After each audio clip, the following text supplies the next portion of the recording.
that up. Aha. Now, in case y'all didn't know, my library's underneath that. Literally. All right, I'm gonna grab my stuff. Oh, need that. Make sure I got my keys. Yes. Ones. I'll take a walk down to my truck. And I'll take y'all with me. 1 minute. Or actually, no, I can't open that thing without making a racket. Never mind. Right now. Okay.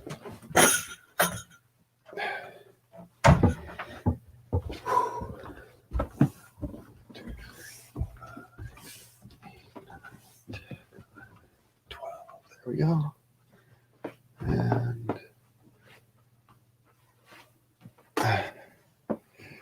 all right.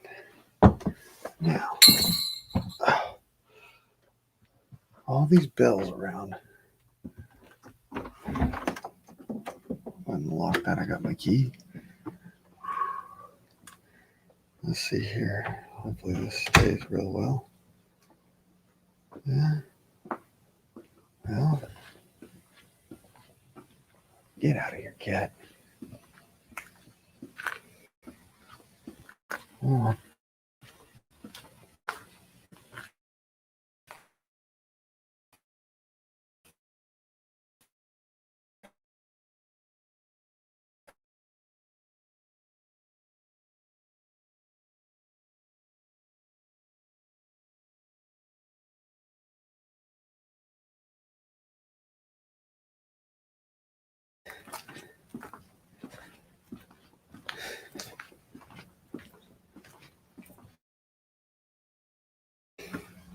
Looks like it's going to be French porch sitting.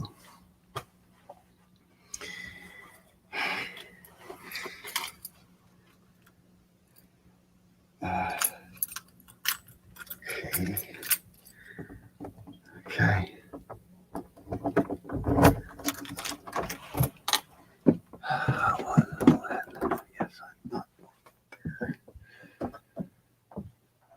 Okay. Come on, nip up button. And lock. Counter lock. Okay. And then yeah. That's gonna be interesting. There's too many antiques around. It's gonna be real interesting. Really.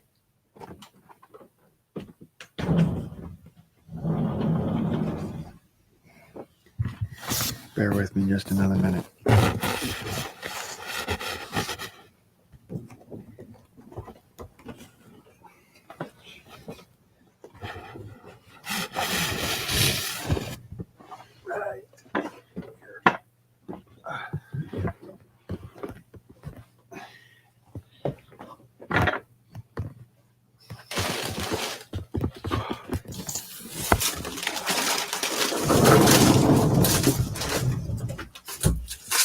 Okay, now let's see if I can.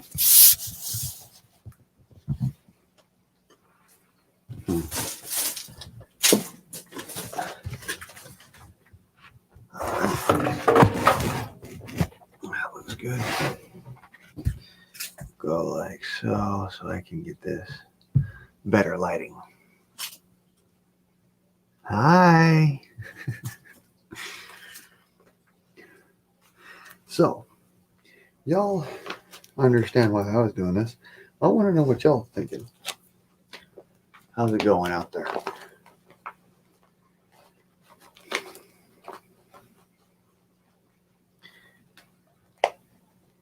Can you see me? Can you hear me?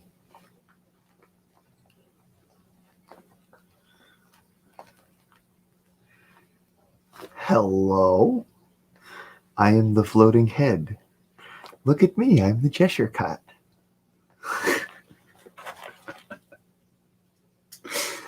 I'm sorry, I do horrible jokes. I needed a toke on my pipe because I'm having an issue.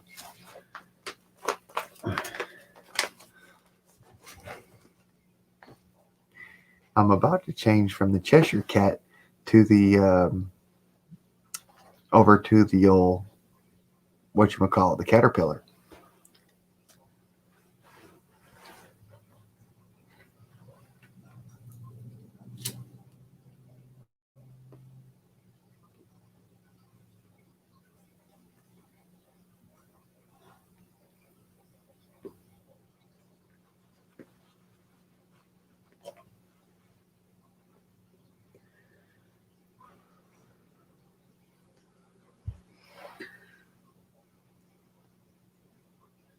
Yes, that is an excellent pipe. I love it.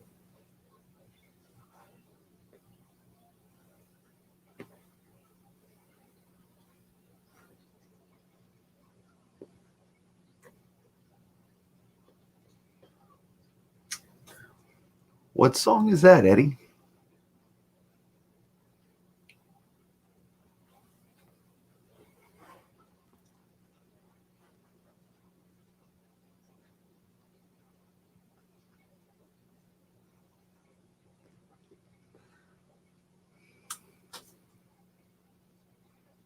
Glowing red eyes behind me.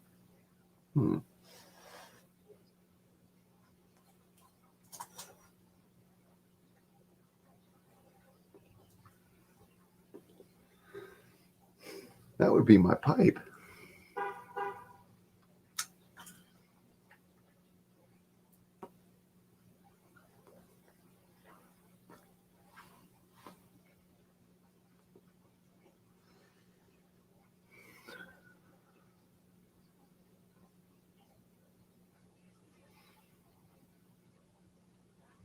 Interesting fishes.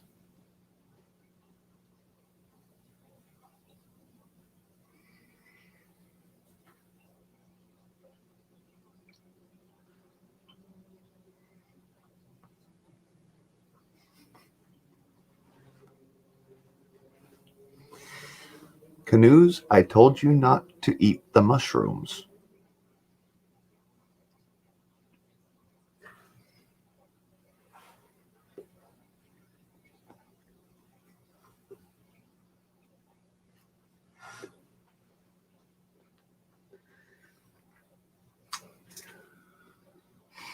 So, as I was going to do before, I was so rudely interrupted. Going to take this and try and post it down here. See, here we go. Control C and Control B and chat.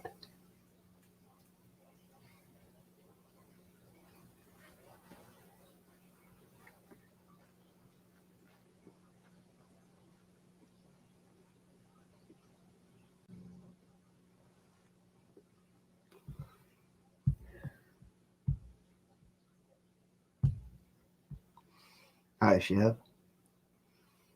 I'm outdoors right now, so I'm trying to stay a little bit quiet. Not too quiet. Damn, how close are your two neighbors? I'm literally right next door underneath their balcony. Oh, So that's why I'm just trying to stay, low key, just for another couple of minutes while I finish my pipe load. And I'll go back upstairs with y'all. oh, well, put me in your pocket. I'll go with you. Mm. What are you smoking?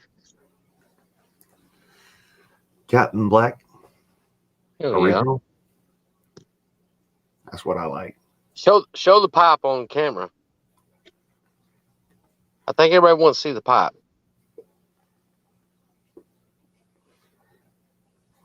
That's an original corn on cob pipe. That's amazing. Yes, sir, it is. It is hard to find now. Even in the South, it's hard to find. You know, you can make one by taking one of them old, not the meerschaums, but the wooden pipes. You take them apart and you carve yourself a little neck piece, drill a hole through it, and then you put your little black mouthpiece from your regular pipe onto the corn, onto this piece, and then you just shove that in a corn cob and you core out the middle. Yeah. Well, let's face it. The kids nowadays wouldn't know how to do that. They would, go to Instagram. But Yeah, I haven't seen one of them forever. My grandfather used to smoke one, and he used to smoke what, Bugler, or he smoked, I don't know, but yeah, his pipe tobacco was amazing. He had it for years.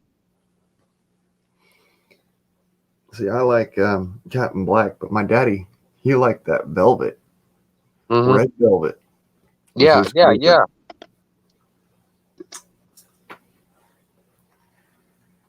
Yeah, red velvet was popular back in the day with pipes. Mm-hmm.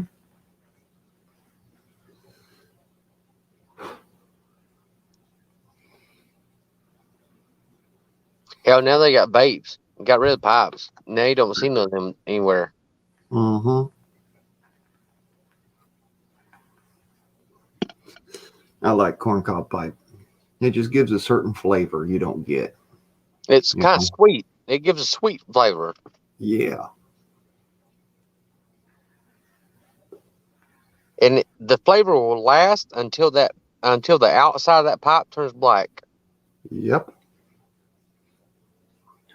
And it'll smoke until it's got holes in it. Yep.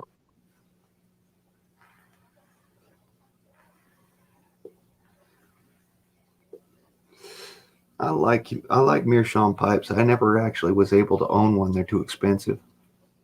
I had myself a cherry briar one. That was my daddy's old pipe. What's the difference? Cherry briar has like a very robust, earthy flavor, and the meerschaum, I've heard it doesn't have any flavor at all. It only gives you the flavor of the tobacco.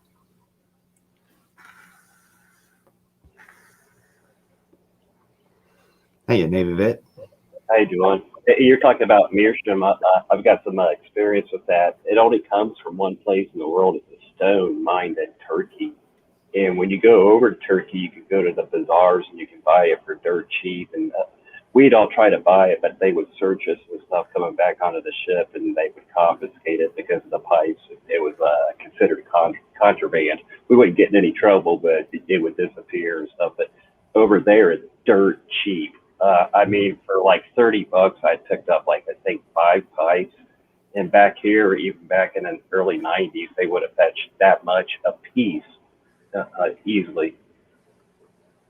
But meerschaum's really valued. Now, if you want to buy the older meerschaum pipes that they've used for years, it colors and changes colors over the years depending what the tobacco grade is in it, and they're really valued.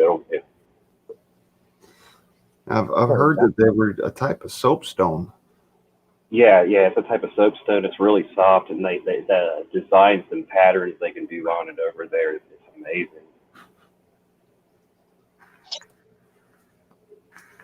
Can I order off Amazon?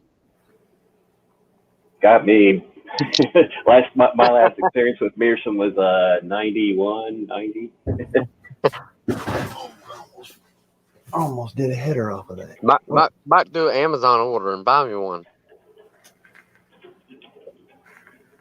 It is probably considered like one of the best smoking utensils, I guess, if there's no what do you call it, flavor pass over from the pipe to whatever you're smoking.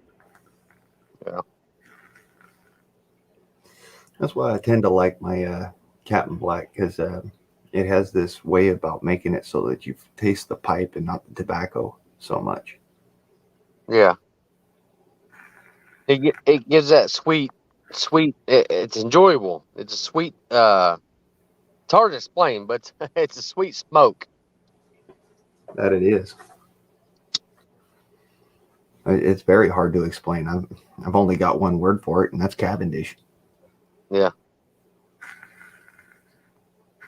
It's just like when I was smoking weed, I can't stand smoking weed out of any type of metal bowl. It changed the taste so bad, you know it's not good for you. So, shit, last 20 years, I won't even smoke out of that. I won't smoke weed out of anything that's metal unless it's like a one hitter, and then that's only just to burn the flavor off the top. Well, see, I don't smoke weed, so I wouldn't understand that part of it. Hmm. Weed has a very strange flavor to it. It's the first time you ever taste it, it'll put a coating on your mouth, and the flavor is amazing. It tastes minty and sweet and It's to me cinnamon. when I did smoke it, well, I didn't smoke it regularly, but every time I took a hit off of it, it was a uh I don't know, it was like a grass type deal. I was like, no. So the high off weed for me, I mean, from a lot of people, but there's a lot of people that enjoy it, and I appreciate they enjoy it, but because yeah, I make money off them, but I don't enjoy the high off of it. The high to me is kind of it's too much, too much Hmm, laughter. I'm more of a calm person, I and see. some people it will calm them down depending on what kind of person you are.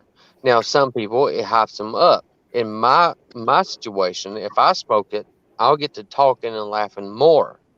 See, and a lot of people that enjoy it on a daily basis, they will be calmed down and be able to kind of relax. I And can my actually yeah, study better. I have like really, really bad ADD. My mind goes in 500 directions at once up there, like, especially if I don't have any, weed. But if I'm smoking weed, I can focus on one subject and stay focused on that one subject. yeah, yeah. And so if I smoke weed, my mind explodes. So I'm Yeah. thinking about 100 different things at once, and I can't focus on one thing at a time. See, my mind's already exploded. I need to stop with it. See, I I smoke weed. literally work. I literally work better when I'm on it. Like, a lot of people say, "Oh, you don't perform well." If you could focus 100 times better, you do work better. Well, that it's actually true. I mean, some people like to take uppers like pills. The pill heads like to take pills and be up, up, up, and then make better decisions that way, quick, quickly, like quick decisions. Some people on weed sit there and think, well, damn, what if this happens? What if that happens? Maybe I should go this direction. If you need to be lowered or upward, there's something out there for you. But as far as the upper, I think it depends on your chemistry of your body. If you smoke weed, sometimes that can be an upper for yourself. Yes, it can, and it can also do the other things for you. Like for me, uh, I have injuries, which I've already explained a couple of them to y'all, but I've got a 36-inch trauma suture on my abdomen that makes it so it's if I was bending over like this and I didn't have some form of a buzz on, I'd fall over. Yeah. So It, so it helps you. So yeah, because it's not really the injury, it's the mindset. It's thinking, because everything goes through your mind. So once you smoke a little bit, it relaxes the nerve endings that go to the injury. So it takes your mind off that injury. yeah, that it does. It everything is technically technically speaking, everything that you enjoy is a drug. So it produces different chemicals in your brain that will take your mind off the pain that you're feeling at the time. So if you have a tooth pain or any kind of pain, but if something happy happens, like you hit the lottery, goddamn, if you hit the lottery, you ain't got no fucking pain. Well, But it's all a chemical reaction in your brain. It's yeah. not really physical; it's more chemical.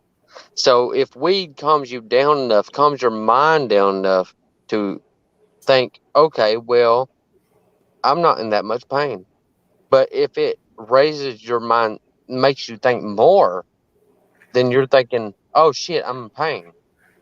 So different people, different situations. Oh, and just so y'all know, you don't have to have your icon up or all that. You can be on regular if you want. I got good internet tonight. I'm gonna go ahead and dip on out here. My internet's lagging again real bad tonight. It keeps dropping out. Well, I'm glad you came up here, brother. Yeah, I'm glad you got a channel here, man. Support any of the Patriots. Yeah, exactly. Hi, Virginia. What's up? Oh God, Virginia's here. Yeah, I had to argue Yeah, with you about shit. weed. she's gonna think she chased me out of here because I'm dropping out right now. Yeah, well, I do that to a room. I'll talk to you guys later. I think All I'm right. going to bed. God dang. It was good having you up here, brother. It really was. Oh, come on. I can't clear a room that quick. Pretty Come quick. on. God dang. I'm sweating now. Well, I did what I could. Screw you guys. I love you, Virginia. You too much. No, but about the weed thing, like it's not just a psychological reaction, it's a biochemical reaction. Yeah. People that have prescribed medications, chemical medications for anxiety, depression, PTSD, pain, all of those things, it is actually affecting your bioneurological pathways. And it's not just about that you don't psychologically feel as bad. Though I do understand what you're saying, though, because the only difference between an opiate, like let's say Vicodin, and a Tylenol is the opiate, and all that does is trick your brain into being less angry about being in pain. It, the anti-inflammatories, the Tylenol and the ibuprofen and some of the other stuff are probably doing more work than the opioid. Yeah. It's almost like weight loss. There's Virginia, you may know this because you're smarter than me, but Yeah. there's a chemical in your gut that tells you when you're hungry or when you're not hungry. Yep. So there's been studies done that where they gave foods and stuff to people and to trick them into thinking they're getting fatty foods when they're not. They're getting the same food as they got before, but they got a fatty food and they felt like they're getting fat, and they did get fat. Yeah. But when they got a skinny food that they said, oh, it's low calories, low everything, they got skinny. But it was the same shit. It was the same food. There's Right. study. The point is, have you ever heard the story when your grandparents or anybody said, if you tell a lie long enough, you'll believe it yourself, and you'll continue telling the same lie? That is the way the mind works. Is like if you teach your mind to feel some type of way or to see some type of way, then that's how you're going to always see it, because that's how you taught your mind to see it. Yeah. So you program yourself. Yeah, you program yourself in what you want to see. If you want to be rich, goddamn, you could be rich if you program your mind to think that way and think that failure is going to happen. Think that everything is going to happen to be rich. Right. So if you think in a certain type of way, then you can achieve any goal in life, honestly. And this is what anybody would tell you, but they don't put it in a raw form like a dumb redneck like me. I'll tell you in raw form in a dumb kind of way. So, but smart people don't put it that way, So if Virginia, explain. No, you're exactly right. In fact, the mind-body connection does involve the gut. That's why people say you have a gut feeling, or you feel butterflies, or you feel sick if you're around certain emotional things. The chemical you might be speaking of is serotonin. No, Antidepressants that's in the are brain. No, It it's starts not. with, it The starts with largest D. receptor for serotonin is in your gut. It is in your stomach. The largest vein that amps up your immune system goes from your stomach to your brain, not to other parts of the body. And the same way with serotonin, if you are prescribed antidepressants, whatever, they're trying to break the blood-brain barrier and get into your brain by having you eat it, right? However, the serotonin receptors are actually in your stomach. Like I said when I started, you get that gut feeling, you get the butterflies, you feel sick if you're around certain emotional types. And that's because your brain is doing a fight, flight, or flight, fight or flight response to some kind of stimulus, and it goes immediately to your stomach. Hmm. Yeah, it's always that gut feeling. Like if you feel fear, fear is you get a butterfly in your stomach, like a tingling feeling. If Yep. you get fear, if you get excited, guess what? Where did that feeling come from? You get excited in your gut. You get Yep. excited, like goddamn, gut up. You get excited. Yep. And So also anticipation will give you that in your yeah, gut. And all it's of all that, in your gut. those are all mental, emotional processes. And I'll tell you, the only reason it's in your gut because it follows from your brain to your spine stem. And your Mhm. spine stem leads down, and your nerve endings goes out. So you feel that down your spine. It's really lower back to spine out. So that's how you feel it. It's not really your gut, but it feels more in your gut because your spine, and that's where your nerves in your from your brain, every all the information, Mhm. excited, happy, sad, goes down your spine. So if you're a sad person in life or whatever, if you're sad about every fucking thing in life, you're probably going to have a bad back. You're also probably going to have diarrhea. Yeah. I'll meet you halfway. Yes, the spine is involved, but the stomach I think is a notch above it as far as what goes from your brain to your emotions to your gut. But you are right. The spinal column has the biggest bundle that goes right up through your neck into your brainstem and communicates all of it. Actually, it's called the vagus nerve. Yes. Yeah. It runs right Yeah. through here, okay, right through your past your jawbone, goes down, curls around the top of your heart, and then goes straight down into your gut.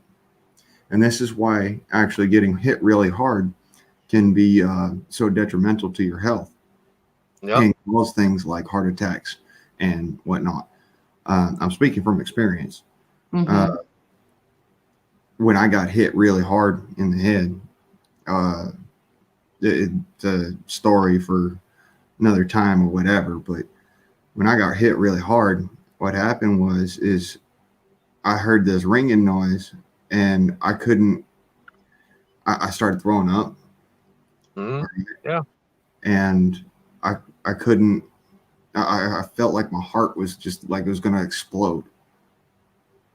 If that makes any sense to Yep. y'all. Yeah. Yeah. Yep. Anyways, I wanted to show y'all something. This is from when I was about 18 years old, and y'all might know what this drug is. Let's see. Clozapine? Yeah. Virginia's like me looking at it like, I, yeah. Yes, I'm familiar with that. I was on that for a long time, and it gave me some real issues. Yep. isn't that a cancerous drug? It can cause it, Mm-hmm. Yeah. and it can also cause a lot of other things. Like, for instance, the reason why I can't have children. Mm-hmm. That's the reason right there, that drug. Oh, well, we can talk about that later. I can tell you some stuff to do. But anyways, Virginia, go ahead. Oh no, I agree with him. There's all those black box drugs. It's absolutely ridiculous. I was put on a black box medication, which was for it was actually a mental medication, but I did not have a mental problem. I was very, very ill. And doctors are so quick to try and feed the symptom management. So they'll just try and make your brain less upset or less connected to your body, basically, so that you don't even really know. You can't even figure out what's wrong with yourself, and you really don't care. It's Yeah. it's a travesty the way that they do it. So If you think about your body like your outside world, yeah, if something bad happens to you in the outside world and you adapt to it and you finish and the problem's okay and it's cool, and then you're happy again because you fixed the problem, okay, you're happy again.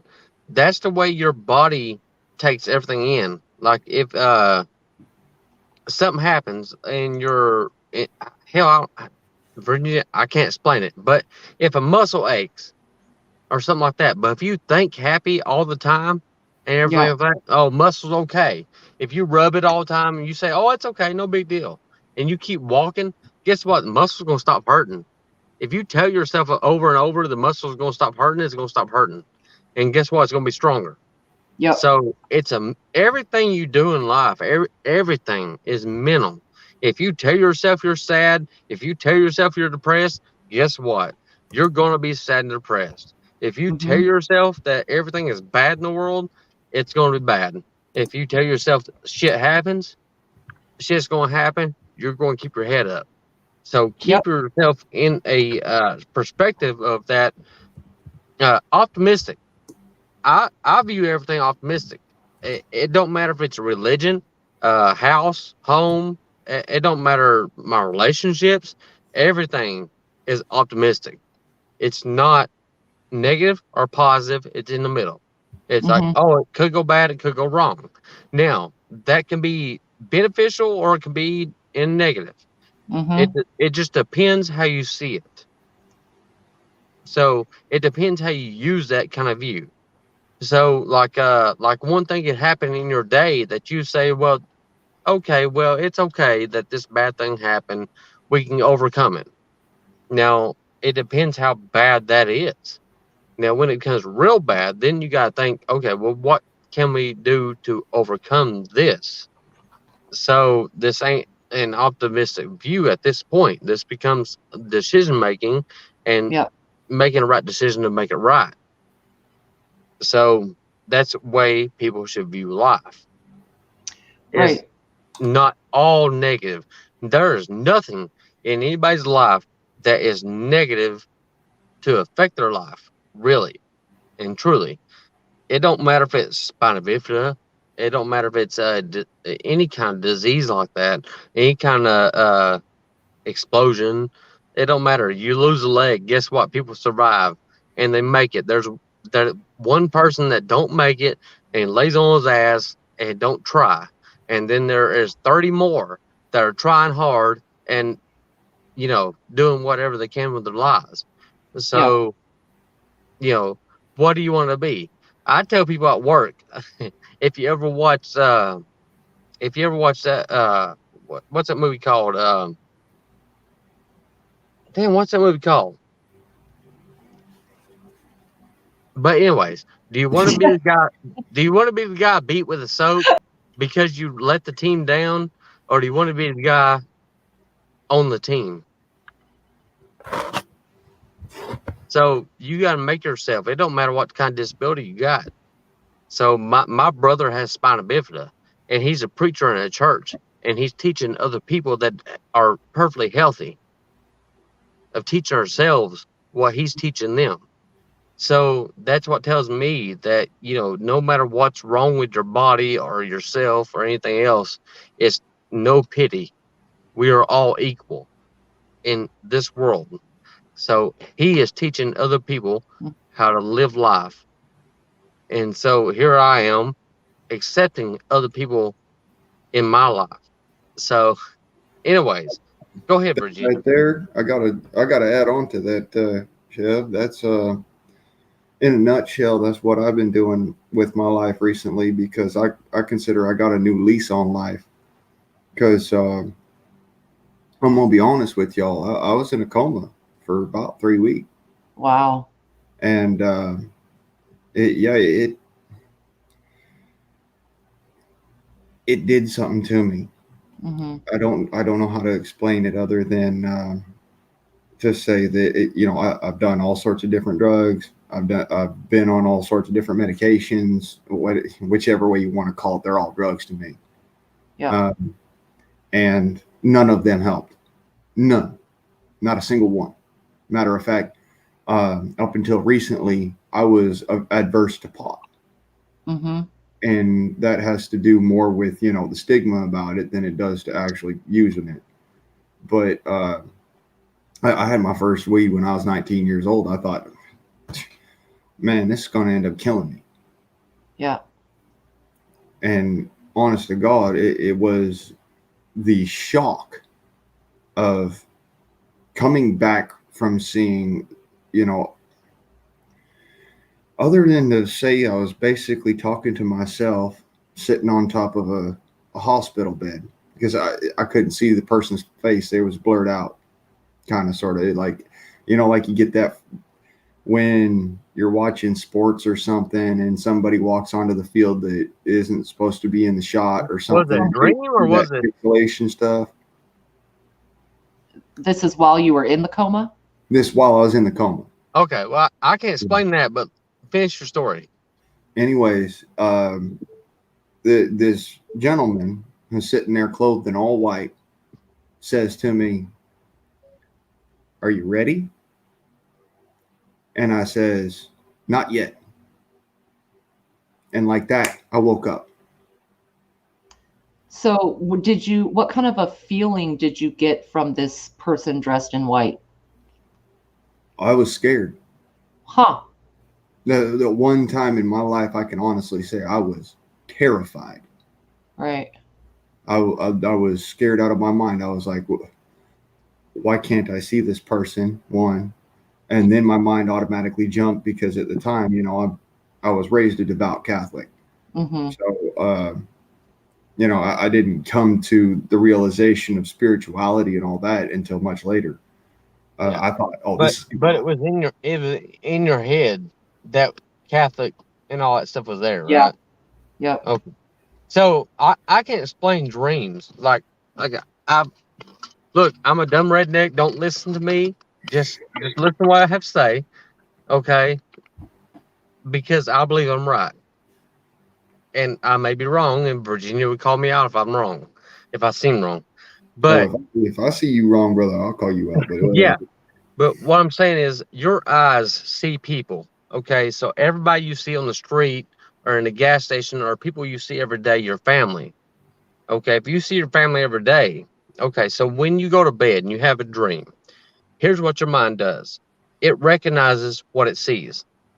If your eyes see a face during the day, it recognizes that face. So when you have a dream, it puts that face in that dream. Okay, it does not mean that dream is the actual person. It means that that's all your mind recognizes. So it's Mm-hmm. it's implementing that person's face in that dream. So when you have a black face in the dream, that means that your mind's not recognizing the face at the time. So I don't understand what that would mean as far as blackface. I can't take that deeper. I can understand seeing people during the day and seeing somebody like a friend or a wife or a husband that you see every day in a dream that, okay, well, maybe they choked me out or some shit like that, but that wasn't you, that was somebody else, but I'm seeing that through somebody else's eyes. I don't understand that. Well, But I know I've had dreams of uh 6 years ago I had a dream of a baby being put in a microwave, and it just so happened within a year of that dream it happened down the road from me, and I pictured it happen. I can't explain that, but I told the story for a year before it happened, and then once it happened I was like, what the fuck? Right. And And once I read the story about that, I was like, damn, that's in detail what I just told people. And so my old lady was like, what the fuck? You told me this story before it even happened. And it's all in a dream. It's the fact is that your mind knows what's going to happen in your future and everybody else's future before it even happens. And you don't even understand it. Like, we don't understand that. I will never understand it. But that's the fact, because you only use so many percentage of your mind. Yeah. Well, But I'm gonna put this that's out true. there for you, brother. Is what I understood from it. All right, because I remember it as clear as day, and I'll never forget this memory. I don't know why. All right, but if you picture my face, all right, big old brown scruffy beard, all right, but as if like you can't see this part, like all this is just blurred. But and then on and this is what really scared the shit out of me, because I had the feeling at the time that I was dying. And what it said to me was, are you ready to go to the other side? And that's why when I responded was, not yet. I have more to do. Yeah. See, Something more I have to do. see, that is the part of you telling yourself, are you ready? That is not no other entity out there telling you what to do. If you can see your no eyes, but you see your beard and your features, that is your mind and yourself telling you what you need to do. That means when you're awake, you're thinking about that. What is my, what's going to happen? What is my fear? I'm feared, so when you go sleep, if you fear something in life or in your daily activities, you're going to go sleep. Maybe not that night, but it could be a night later or 2 nights later that you're going to dream about that, because it was your fear and you put it in your brain. And so the brain outputs what it sees. Well, So here's another if you thing for see you. something in life, it don't matter if it's a fucking tree. Sit there and stare at it 5 minutes and think about that tree. Think about the squirrels climbing up the tree. Think about every limb on the tree and look at them. But you go to bed, guess what? You're going to dream about the tree. I will be. Not that night, maybe the next. You will. But Well, how does Chef, that explain when we dream about our past? Or how does it explain when we dream about people and places we have never been? And, to add to your Yeah. point, Chef, I do think that it has to do with the individual schema as far as what their subconscious sees, even when they are conscious, as to what you're going to dream about and fear. However, I think that we could very well tap into an Akashic record of sorts that includes the full spectrum of time, an Ouroboros of time that does not have a beginning or end. So we're talking about the past and the future, which is kind of adding to what you said, is that maybe it's something that didn't even happen yet. Blaine, I'm curious if you are willing to tell us what caused the coma. All right. Well, I said I was going to do this at a different time, but I guess I'll just tell you all now. All right, go for it. I was in a knockdown, drag-out fight with my brother's cousin, who looked like, I'm just going to say it, the black version of Chev here, but with a real bad attitude. And I was never afraid of him before. Honestly, I was the kind of guy I fear no man. And I've never had a beard until after all of that. Okay. Oh, I really? used to be clean shaven. Actually, that picture of me, tell you what, I'm going to show you that picture just right quick here. Yes. Please do. So you This stopped picture. cutting your beard after this fight? Yeah. What an Show the interesting picture, because psychological. I want perspective of what you felt. Yeah. This is what I looked like. Wow. Okay. Yeah. I always had nice, clean shaven, always nice and trimmed, short hair. Really just, you could almost mistake me for being in the Army or in the Marines or in the military. All right. You could mistake me for that because of the fact that I was always nice and trim, nice and clean, nice and tight. Everything was perfect. I always shaved really close. and everything about me was I was built really muscular. I mean, I'm still muscular. I'm just not like I was. I mean, if you look at this photo again one more time, you'll see my arm in that picture. You can actually see it widens out from my deltoid there, and I'm not flexing. Now, this is what it looks like now. I'm skinny as all hell. I got very little muscle mass.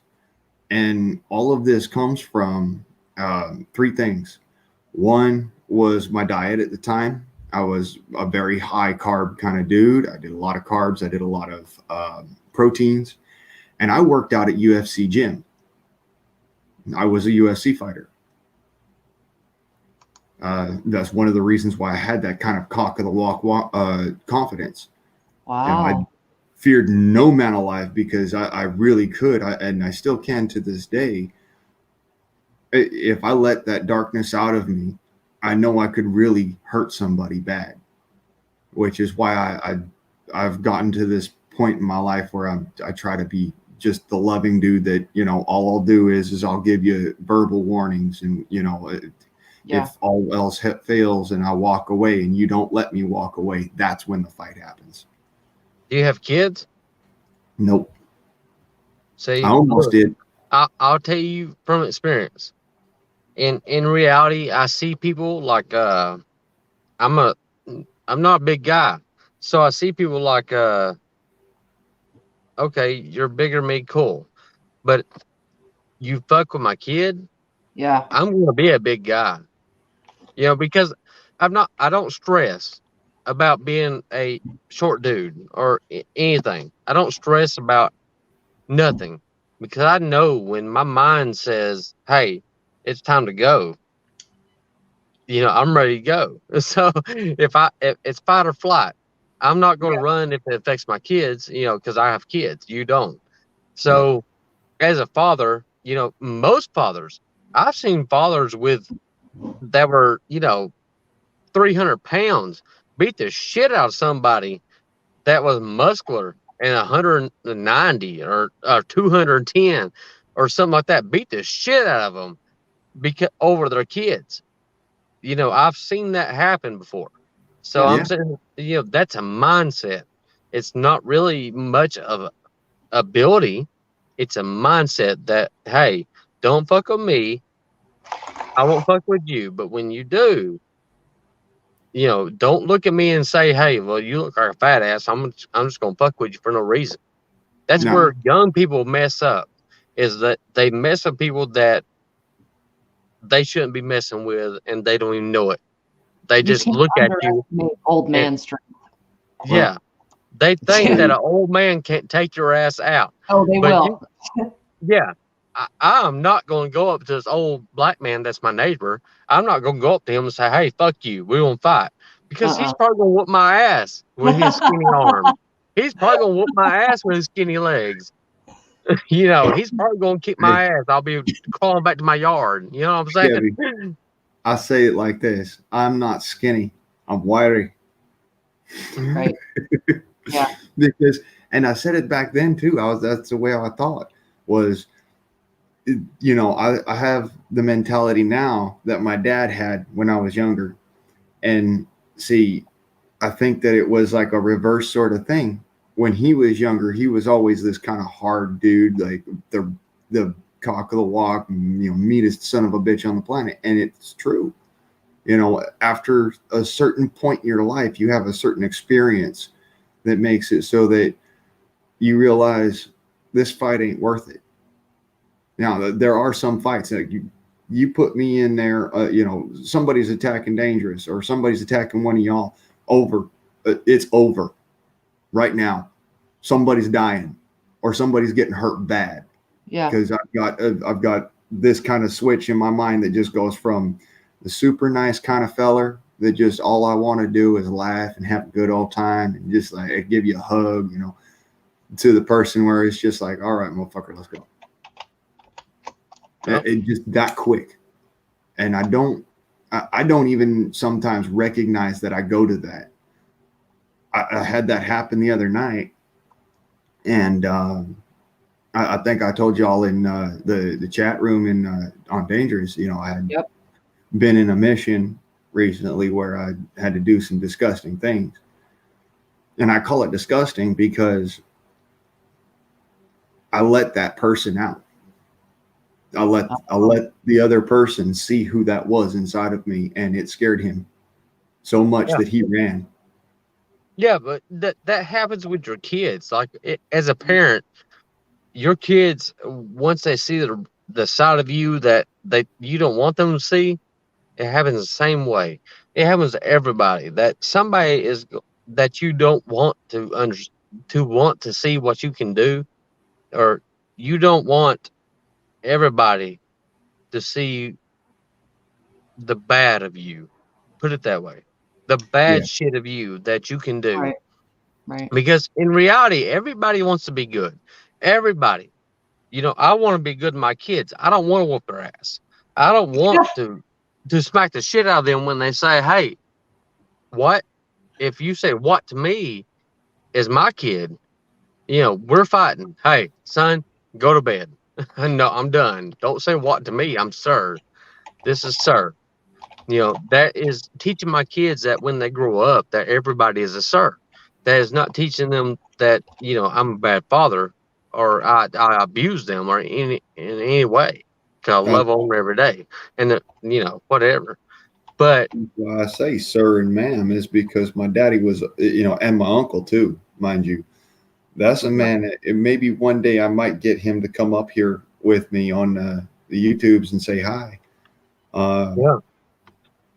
But y'all but love it. but the thing is, you can't, you know, as a person, you can't evolve unless you're taught.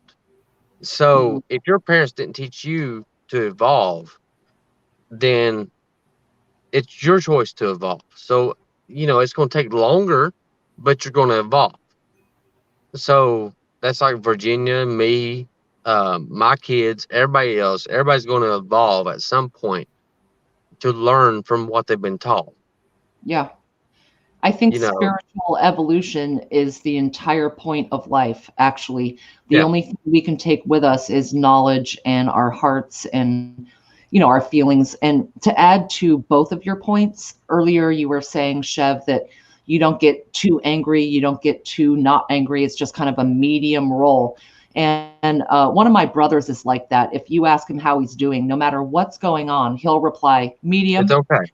It's because you cannot lose it. Now, kind of going with what Airgun Guy is saying is that there are times, actually, and you as well, Chev, for example, if you're in a fight or flight situation, let's say it's with kids, I'm going 0 to 100. I am a woman. Real I am quick. not a small, wily man. And so, as to your argument of, well, even if it's a small guy, if he's a dad, he's going to fuck it up. We've all heard the stories of moms that pull a car off of their baby, Yep. literally pick up 2,000 pounds and get it off their baby. So adrenaline and that connection with your head and all of your body function, it can go. And I think there's something spiritual to that, actually. I think there's something spiritual to a woman. Maybe she has some angels. I don't know what you want to call it when they pull cars off of children. But I do think medium is the best way to simmer. I mean, we cannot be so insensitive. 3 to 4% of the population are sociopaths. That is a statistical fact. So 95% of us are pretty much okay. Well, probably less than 95 because there's sociopathy and psychopathy and other things. But as far as people who truly have zero empathy, it's only about 3% of the population. So we do have them outnumbered. Now, some of us have varying degrees of craziness. None of us on the panel are sane, but we all have huge hearts. We all have a really empathetic way of touching and reaching people. We see and feel and hear everybody in this family. But I have no doubt all of us on this panel would fuck someone up if it came down to you just get right over that medium point between 48 and 52, you're done. That for me, I've said that on the panel before.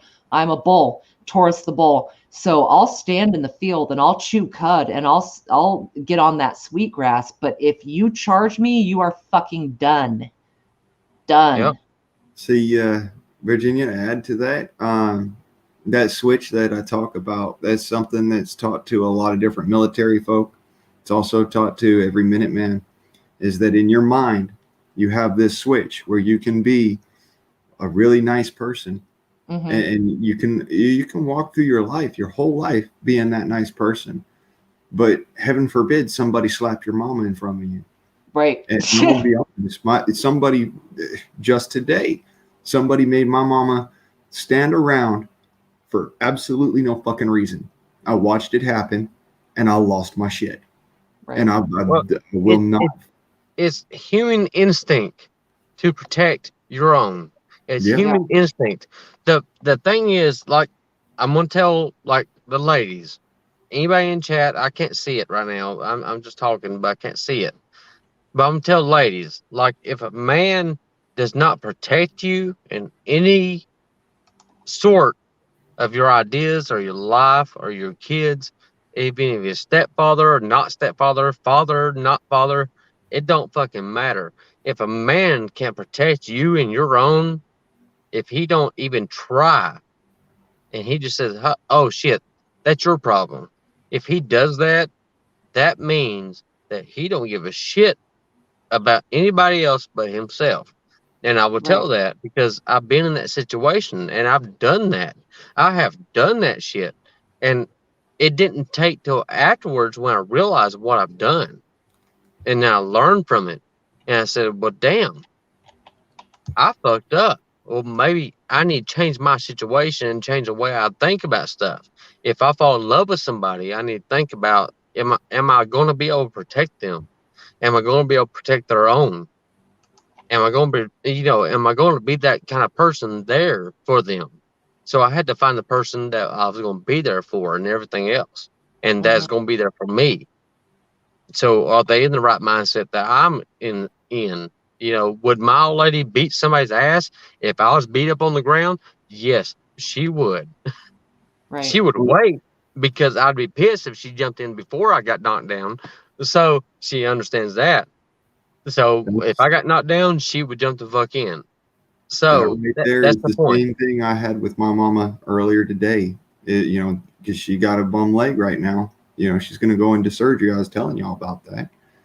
Well, this gentleman was sitting there with his thumb up his ass doing, absolute fuck all. And, I'm looking at him, making eye contact with him. I'm seeing him just standing there like, you going to walk over here, dude? I'm like, no, fuckhead. I'm standing here with my mama. You can come over to us. We came to this place to be served as customers. If you don't have the wherewithal to do so, then fuck you personally. And with my foot, if I need to. That was my mentality. I was like, I was about this freaking close. I'm telling you to getting kicked out of that place. And it would have taken probably the whole damn staff there. Yep. And I'm not lying. When I lose my temperance, and I call it that, it's temperance. I have the temperance of steel. When I lose my temperance, there is no bringing it back. Yep. Unless good friends choose to put me through that fire and then to quench that steel. And I know I'm using metaphors here, but it's y'all. I mean, I'll say it this way. Cashew and Indy were the ones who brought me back the other night from being that person. I know y'all caught that live stream. I was like, something ain't right. And it's just making me think. And I don't like thinking. Because when I think with an S, not a T. It's so ironic because we all are deep thinkers, yet it kind of is an uncomfortable thing when you let it go. I think that's why we connect together is we all have an abyss of thoughts, and it can go dark and deep it can go into la la land. I think that we level each other out. I appreciate everyone. I just wanted to say quickly, I've been watching the chat, and I am generally able to reserve my steely exterior, but there's a lot of emotional things in here, and I see all of you, and I'm sorry for some of those fucked up experiences. All Yeah, of them. the fact is, I'm not sorry for fucked up experiences. I've been through my own, and I don't discuss them because they are fucked up. And the fact that I got through them tells me that I don't need to explain them to anybody else. Yeah, but Because people need to release a pressure valve. We're all here to release a pressure valve. And so if people self-reveal tiny little bits of themselves, y'all know more about me than a lot of my fucking family. And even though I'm private, and none of you have any idea the shit I've gone through, really. So it's a pressure valve thing. And I think that just acknowledging some of these people that are pouring their hearts out, that doesn't mean that's our style, but it's something to be acknowledged. There's a lot, and I can't reply to everyone. I'm just saying that I'm the only bitch up here, you know. There's a problem there's a problem when you express your feelings to somebody. Most of the time, it's going to be you pick a person in your life, like either a coworker or somebody you pass in a grocery store and ask for, hey, where can I find this? And you feel like you connect that person. And then you feel like you can explain your life to them. And then you start explaining and they can't understand because they went through the same shit, maybe worse. So they don't understand this. So maybe they will tell you something calmly because they've already adapted to this situation. They have already understand the situation. So then they explain to it calmly. And so then you're like, well, shit, they don't give a shit about me. No, it's just that they've been there. Yeah. And they're telling you calmly what to do. I agree with that. It's like kids. It's like you explain to kids, kids say, well, I'm worried about my friend. I'm worried about this friend, that friend. And you say, hey, well, maybe let's worry about yourself. And then you say, well, maybe your friend wants you to do this situation, to do whatever. So maybe your friend is feeling this type of way. And then your kid just says, no, no, no, no. I need you to help me with the situation. And then you're like, what the fuck? How am I going to help you when I'm telling you what to do? Right. And so that's the same thing with adults. It's a separation of I know versus I don't think you know. And it's honestly really in the situation of it.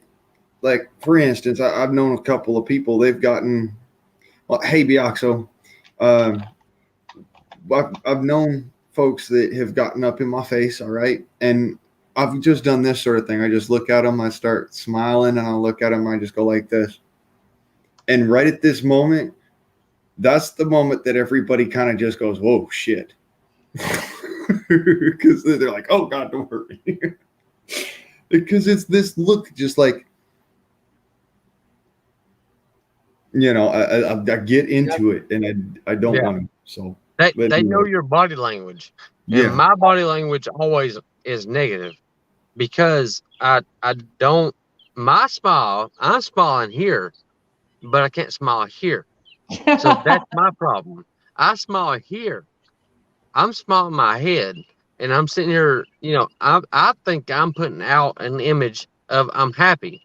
But when I walk up to people and I'm like, hey, so what, whatever, to talk to somebody, they think I'm an angry person. Well, I'm not until they get to know me. And once they get to know me, they understand, hey, he's a cool dude. So, I'm the same way. I have resting bitch face 24/7, and people really intimidate does not mean you're a bitch. No, it's not. I'm 5'10". I have an overbearing presence. If I do open my mouth, people kind of pause for a second because I'm not shy-ish. But there is a thing to that too, when it seems like you scare people just by walking in the room. Yeah, it's a presence. It's a look on your face. Like people look on your face, be like, "Oh shit." Yeah. See, I got this crooked ass smile and all that. So people kind of look at me and they go, damn, that fool have been fucked up before. He probably knows how to fight. Right? What are you Yeah. hiding? Well, see, I don't worry about fighting. Fighting on my mind, I'm not a big dude. I don't stress about fighting. That is not my topic of choice. Because I don't think about it, because I don't have to think about it. See, But when I have smile to, here and I go dead right here. yeah, it's like one of them situations. It's kind of caveman. If I had to fight, then okay, I'll do it. But I don't want to. If we can talk things out and work it out in an adult manner, then we can do it. But if we're gonna fight, we're gonna fight. But Well, I think you have a calmer nature, though. I could see Airgun or myself being Yeah. more of like a hair trigger, and I think Yeah. that some people can kind of just simmer on that mellow for a long time, and even when they get angry, it's going to be controlled burn. Whereas I think some of us let it bottle up so long that that fucking bottle's been shaking, and by the time it blows, it's going to Yeah. spray everywhere. yeah, see, I was never like that. Like when I was a kid. When I was 6 and I had a little 54 and I used to pop wheelies at the damn tree and shit. And the day my mom said that, hey, I'm not gonna see you again. And she didn't even say that. She just never showed up. Wow. I sit on a fence post, like literally on a farm. I sit at the end of the driveway and there was a fence post that was it was a tree post really, but they put a fence on it. And I sit there. That was my seat. And I sit there for hours at a time, thinking to myself that, okay, well, this is reality. My mom didn't want to show up to pick me up. My dad's not here. He's out somewhere else. So I got my grandparents and all this shit. Okay, cool. This is my life. And so once you start growing up, knowing that life is not fair, then you start teaching other people that it's not going to be fair. But it doesn't mean you're a bad person for teaching other people that shit ain't fair. Shit ain't gonna go right. Your decisions and your choices on life is not gonna may or may not gonna happen. Right. So And see, you when get people get too so wrapped up in disappointment, that fucks the whole rest of your life up yeah. because So your perspective is fucked. yeah. So if I run through life thinking hey, maybe one day I'm gonna get my ass beat. If I run through life thinking that, then I'm probably gonna get my ass beat. So I'm not gonna do that. I've seen fear. I've been in fear. I'm done with that. I know what fear brings.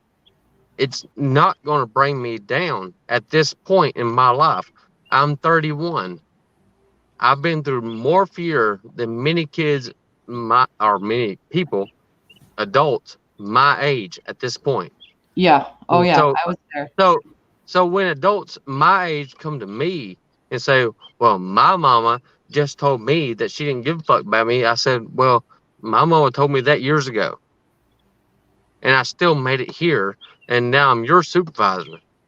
So, that tells me that I made it further than you because you didn't think right." See, So Airgun, it's all mindset. It's all your mindset. People are going I'm to hurt you curious, every day. how old are you, Airgun guy? I'm 33. Holy shit. Y'all be making me a You're poop 2 years fucking older than here. me. What the fuck? Damn. You're younger than I thought, both of you. Shit. I've been What? through hell. And when I say I've been through hell, I'll put it this way. The devil comes to me for advice. I wouldn't Yeah. claim that. I would not claim that. No, no, I wouldn't say that I've been through hell. I would say I've been through life. This is the life that I was given. I would say that, my parents may have not been there. My dad was a drunk. He was off somewhere else playing pool, making money, doing whatever the fuck you want to do. And my mom abandoned me the weekends she could get me. Well, guess what? My aunt lived less than a mile up the road. I could see my aunt's house from grandma's house. And I seen my mom pull in her driveway and visit, but would not come pick me up on weekends. Wow. Oh Right my down the God. road. I had to Yeah. watch it for a long time. So I sit on a fence post and watch this shit happen. Do I feel bad about it? No. Mhm. Do I still have a good relationship with my mom? Yes. Once I hit 18, I went to go find her, and I went to find her in another state, another house with another man. I went to go find her at 18, and I found her. She opened the door in a robe and said, "Oh shit, Oh my hey, God. how you doing?" And I said, "Well, I'm fine." And she wouldn't let me in the house, so I asked where my brother was and went to go see him. So to this day, me and my mother have a mediocre relationship. My old lady has a better relationship with her than I've ever had. Yeah. And she wonders why I don't want to go to parties, birthday parties for her grandkids at her house. She wonders that. And I explained to her that no, that's not my mom. She did not want to be there for me. Why the Wow. hell should I be there for her? But I give in. I do it. And I go see her. And my mom's pretty cool. I'm older. Right. Mom's cool. When I was younger, she made bad decisions. That's Right. on her. And you know So what? We all not make my bad fault. decisions, man.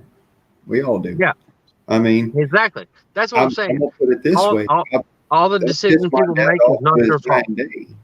I know I did. And yet, at the same time, my daddy earned the right to be called dad. And that's the reason why I call him daddy. A lot of guys won't call their dad daddy. He was my daddy. All right. Well, My mama is my mama. And low, low will betide the man who tries to harm my mama. Right. yep. So I take everything back and I take it in. Like every situation in my life now, I take it in and think, okay, well, there's got to be some explanation for every reason why somebody's mad at me, why somebody balls a fist at me. There's got to be a reason for that. And to me, I'm like, okay, well, hey, why the hell you get mad? First of all, why are you mad at me? Explain that to me first before you want to swing at me. Right. Explain this because I want to understand why you're mad at me. Now, if you want to fight after we talk about it, then okay, we'll throw down. But if you want to talk about it first, and then I explain to you my reasoning, and you explain to me yours, then we can figure this out and we can work it out and walk away. If you still hate me at the end, then cool. I hate you, cool. You hate me. We walk away. I have I've been in a few fights in high school, and that's because somebody hit one of my girlfriends in high school, and it Yeah. was and I got defensive, and I headbutted one guy or hit one guy here and there. Do I feel like I'm empowered? Do I feel like I'm over them? No, I don't. I feel like I was defensive and I protected my own and I walked away. I Yeah. didn't beat the shit out of somebody, no, but I defended them and I walked away. If I could quickly address the chat, Debbie, she says, I thought everyone had significant others. I don't feel so bad. Girl, this is preppersonly.com. I thought you knew. Um, also, Nicole D, I've seen you, I've seen everything you've said here, and I really feel for you on a lot of levels. There's a lot of people who live in quote unquote marriages and sleep in completely separate rooms and they're not even old yet, you know, how people do that. Yeah, But what's interesting to me is how many people in here, not just that are probably or might be single, maybe half, but so many people with these interesting stories. Debbie says, I found myself lost during lockdown and now I'm finding myself again. I think yeah. a lot of us have gone through that. I think that getting No, locked down, I got quarantine something really to opened address it up. Yes, sir. in the chat. So, brother, I hear you. For a long time, I wasn't able to actually see eye to eye with my mom, and I wasn't able to be, on the best of terms with her. And a lot of that had to do with, being on those drugs, because I thought that, some twisted part of my mind made me think that she was doing this to me. And I come to realize that that's not the case. She was doing it because she loved me. Now, I know that's probably not what happened to you, but what I'm saying is that whether or not, your birth mother wanted to be there for you, brother, we're all here for you. And that's what this whole community is about. That's what we started here, was a community of unity where we go and we try to help each other. And that's why I wanted to say that. I want to say, brother, you may not have your mom, but you've got us. Yeah. We are here for all of us. Well, see, and I'm not dramatic like that. I wouldn't explain it like that. I would explain it like, not saying he's wrong. I would explain it like I'm neither or. I'm not going to not be there versus be there. Most of the time, I'm going to be there for anybody. So, that's Yeah. my situation. I would be there for anybody because I would not want to see anybody being that kid on his fence post like I was. So I would be there for anybody. Just Bioxo, saying. Bioxo, you're putting tears in my eyes, dude. I'm not even kidding. And I'm not wearing a hat, and my hair's in a bun. So you know what I look like right now, minus the pillow creases. Yeah, I Uh, see it too. yeah, that's tough, dude. And something I'd like to acknowledge sitting here is both of you, Chev and Ergon, both of you said that you had spotty relationships with your moms. There's people in chat who have also had spotty relationships with your moms. Most of you, however, still say how much you love her and how much, if you fuck with my mama, you're done. And Yep. I have 3 sons. They are my entire purpose for getting up every day, is my 3 sons. And I pray to God that they will have that same care for me. Now, I have not been in their lives for whatever reason. I've been in their lives at their only constant.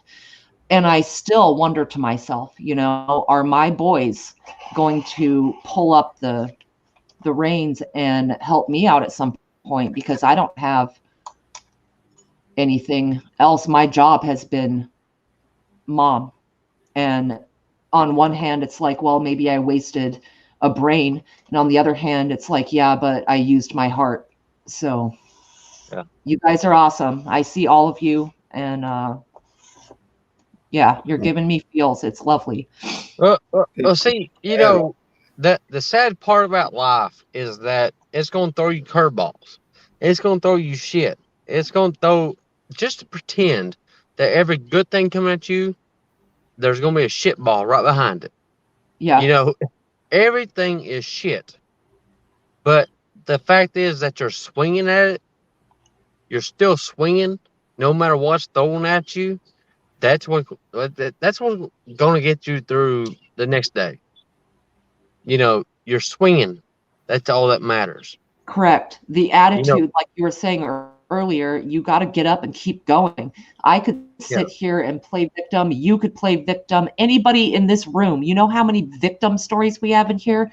And instead of yeah, that, there's love. There's, hey, you guys give me strength. Hey, I see people here who understand what it's like to go through pain and fucked up shit and get up and keep going and not just not keep going, and I think that's a really interesting facet of this family that we've built. The core of us mostly are here, and not one of us is without trauma or some kind of but thing that we that's could what say that's is what life makes us stop. that's what makes us unique. Is Yeah, that you got Dangerous Freedom. He's a prepper. You got several other people in the community that are preppers. Y'all, everybody preps in a different way, whether mental, physical, yep, visible, anything. They prep in a different way for life. It's not really prepping for the future in general. It's prepping for their life, period. That's it. Is that we learn from past experiences how we need to carry ourselves through life. And so if you grew up in a small trailer park with a single wide and it was nasty as fuck, and your parents didn't have jobs and they couldn't get jobs and shit like that, and you had the mindset to build better than that, and you grew, and then you thought and you saved and you built, you know, you Yeah. stocked up food. Sometimes prepping is a mental disability. Sometimes saving up food and shit like that is a mental problem. Right. It because you never had it before, and so now you protect what you have. So you start saving it, and so And sometimes it's a mental problem, and but everybody preps in a different way. on that level, and also on what I just put up there, what Biaxo said, is that this community is literally, we're prepping each other for the fight that's coming. And I've said this for a long time, and I know that y'all have been listening.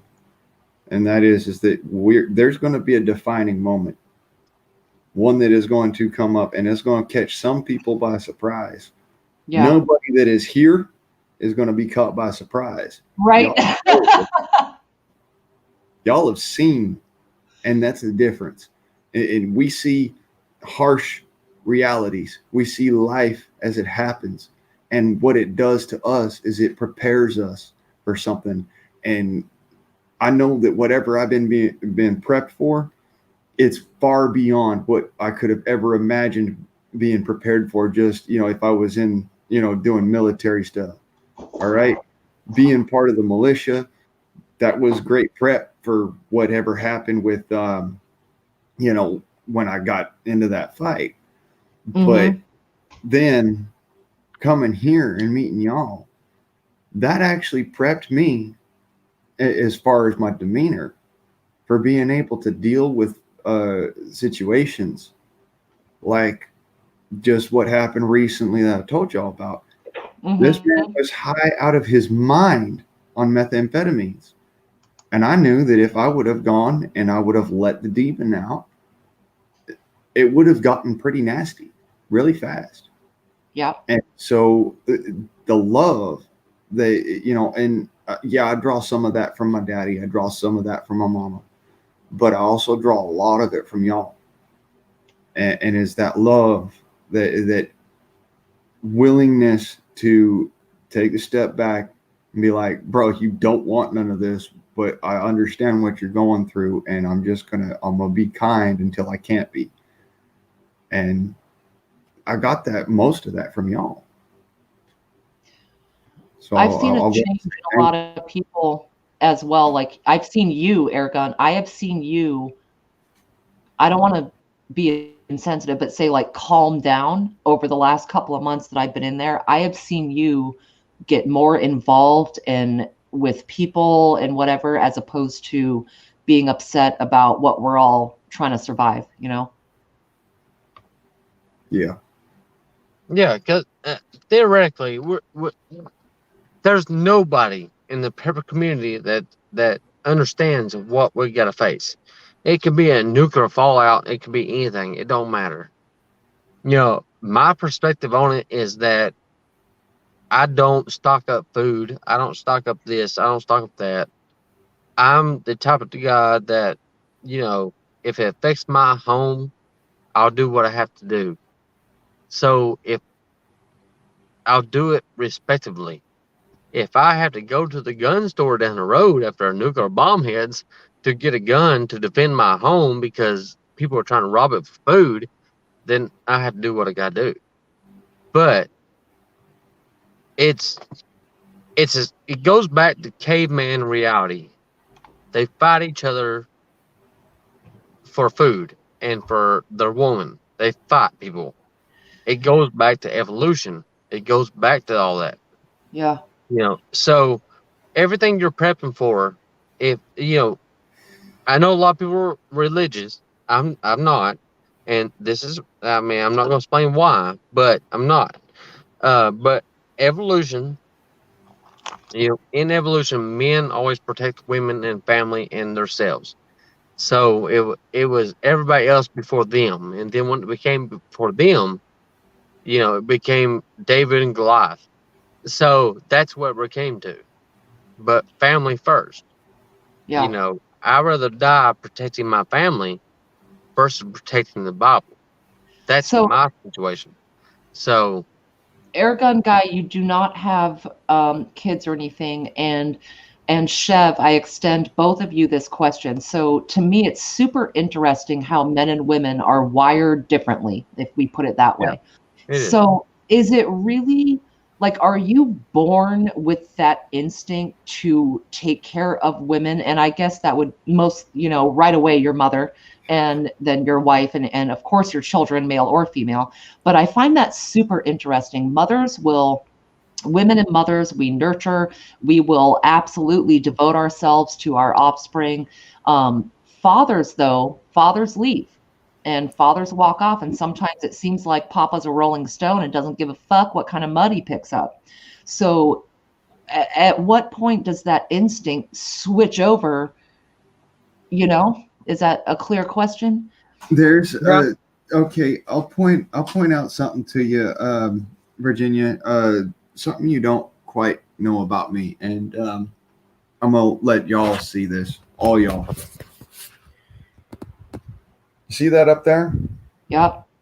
My little sister Dang. Jenny made that, or had it made, actually. I have two little sisters, and I grew up with them. I grew up with my mom and my two little sisters almost all the way through my life. My dad was there, but he wasn't there, but he was there. He always wanted to be part of our lives. And he grew up with only a younger brother. And I'll say this: yes, it's an instinct to protect women, but more so, it's an instinct to protect. Huh. It's the feeling of, if I don't do something, nobody else will. Because and this comes back to an instance that I can actually recollect right now off the top of my head.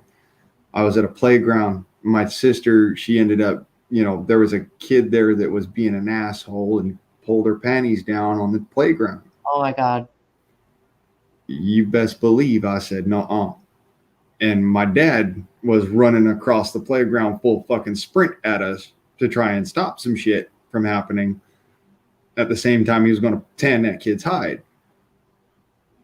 I got to him first. And let me just say, that was my first bloody lip, and that was that kid's first ass whooping in his entire life. His dad was standing there on the playground with his jaw on the floor. Could not understand what the fuck was going on. And afterwards, we actually became pretty good friends for a little while. Huh. But yeah, I beat the shit out of him. And when I say I beat the shit out of him, I literally made him crap himself. That is not a lie. That is the honest to God truth. I made him defecate upon himself because he was so scared. Mm-hmm. And I'm saying that because it's a natural feeling to protect. My dad wasn't trying to protect me. He was trying to protect the other kid. Mm-hmm. That's a reality of it. He wasn't trying to stop a lawsuit or nothing. He thought, holy shit, my kid's going to kill him. And because he saw the look in my eyes, because that's my little sisters, and I love my little sisters to a point where, I've gone and found that darker person that I am and brought him out just to make sure that, whoever my little sister's with, they learn, hey, she's a special woman. You treat her right, you will never have anything to fear from that other part of me. But if you treat her wrong, God help you, because nobody will fucking get out of the way. That goes back. I can't see chat. I don't know what anybody's saying, but I can tell you this. I can say that when a man says, "Hey, I don't want to have nothing to do with the kids. I have with you. And he walks away. That means that he really didn't want kids with you in the first place. Yeah. But he knows that you're strong enough to take care of them. Normally, Oh, normally a man won't walk away if you can't defend yourself. Like a strong personality woman can take care of herself. Somebody that take care of herself, a man won't will leave quick, and that's because he has that instinct. Like, oh, she can take care of kids. I can move on, and she'll be okay. And put you in a situation where you're suffering taking care of the kids, but you also know that you get through it. So, it's kind of like it's weird. It's how men see it. Men see that they need to protect a woman. So when you get with a guy and you make him feel like he's protecting you and the kids, then you're more likely to have a long relationship.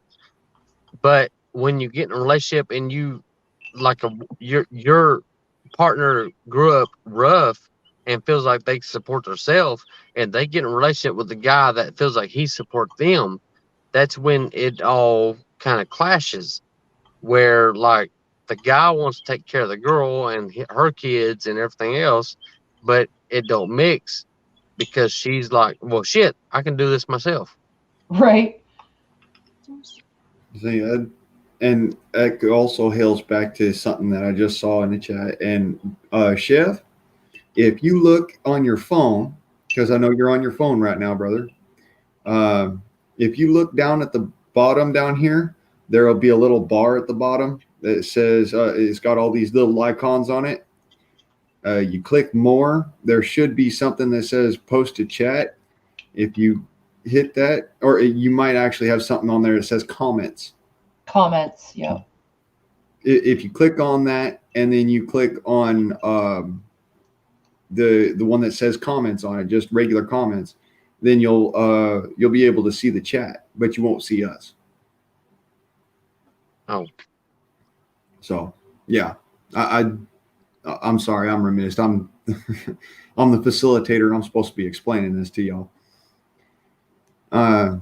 Anyway, Well, nobody talked to me anyway, so cool. in the chat, there was something I wanted to address, and that was something that Bioxo and Eddie have been talking about, and a couple of the other folks in the chat, and that is that we grow to be protectors, and I never was growing to be a protector. I just somehow innately I knew it was just part of me. I didn't grow to be a protector. I was a protector when I was born. It was part of my mind. Like I knew that somehow I was going to do something important. So I had to protect both me and my family and, everything that was around me, everything. I couldn't let a glass vase fall. I worked on my martial arts skills to a point to be so good that I'm faster than the camera can actually follow. I mean, if I did my martial arts on camera, you guys wouldn't be able to follow my hands. Yeah. See, here's what happens. Evolution teaches you that men are protectors. Women would defend a man that's down. If I get knocked out today in front of my woman and I get knocked out, she's going to defend me. She's going to step up and be the man in that situation. Right. So like everybody heard the story about a lion putting it, putting her head in front, in front of a lion's neck and protecting it. That's why she does it. She puts her head in front of his neck to protect him when he gets in a fight, so he don't get killed. That's what a woman's instinct is. That's what they're made for. They are made to protect the male, but also they are made to defend their household. So the male is a blunt force. Well, I Boom. think another thing too is keep in mind, women were left behind after wars, after their men Yeah, got killed yeah, trying to get them food, yeah. after they travel apart and go to work and never come back.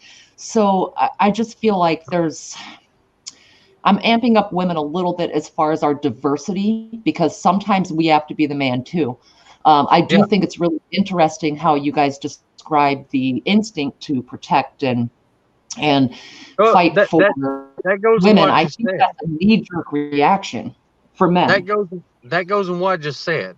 Like Yeah. like you said, if men go to war and get killed, and therefore it leaves a woman at home, and to defend everything that they own, defend their kids, defend everything. The natural thing in evolution is like the man steps up to fight, the woman stands in front of his neck to protect it. So to protect him from getting killed. So in reality, the woman is protecting the man. But shouldn't he Him, be standing in front of her? he is. He's Yeah. standing in front of her, but it's her choice to stand in front of him to make sure he don't get hurt when he gets in a fight. So he stands up to fight. She stands up to defend him. Do you This see the actually concept? something. She's defending him. He's fighting for her. So This all there's a goes back to difference. something I learned about the samurai. This is some Japanese lore for you.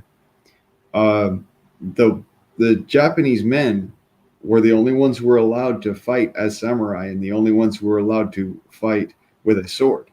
However, that did not mean that a woman of the samurai families would not pick up a sword.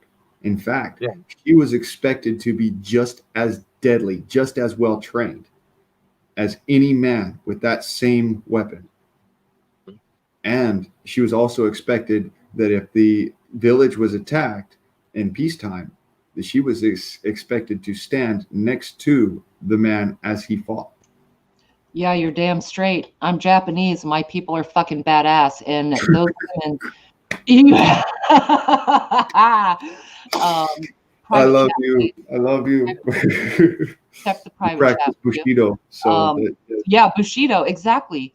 And Byakuso, to round out your story as far as what you have done to change and break the cycle that you were raised in, I've done the same thing. I've done very similar, and I I was can't see it. What did he mistreated say? by some parents or whatever.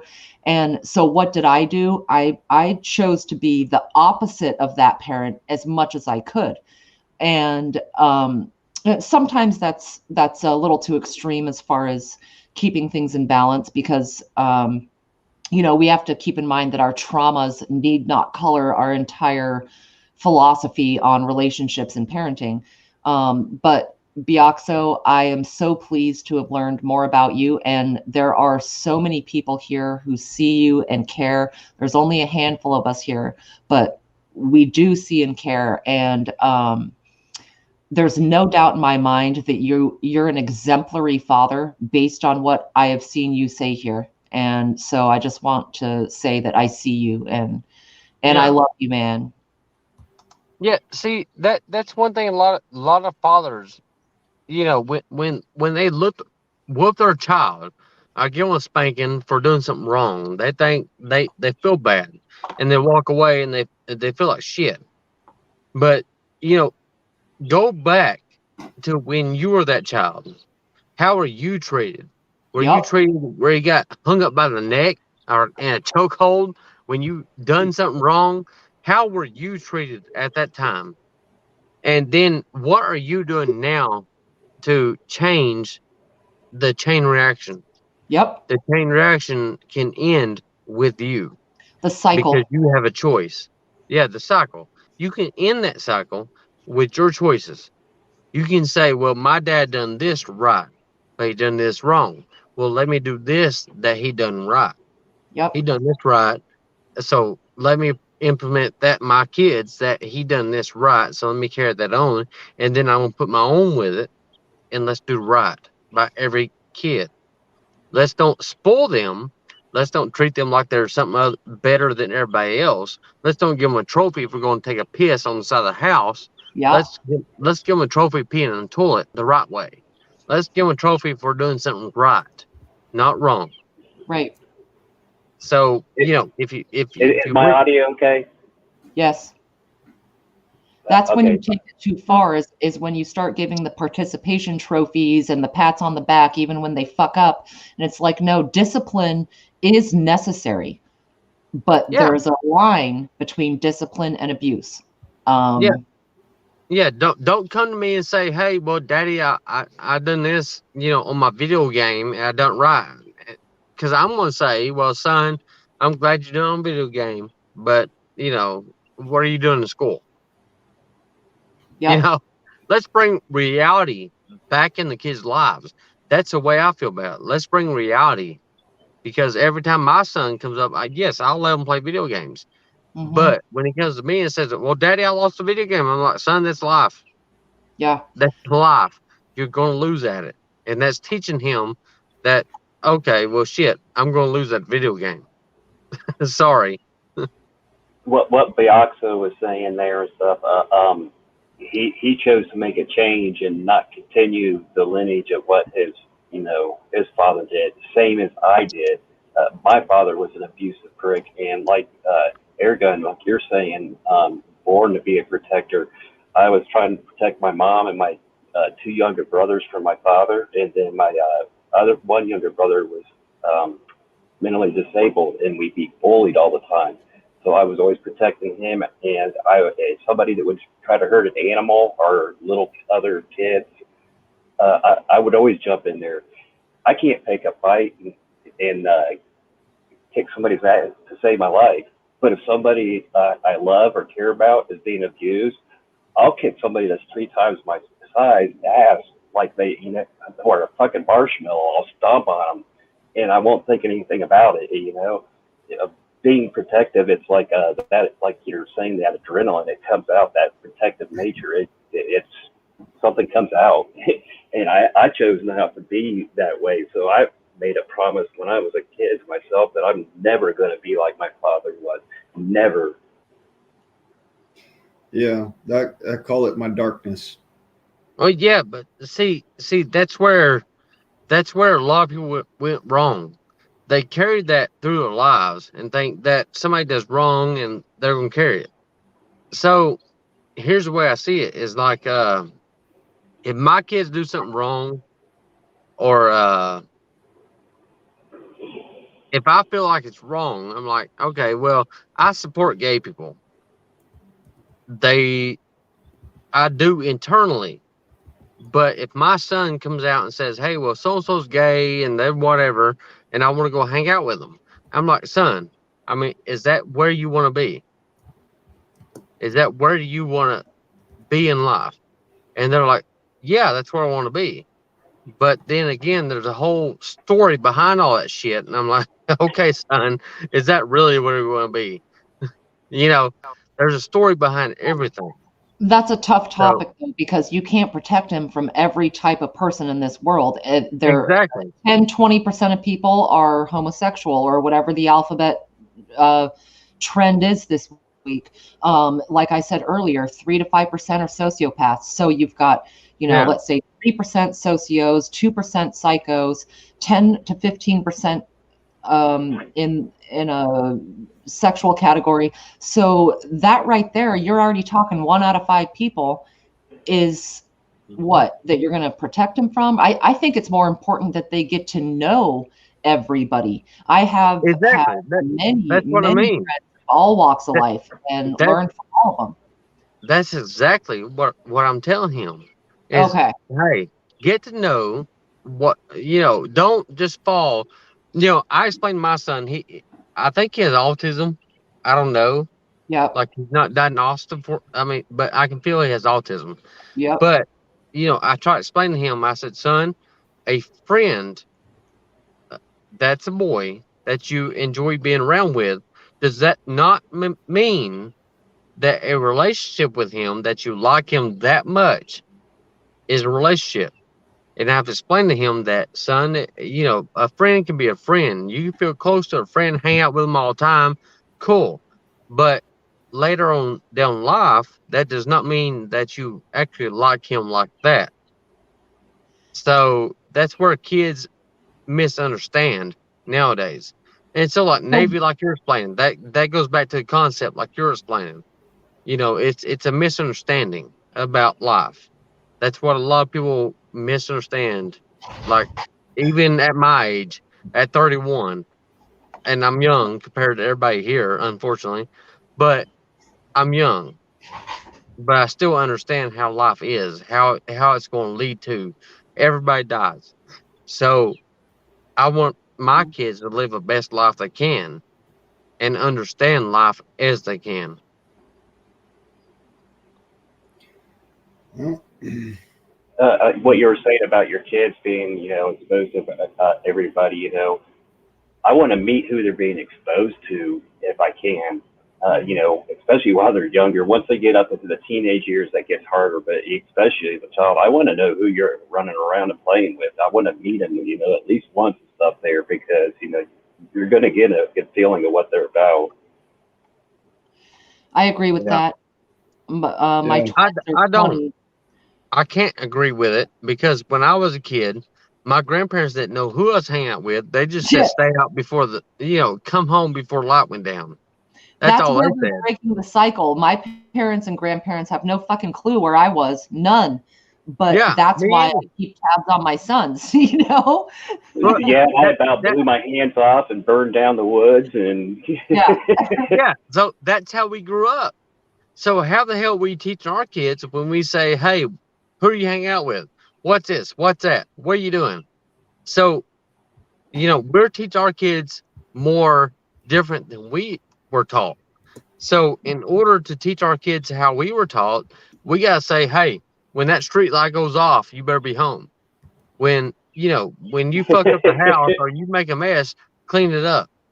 so At some point, we got to make the decision of saying, "Hey, like our parents done us, or my grandparents, in my case, done me, is hey, after 9, it's dark, moon's up. You better be fucking home. You better be in the house asleep." That's it. Yeah, it was be home for the street lights are out, or instead of your parents yelling for your name, your mother would be screaming your full name, including your middle name, for the whole neighborhood to hear. Yeah. I mean, see, I'm young, so that's how it was for me too. So that's the way I treat my kids. It's like, "Hey, who are you talking to?" "Yes, this is my business because you're in my house." And my daughter is she just turned 13, so she thinks she can walk out of the house and do whatever she wants and come home when she wants. And I'm telling her like, "Hey, well, you're getting close to get a job, so if you want to make money, then you're gonna have to pay me rent. If you want to come in late, then you're gonna pay me for it." I treat her like she is my child, but I also treat her like she's an adult. If she wants to act like one, I'll treat you like one. If you don't want to listen to us, I'll treat you like you're an adult. So, Aragon, were you a good kid? What kind of kid were you? Were you super shy? Were you like tell us a story about you. Okay, I was the dweeb at the back of class that made everybody hate him because he knew every answer. I was also a little shit that got into just about everything. Hmm. And oh, that's all good, Bella. We love you, brother. Yes, girl. Sister. We love you. And I I don't can't see mean it. to mean anybody by calling you brother. That's a term of endearment from me. Anyways, yeah, I was a little shit. My dad's favorite word for me was "you little retard." Mm.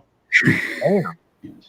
Yeah, and imagine this: I was supposedly mentally disabled, so calling me little retard, that was his way of trying to point out to me that I wasn't. Right. I was And not in any that's way, his shape, or form. deficiency. Yeah, that's on him. No, it actually what it was is it was a matter of it was on the people that would not listen to him when he said, "No, my son is a genius." My dad loved me, and he fought hard to try and make it so that I wouldn't have to go through what I went through. Because he saw the Interesting. writing on the wall. Yeah. What y'all don't understand is that John Price was actually 100% a patriot. He may have been a Democrat, all right, and let's accept that for a second. Yeah. He was a Democrat. Yeah, I don't care about labels myself. He was also a patriot, a Mhm. prepper, and a very loving man. And he loved everybody. And when I say everybody, I could, oh man, if I was out there in Blythe right now, I'd go and I'd get some of my friends, my next door neighbors and whatnot, and I'd get them together and be like, "Y'all remember John Price?" And they'd be like, "Your dad was awesome, dude. No greater of a party animal there ever was." And at the same time, you guys may have yelled at each other and cussed each other out all the time, but we knew that you loved each other. Yep. That's a reality. Yeah, we used to go home. We almost went to blows several times, me and my old man.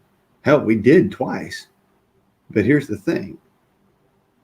My dad would never swing harder than he knew I could take. And I'd never, ever swing for his face. Huh. It was an actual mutual respect. Mm-hmm.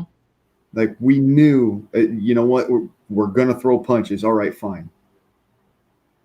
I'm not going to hit you in the head. Because that's just how I am. If I hit you in the head, that means I absolutely don't have any respect for you. So That's really interesting you say that you had kind of like boundaries, and I bet they were unspoken too. I bet it was you both understood. Don't hit here, don't hit here. Yeah, I can understand what he went through because my dad met my stepmom, and I was 5 or 6 when I met her, and when I met her, she was in bed with him. It wasn't no introduction. I just went to the refrigerator to grab a drink, and I seen her in bed with him. So they've been together this long, and I still don't respect her, but I respect him. But I went to live with them when I was in high school, and when I left and came back to get my shit, and I said something about his wife, Mm-hmm. you know, on the phone call. I showed up, he's standing in the yard, and he's drunk. She's on the porch yelling at me. And so when I told him, he said, "Son, you're not big enough to take me to get your stuff." And I said, "Dad, I may not be big enough, but I can take you." And I, I walked past him because he's not going to fight me, because Mm-hmm. that mutual respect, because I was his son, and I walked by, grabbed my shit. My grandpa was in the car, took it to the car and left. And that's his dad. My grandpa was his dad. So we went back to the house. And years later, uh, his stepkids that he adored and done everything for without me while I was living with his mom and dad, uh, got on drugs and shit in jail, done nothing with their lives, nothing. And I'm the only one that done something with my life and still doing shit with my life. So to this day, when I show up at his house, he may be drinking. It don't matter. I'm sitting on the porch. He's like, "Son, you done better than anybody." I'm like, "Well, why didn't you treat me like I was better than anybody?" That's the point. Why didn't you say, "Son, I'm proud of you"? Why didn't you hug me and say, "Hey, son, you're doing a good job"? Instead, he was always negative, and that pushed me to do better. And I'm still doing better Right. every single day. Every day, I'm thinking, "Hey, we can do this better. We can do this better. I can do this better because I know I can." But the fact that he don't acknowledge that I can to this day tells me I don't give a shit. whatever. I'm gonna tell you how good I'm doing, Yeah. but you know, Well, I that's think that that's a good way to turn it around, though, is to reverse against it. And yeah. yeah, yeah, Fight against it. Fight against the urge to for somebody telling you that you're not doing better. If somebody that you love is is treating somebody else better than they're treating you when you know that you're doing better than they are, then right. fuck them. Yeah. They're not for you. You don't. You People don't need other people in their lives that are saying, "Hey, so and so's doing better than you. So and so is doing better than you." I mean, you don't need that shit. If you see attention on Facebook, anything else of them giving attention to somebody else, then that person and people involved are not for you because you're doing better and you know you're doing better. Leave them alone.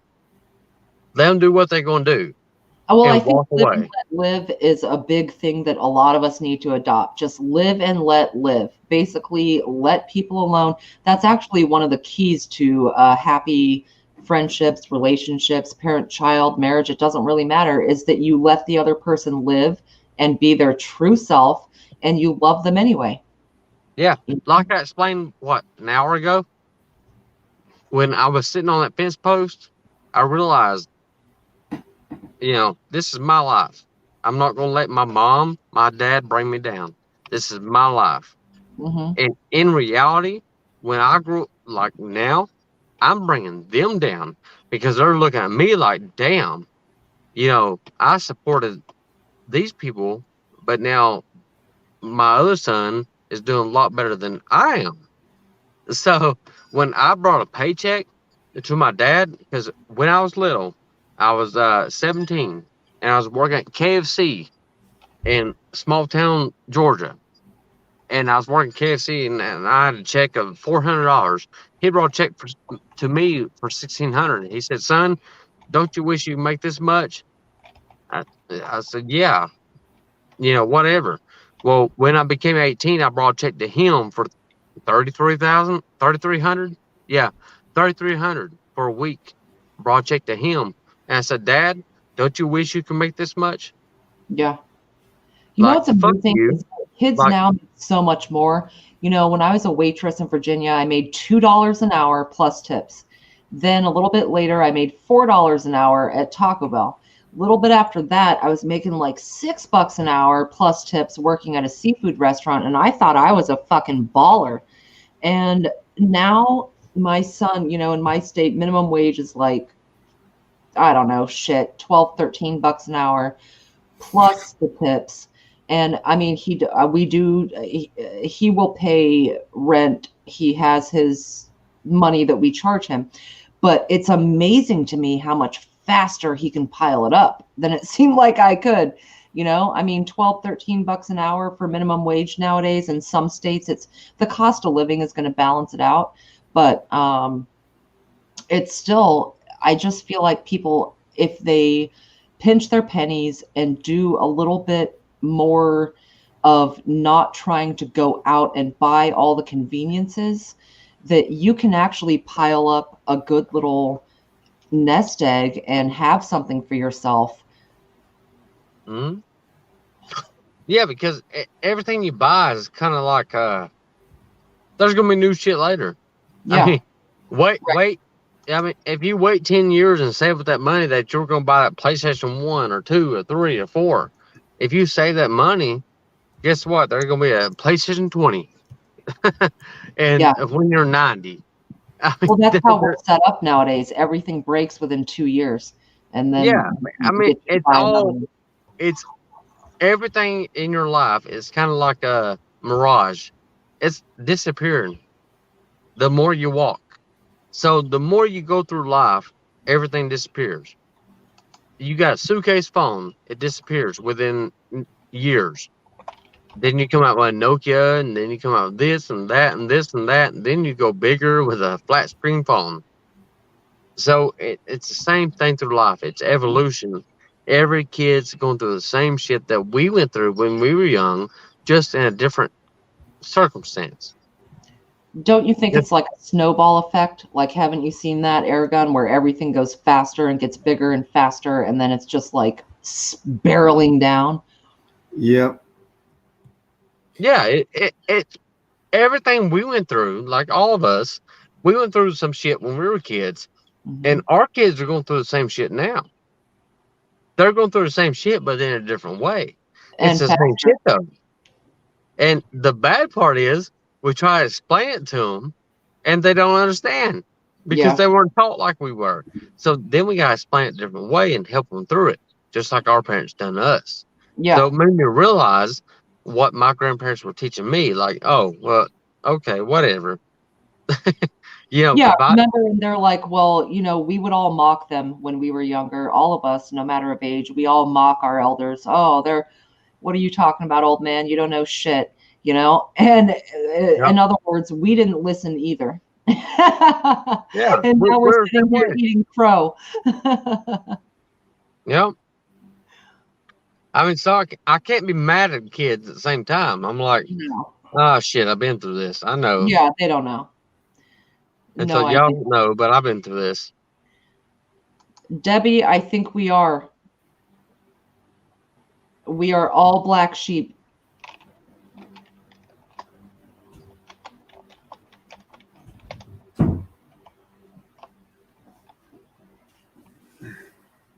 Okay, well, it's getting daylight. I'm gonna head to bed. All right. All right, Virginia. Well, I'll hang out here and run the show. What are we talking about, folks? Somebody put something up. What's your favorite sandwich? What is your best session in let's see. I have had a session in a couple of fast food restaurants. Does anybody have that? I mean, there's only 12 of you in here, so there can't be that much to keep up with. No, we're not sheeple, Debbie. I am absolutely the black sheep. I'm the oldest of 6 kids. I have a large extended family. I don't know actually a lot of them, but still, I was raised LDS, and I did not go after I was 17 years old. Now, I have nothing against that organization. If people are active members here or whatever, it's all good. But for me, I started to break out of it, and that made me the black sheep because my family was very, very religious. And it can be really hard.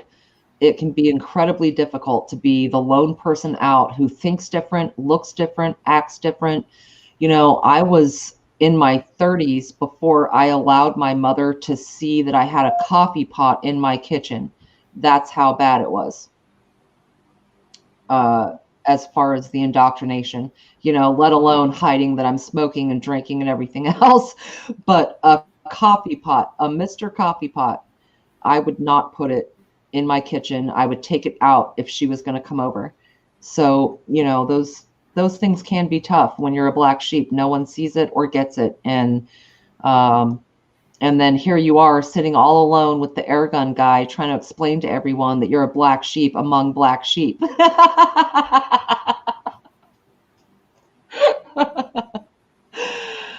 Eddie, you're talking about waiting the movie, I have to assume, right? Like, I don't know how many of you worked in restaurants. If any of you did, I worked in restaurants, everything from bottom of the barrel, like the snack bar at a bingo hall, all the way up to fine dining with penguin shirts and the bow tie.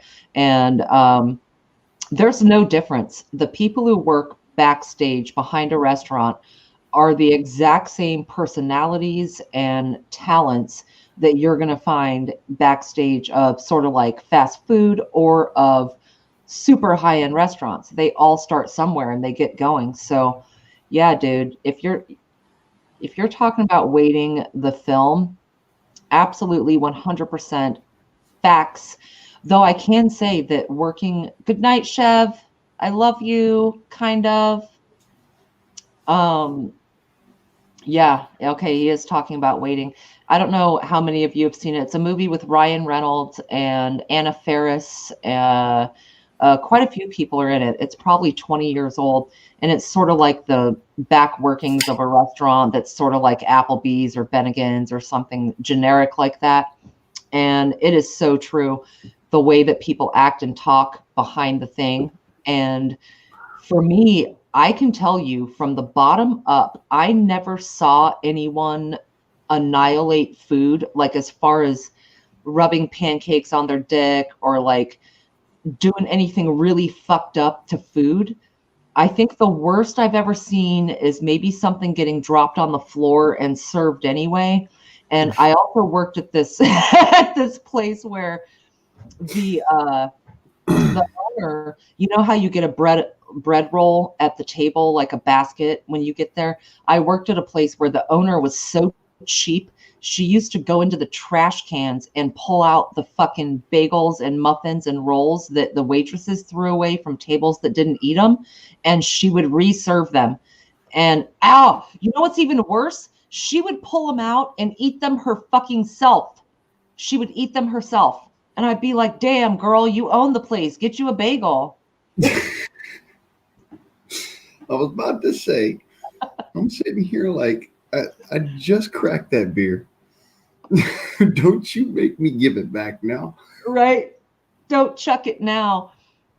You know what's the best part about that restaurant? It was a Jewish deli, and they had a restaurant on one side and they had a deli on the other side. It was amazing. They sold like kosher meats and all this great food. Well, what's super funny is it was a husband and wife that owned the place.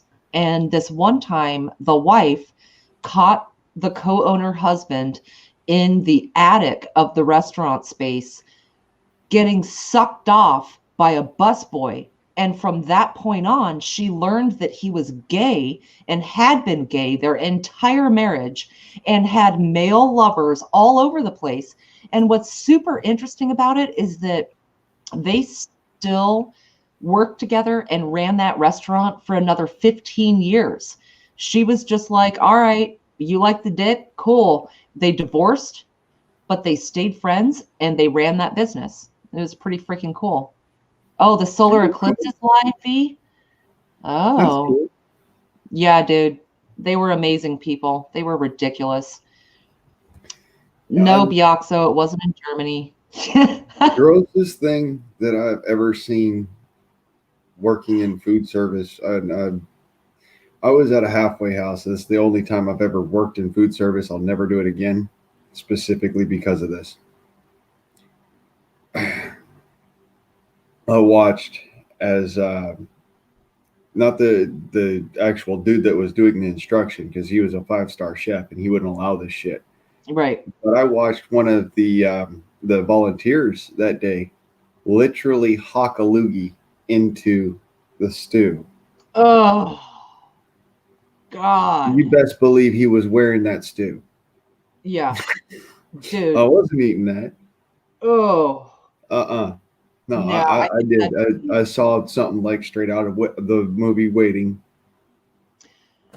Straight up saw that. I never saw a full haka loogie. There was a waitress one time that she hated her customer.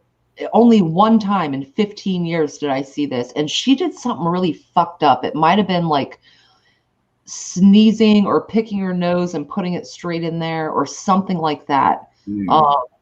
One of the chefs I worked for, he was a 5-star. Like generally 5-star chefs or 4-star, even 3-star, they're not going to fuck with your food because that's their pride. That's their business.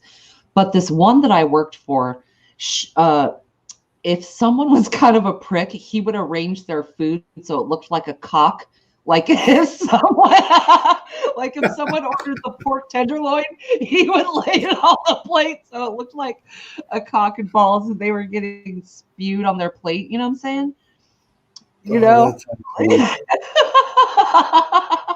It's not the worst that I've seen. I'll put it that way. Yeah. Well, if you're trying to like not sabotage people's food, then all you have left is to make art out of it. And you know those crazy presentations they do. So yeah. You know, I should be watching that live stream because it's my hobby to do astrophysics and stuff. But Yeah. Actually, that's a good topic, astrophysics. Byaxo, it's possible that she came from there. At the time, she would have been about 50, and that was in the 90s. So it might have been her parents or grandparents that went through the Depression and or the Holocaust and maybe had a thing for not wasting food. Um, yeah, I just always thought it was kind of probably parents, Virginia. stuff that she pulled out of the trash. But I do get your point. Yeah, probably her parents. Yeah. My grandparents were like right at the end of that. Almost, my grandma was born in I think it was like 43. So yeah, probably her parents. Yep. And yeah, I understand it completely. My grandma Nay, which I've told y'all lots about. I love that woman. God Oh, rest her. tell us She more. was awesome. Grandma Nay was awesome. Y'all loved her. Um, but anyways, yeah, she was Miss Frugal because she lived right here in the United States and went through all that while my grandpa was overseas and while he was with the Eagle Squadron,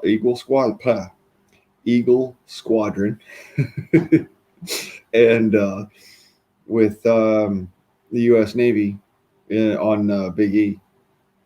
So Dude, yeah, that is so amazing. It's funny, all of us in here that are, we might call ourselves different things, whether it's patriots, preppers, black sheep, but whatever it is, it doesn't matter. We all have such interesting, rich histories.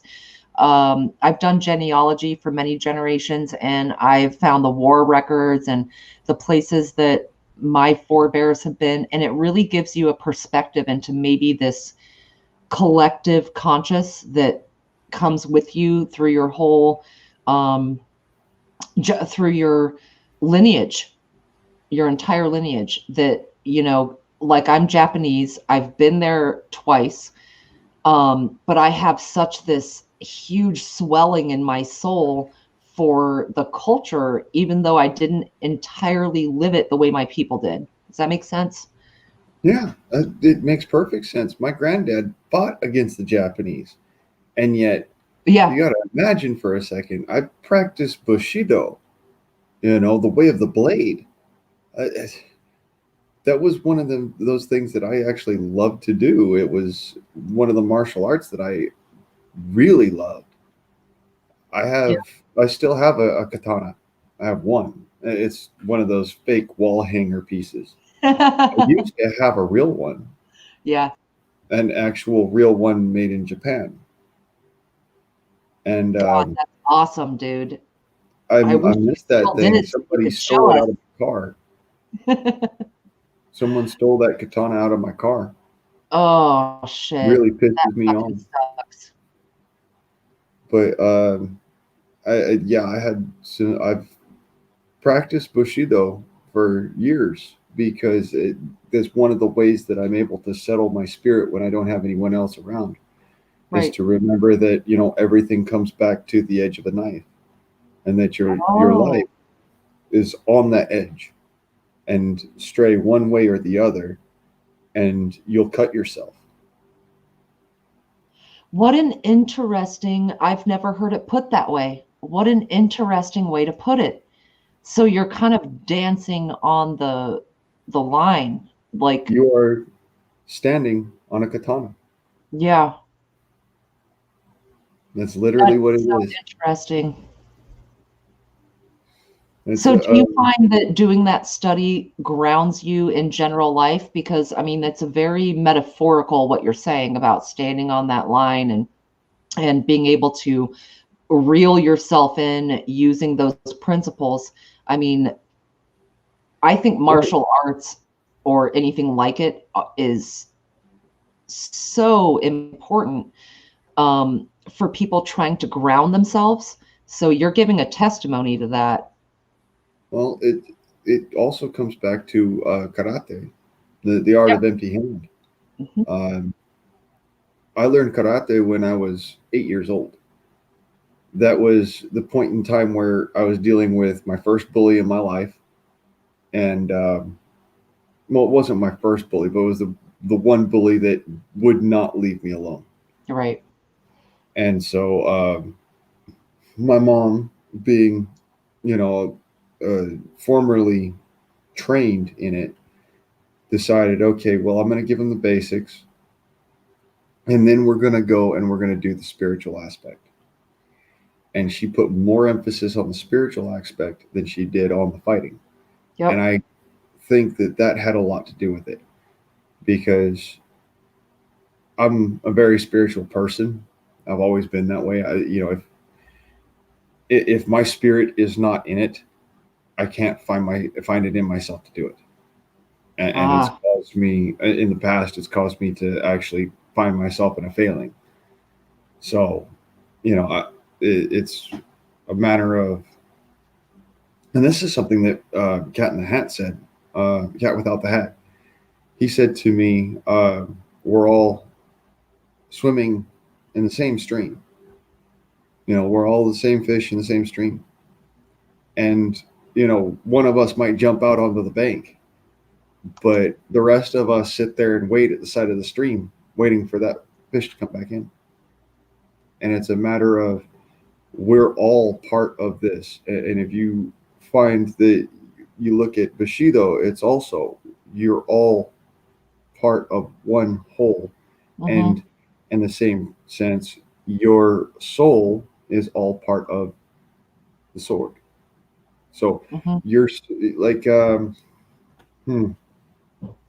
nowadays we all refer to, the most advanced weapon of the time being the AR-15, right? Right. Well, imagine if the samurai had an AR-15. You're right. Who used it? No, I don't. They would have used it, but they would have had a specific place for it. Right. A very specific place for it. Just like they had a very specific place for crossbows. They had a very specific place for throwing stars, things like this. They were used, but they weren't used a lot. Right. They were used when it was open warfare. Yeah, when it's the right tool for the job. Exactly. Whereas, the sword was considered to be the first go-to, the one thing that you saw as necessary, as always. We can settle this without even having to shed each other's blood, because if we can fight each other to a standstill, we don't even need to take each other's blood, because we understand each other. That's so funny you say that, because that's respect. Like, getting to where you fight to where you understand each other is a form of respect and honor between those parties. That's so interesting that you put it that way. See, Chevy's got it right too. Martial arts alone cannot defend anyone. And it's absolutely true. That's what I thought at one time. Okay? Martial arts alone cannot defend anyone. However, the sword was their tool at the time that was like the pistol is now. Yeah. It was the close combat. I can deal with this situation and not have to utilize my body.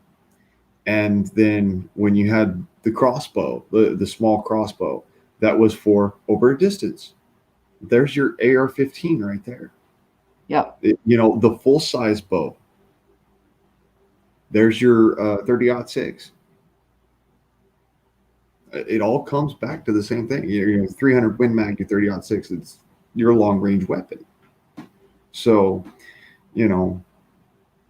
people don't see. People use comparable weapons to the time.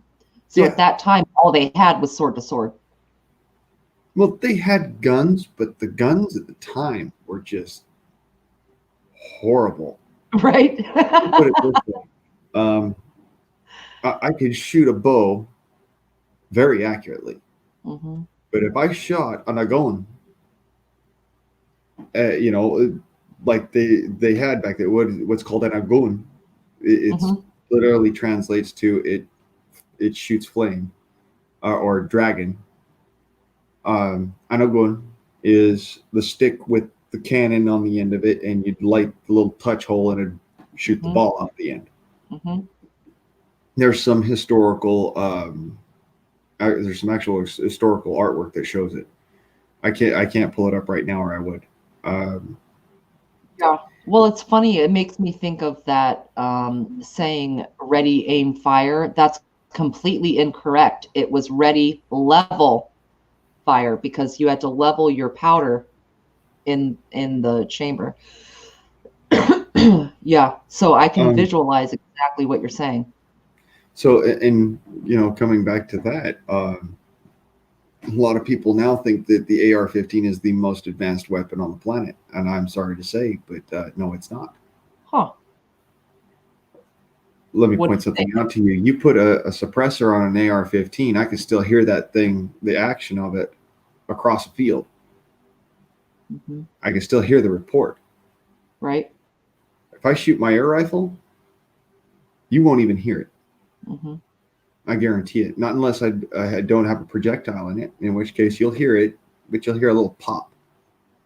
That's it. Literally, it is so quiet. I have actually shot a rabbit, had another rabbit run out next to it to find out what the hell happened, and shot that rabbit, and had it happen in succession and filled my bag. Wow. I mean, but you It's no can't. bullshit. What about man to man? My sons have some very powerful airsofts, and I mean, what limitations are there with that, though? I mean, how much hurting can you really do without Let me put it going this too way. far? I dropped a coyote in its tracks. Okay, they're about the size of a large dog. And it's actually illegal to shoot them with anything that you would not be legally allowed to or legally capable of taking a deer with. In the state of California, you can utilize air guns to hunt deer. Holy shit! You can hunt deer with air guns? I didn't know that. I just learned something for sure. I didn't know that. I You didn't can think you hunt could deer with draw an air deer. gun. Matter of fact, I'll show you that projectile again, and I want you to look at it real closely. Yeah. This is I just mean, a we can 25 delete cal. this after we're done. Yeah. You know what? That might be something I'll do for the chat today because I have my computer. I'll drop the link to Hotson air guns online, and I want y'all to go over there and check them out because Yeah. that's the air gun that I have. That's the air gun that I was telling y'all about. That's a fully automatic, super special air gun, and it does some really cool shit. But look at this. Oh, You'd think that that looks like a 22 long rifle bullet, the whole yeah. bullet, like the casing and everything, right? That's just a chunk of Holy lead. shit. That is just a chunk of lead. Yeah. That thing's as long as my finger is wide. Yep. That's an interesting perspective on this because we've talked about this in other places as far as if the laws get to the point that you can't get XYZ. There are some exemplary airsoft or airgun things that a lot of you have referred us to, and I've looked them up, and they're fucking amazing. Let's just put it this way. Yeah. This is what's called a moderated shrouded barrel. Yeah. If I take this end off, you'll find that it has that little hole in it, like you'd see in a suppressor for a firearm. Yep. You'll also find that it has baffles and mufflers, like you'd find in a Yep. suppressor. Yep. Okay. And that's not the only one that's in there, by the way. There's 3 more. Oh, God, I can just barely pull it out. My finger doesn't want to reach that far. But you can see it actually does burn a type of propellant in it. Dude, how does that affect the operation of the device with all of that modification? It doesn't. Oh my God. Actually, what's Crazy. crazy is the only thing that it affects is the sound. It is so Right. silent that up to 10 rounds with this gun, you'd never even know I'd shot it. You'd never even know it'd been fired unless you got hit. So is Bioxo correct that you would need an air compressor to work that out? Air compressor, a tank, or a hand pump. They make a Oh, specialized hand pump, a high pressure right. air hand pump, and Even it as goes up simple as to like a bike 3,000 pump? psi. You can see right here, this is an air pressure regulator. Right. You can see that it's got the, that on there. But here, let me get this close to the camera. And you can see the PSI rating there. That's bars. Oh my God. Yeah, oh yeah, I've never seen anything like that. Several thousand PSI that's inside this tank. This thing, I could drop a deer at about 40 yards. Now, all right, so let me show you. I've showed it before, but if you're already showing that, we might have to delete this. So I don't care. My channel is not monetized, folks. This channel all is right. not monetized. That's why I let everybody get away with everything here. I'm not going to lose any money. Right. And even if I did, I wouldn't care. That's just not who I am. I don't know if these can even be modified, but the one. Okay, So this is the major. This is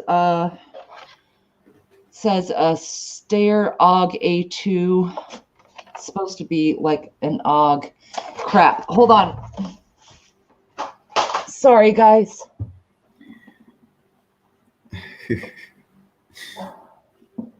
It's all good, Virginia. Yeah. So this one. It looks like the real deal. Let's, It does. All except for that orange tip on it. Yeah, exactly. But that's that style. Then it comes this way and then this way.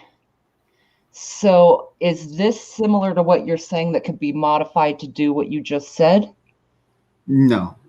Okay. It's a specialized equipment here. I'm going to go ahead and drop this link for you guys because obviously you need to see what I'm talking about. Let's see. Oh yeah, this other one is just a BB, but the first one is like it's supposed to be kind of like an AUG.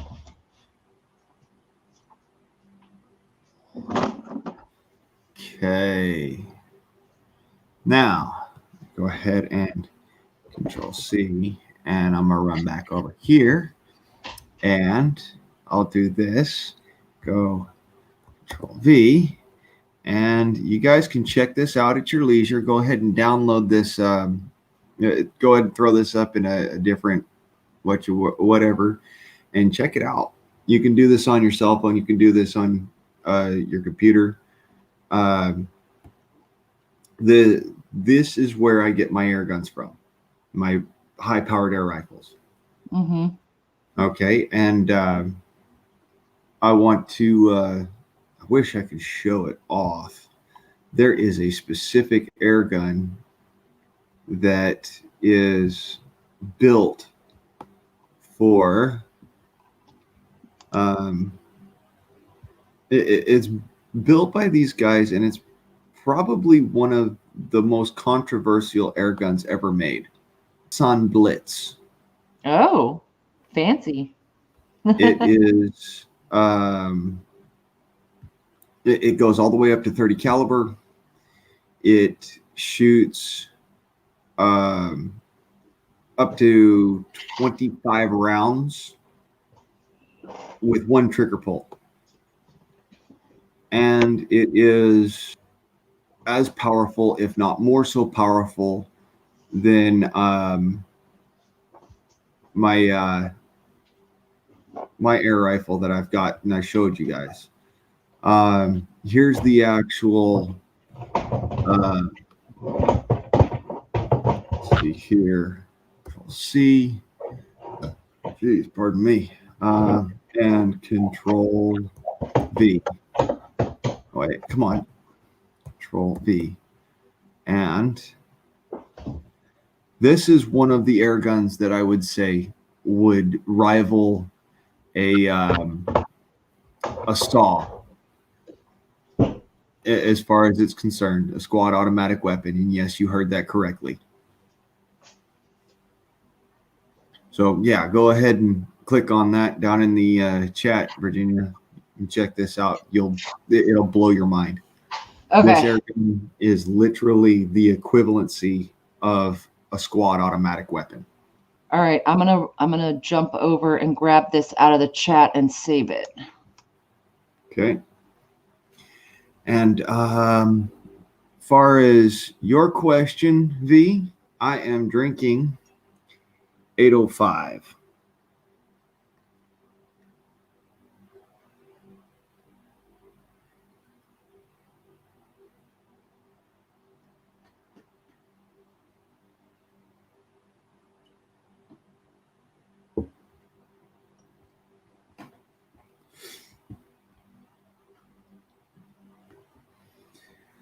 So yeah,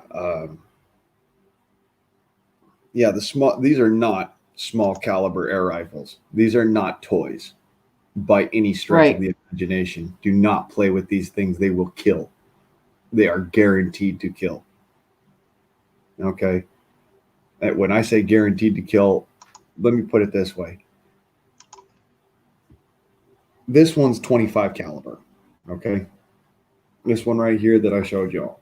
This is 25 caliber. It's same basic caliber as you would find at Wally World. Difference is it ain't shooting pellets. Mm-hmm. Well, I think your rifle is never going to exceed of the velocity of an AR-15. All right, Patrick, wait, I got to point this out, bro. An air rifle is never going to exceed the velocity of an AR-15. But here's the difference. How are you going to feel when that slug from the Hatsan goes through your neck and takes you out, and you can't even hear where it came from? None of your buddies can. Nobody knows because they can't hear it. They just see you drop. Right. That's it. There's no defending against that. It is an absolutely perfect weapon. There's a difference between an air gun and a firearm, and this is the difference. I think that UV has a good point. It's a kind of, you don't have to register. And also, if it's a properly placed shot, target, whatever, you can bring someone down with your thumb. So, yeah. Yeah. This thing can take out a man at about 300 yards.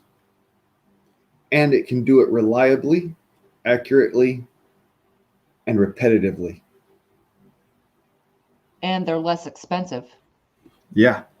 Yeah. For the price of these rounds, that's another thing I'm going to give y'all. And this is NSA. All right. Let's see here.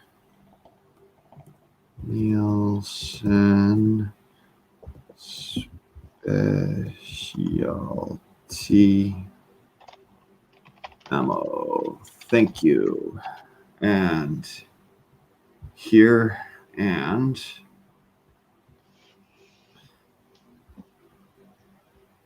yeah, this is not supposed to be loaded as an for a firearm, but like I said, MacGyver at your own risk.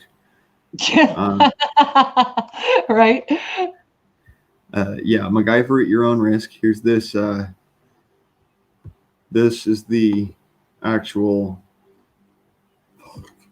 And Control C, Control V. All right. Oh, come on! It didn't want to do it. All right, hold on a second.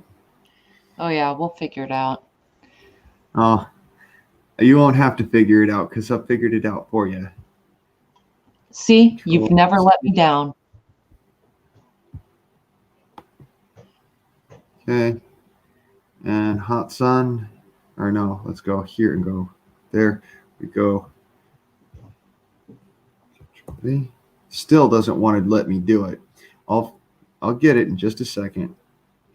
Yeah. All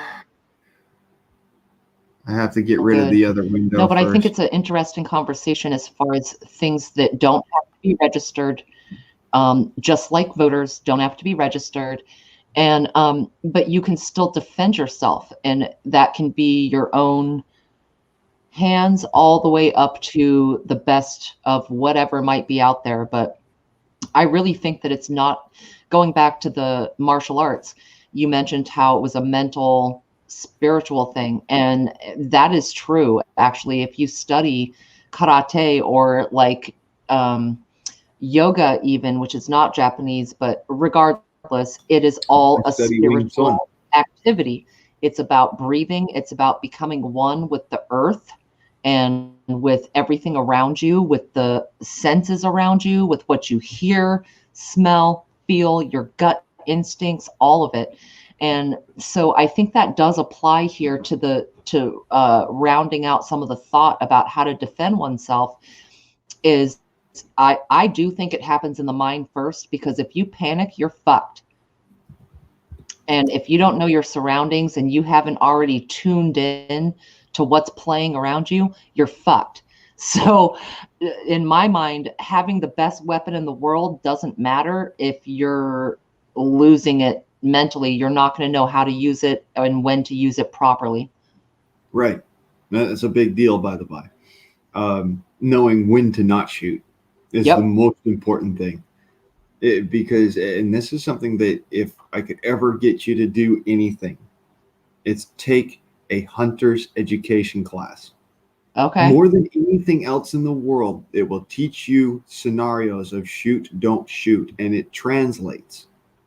It translates big time. All right. The situation's different. Yeah, you don't want to shoot at a deer when there's another deer behind it. Great, whatever. It translates as the mentality of, should I take this shot? Right. Because if I take this shot and I miss, and that person is only injured, and now they can actually point out where I'm at, versus I take them out, they can't do anything, the next person in line. You see that? Yep. It's 100%. all about the same situation. Shoot, don't shoot. I think that's a lot of what we see in society and with people who do egregious things, is that lack of self-control at that line. And it just becomes an emotional response within fight or flight. And they make the wrong choice immediately. And that's because there was no grounding before they sparked up that wire. And so all of us, in here, as we were talking about being survivors of a lot of different things in life. I mean, everyone, if you're still alive today, you survived. But that's the thing, is you got to stop and really assess, because the unnecessary shootings is what's going to get 2A taken. Yeah. It's the unnecessary, the unreasonable, or the don't shoot situations. Basically, what you're saying, Virginia, and what I'm trying to say here is it's not so much about should I take the not should I take this. It's not so much about whether or not it's going to be a defining factor in whether they take away your guns, because the reality is no matter what, they're going to try. Yep. The difference is that if you take a don't shoot shot, you make it easier. You give them ammunition to turn around to people who don't know anything, who will then say, you know what? Yeah, that sounds right, because they shouldn't have made this mistake. Yeah.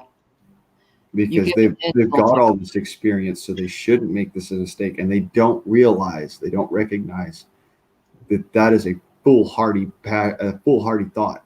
You're gonna make a mistake. Yeah. I bounced a pellet off of a rabbit's skull, like going back maybe a year and a half. It's one of the reasons why I got this gun, is because I didn't want to ever make that mistake again. It was a don't shoot situation, and I shot. Right. I didn't judge the wind correctly, and I thought I judged the wind correctly, and I made a mistake in not waiting for another minute and a half to see if the wind changed. And right as I fired that weapon, wind changed. And instead of the pellet tracking down to the body, it tracked up to the top of the rabbit's head and bounced off its ears. So And you I had to heard that rabbit scream. That's why I'm saying, it all comes down to that. Do you have the knowledge to know that right now this is the perfect time to take that shot? And, you could be saying, oh, well, it's split second decision. They're going to kill somebody if you don't. All right. From both a hunting perspective and from militia perspective, if you know that the wind is not going to change, and you're in that instance, and you know that if you don't take this shot, there's going to be far greater harm versus just slightly greater harm. There's a big difference there. Slightly greater harm means that they're going to have their feelings hurt a little bit longer, or they're going to be scared for a little bit longer, or, they might end up, having some torn clothing or something. That's one thing. Far greater harm, they're going to die if you don't kill this person. That's the difference I'm talking about. Okay, so there's also a difference between being in a low-key societal dispute as opposed to being in a militia situation.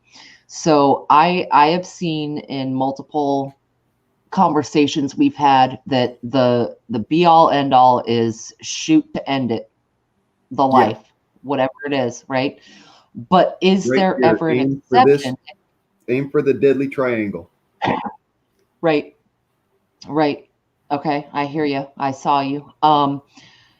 But as well, is there ever an exception to where you know that someone is simply not doing okay, but doesn't deserve to die? Yes. That's the situation I was trying to tell you all about before with the meth head. He was high out of his mind and had just simply snapped, didn't understand that what he was doing, didn't realize the danger he was in. And it was the love in my heart and the knowledge that I've had from previous instances that told me, don't pull your gun. Don't hit this guy. Make it so that it looks like he won. Oh, make it look like he knows he won. Mm-hmm. So you're kind of saying play dead. Yeah, basically, it's psychological warfare. You have to have, every now and then, you're going to have to use that psychological warfare to, de-escalate a situation. Sometimes it can be a situation where there's no de-escalating it. And that's what I'm getting to at this point. Whereas before, there are those situations where a person's really high, or that person is, heaven forbid, they're really depressed. And you can move and manipulate that person in their mind so that they don't have to be put through that harm. Now, sometimes that doesn't work. Yeah. And that's the point in time where, it's the split second decision where a lot of police, they get a lot of crap for this. And I'm sorry, and I hate that they do, because the reality is I love cops. I do. We need them. All right. I don't hate police officers. Matter of fact, there's the very few individuals who I'd like to go and give a swift kick, because they make the rest of the cops look bad. They make it so that I don't even want to be a cop anymore. At one time I wanted to be one. I don't You know want to be. what? It's not even them that makes the rest look bad. It's the media. It's the fact that stories get blown up just to fit a certain narrative, and Mhm. they will use whatever in vogue war is going on. Maybe it's race, maybe it's drugs, maybe it's something fucking political. Who knows? But they're going to use it. They're going to take that inch and go a mile. And it gives everybody in that system a bad name, including veterans, because if that fits the narrative, they'll fuck veterans. If cops fit the narrative, they'll fuck that. And yeah, I just it's disgusting to me because there's a line in a movie. The movie is called Barfly with Mickey Rooney, and he says, "I don't hate cops. I just prefer it when they're not around." And I always think about that because it's so funny and so true, you know. It's very true. Um, there's another line that I'd like to bring to your attention is from Die Hard movies, and I'm pretty sure you all remember it. I'm not a cop. I'm just a man. Right? Oh, by And the it way, literally freaking the hit me boxer, right in not the Mickey gut. Rooney. My bad. It literally hit me right in the gut because he said, "Oh, what, are you some sort of cop?" And he goes, "No, I'm not a cop. I'm just a man who's trying to have some time with his wife and his kids at a Christmas party here, and you fucked that all up. Yeah. So you know what, motherfucker? I'm coming for you." Not enough think that way. That first part of it, I'm not a cop. I'm just a man. He is a cop, but Yeah. he recognizes he's just a man. And that's all that he can do is just try to, for a little bit longer, hold on to that edge. Dude, So, it's so anyways, you were hard saying, though. I would not make a very good cop because I would get too emotionally. I'd be too much of a hair trigger to do it. You it's a know, if I job. saw some fucked up shit, it'd be like, okay, we don't need to waste time in court. You know what? Eddie's got this absolutely right. I'm going to put this up here so you can see it. Yeah. That one right there. There is a lot Oh yeah. of responsibility with pulling the trigger. We've all seen the movies.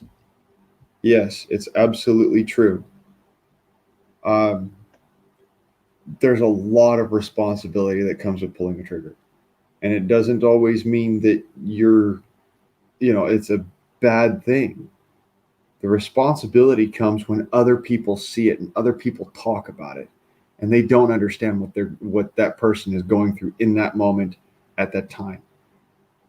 For instance, this shooting that just happened recently, the young lady who was, pardon me, the young lady who was wielding a knife Mm-hmm. and was intent on doing physical bodily harm unto death to some other person. That cop Mm-hmm. shot her several times and she died.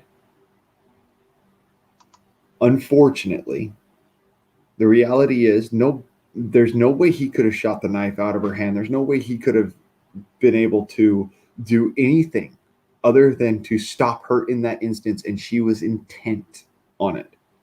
And that's the difference. The intent, the absolute will. And that's something that as a Minuteman I had to learn how to actually contain, is the absolute will. You have to learn how to not let your emotions become better than your training. Right. If you're in an instance where emotionally you want to kill this person, Right. mentally you know that if you do that, one, you're going to prison or you're going to die. Two, if you kill this person, they can't be there to do for somebody else. And three, if you're going to kill this person, what is the repercussions for it? What happens otherwise other than you going to prison or dying? Because you got to remember, your actions affect the rest of the community. And that's the reality of it. Well, I That's why agree. a lot of the time cops won't pull their guns. They just won't. They get frozen in fear because they're like, I don't want to cause so much other harm. And if they get emotional about it instead of recognizing this is a situation that calls for a bullet. I'm sorry. I No, climb I all get it. I totally get it. But see, people don't take accountability. If we're talking about a percentage of people that have no sense of being able to balance their emotions and balance between right and wrong, even if you go into law enforcement of any kind or military, in theory, your idea is to help others and to serve your community and your country. But that doesn't mean that all of them have the mental capacity to do so. And so I think that if you do, you can pull that down, you're winning. My dad actually started the police academy and he quit when they got to the part of what they would have to do if they found children being abused in various ways. And he Mhm. said, yeah, no, I'd shoot him in the head and right there. So bye. And he did, and he didn't finish it, See, you know? I actually went to go and sign up with Lameda County Sheriffs out here in Los Angeles, probably about like 10, 15 years ago now. I went down to the sheriff's department. I went and I went through the first part of the process to go and find out, what do you expect of me as a sheriff? What is the idea? And turns out that I would have to be willing to back other officers of the law no matter what. The whole back the blue thing is actually a thing. Yeah. And it bothered me because, as being previously a Minuteman, it has been my duty to actually stand up and cut another Minuteman down if he fucks up. It has actually been something I've had to do. Yeah. And I don't like it. I'm not happy about it. But it's a Yep. reality. Yep. If you see somebody who's doing wrong, you have to stand for it. Now, does that mean you always have to kill them? No. But what happens if you don't? There's the other side of the argument. There's always two sides. And you have to weigh both sides equally. Otherwise, you're never going to have the right outcome. And, Oh, good this is Lord. me But speaking that, after a beer. So, yeah, but when you're in a stressful situation, that's the whole point of stress and trauma reactions is you lose yourself a little bit and you're not able to do that dial back or to balance it out and figure out what you should or should not do. And that includes the people in uniform. So I think it's a very complex issue, but you do need to know, Biaxo, you crack me up. Sometimes we do need population control, yes. But we're not all going to become Dexter, which, by the way, was an amazing show. I will say this. That motherfucker made me sick. I'm going to be straight up with Dexter? Yeah, because I could see myself doing that. I can actually see myself doing that, which Yep. is why that's one of the reasons why I dial myself back so far. For the longest time, I had this knowledge like, dude, you do understand that I could kill you and get away with it, and literally get away with it. Yep. And nobody would be the wiser. Yep. I know all of that stuff. I know how to dissolve a body. I know how to make it so that you could never figure out it was me. I could actually throw you off the trail and make it so that you think it's entirely somebody else. I don't like that because it's not genuine. It's not who we are as human beings. It's not the way we're supposed to be. I was trained to do that. Right. And that's why I'm saying, as much as it's a TV show and that's all really fun and cool and whatnot. You think that forensics is foolproof and you're full of it. Right. Because forensics is not foolproof. Anybody who knows forensics can spoof forensics. Yep. 100%. And that's a reality.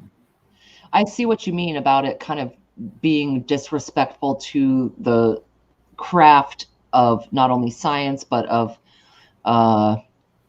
enforcement.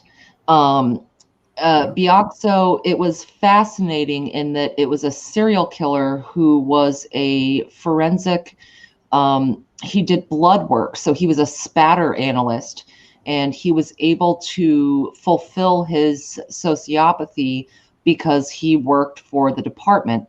And the way that he justified his behavior was that he only went after other killers. Once he found evidence in the department that someone was a legit scumbag, he would handle them.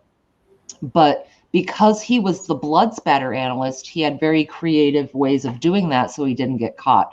It was a good show. I agree with you, Aragon, that it tapped into, even though I don't have your experiences, it does tap into a part of your psyche where you ask yourself, would I do that at that, with that level of Would I do knowledge? that? No. Would I not? Would I do I'm that? not, Yeah. you know, I mean, it's complicated, dude. It's complicated. If you see enough, even though you have respect for your position, if you saw enough, would you really be able to hold it back? You don't have, it's a rhetorical question. You don't have to answer, but just Would people I in hold general. it back? Because I draw again on my, what my dad taught me, and that is don't do anything that would make me ashamed of you. Oh, yeah. That's what holds me back from that. Because I And know that if my dad was so looking down on me and he saw me do something like that, I guarantee you, if he had the ability, he'd come up out the grave and he'd shoot me himself. So do you think that you guard yourself that way because of self-reflection or because of others' perception of you? I would say it's more of my love for others, Okay. because I love my dad a lot and I love his memory and I cherish it to a point where, yeah, I'll move in the heat of the moment to protect others. Yep. And that's where it ends. And that's where I've had to make it end. Because there have been points in my life where I've gone, that's fucked up. That dude needs to die. And I've almost done it. Yeah. Yeah, right. And I'm not bullshitting. I've almost done it. And then I checked myself mentally and said, no, that's not what your grandma would say. That's not what your dad would say. That's not what your mom would say. That's not what your sisters would allow. That's not what your family is okay with. And that is not the person you were brought up to be. And that's literally what it became for me was, hey, dude, no, is this going to do something to me later? Is this going to make me want to kill myself? Right. And Well, so, that's a really good point about accountability, because you'll have that in your mind no matter how tough or whatever that people think they are. Unless you're an utter sociopath, you're going to have it in your mind. What did I just do? Who did I destroy? Not just the individual or whatever, but the family. The repercussions are so much longer of an echo than that shot or whatever. And yes. yeah, so I do totally agree with you. As I've never been in the position to have to consider those repercussions. I have never had to consider that, but I do get what you're saying. And as Bioxo is saying, it's entertainment value. Those things, they tug at your heartstrings and whatever. But for me, I don't watch any television whatsoever. You guys have become my celebrities. But years ago when that came out, I love anything psychological. My master's is in psychology. So if there's something about autism or sociopaths or psychos or serial killers, I'm in.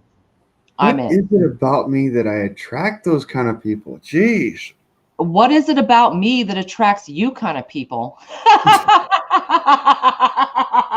I think we Hey, figured it out. don't feel bad about that, because the reality is that I attract a specific group of people, and that is the people who don't give a fuck, the people who want to do harm, and the people who can't stand seeing the harm done, so they try to do something about it. Yeah. The funny thing is some of us who are too empathetic, if we try to do something about it, it just destroys ourselves. So I have those degrees, but I never worked in it because once I started looking for jobs, I started to see, first of all, I could make more money delivering pizza. Second of all, that the bureaucracy that I was going to have to put up with, because mental health care is not prioritized in this country. So You're I would have had a lot of people who had Medicare, Medicaid, whatever, which I'm not against. I have Medicaid, I get it, but they don't cover your services and they don't allow you to say or teach or guide people outside of the fucking narrative. So what I looked into was actually transpersonal psychology, because that's the official term for anomalous psychology, which is basically parapsychology. I thought, well, how do I get into ghosts, spirits, the soul? And because I thought, well, let me go and do hospice, because to me, when I'm dying, I want someone there taking care of me who actually gives a fuck, who actually is saying, hey, let me talk to you and whatever. So I thought, let me go and do hospice or palliative or people in extreme trauma. At the same time, I realized all that's going to do is suck my soul out, you know, completely kill me to do that, because I would get so emotionally involved with everybody. CG teacher, girl, I couldn't be happier to see you. Much love. But yeah, I think it's funny because some of us pursue unspecified V. I would have to assume that maybe you worked in the field or whatever. I shamefully admit I have the debt and the degree and none of the none of the work under my belt. I ended up shying away from it just out of knowing how much it would end up draining me to put myself out there, and that I would get too attached to clients. I have a hard time, once I feel for somebody, I have a hard time being able to like separate that.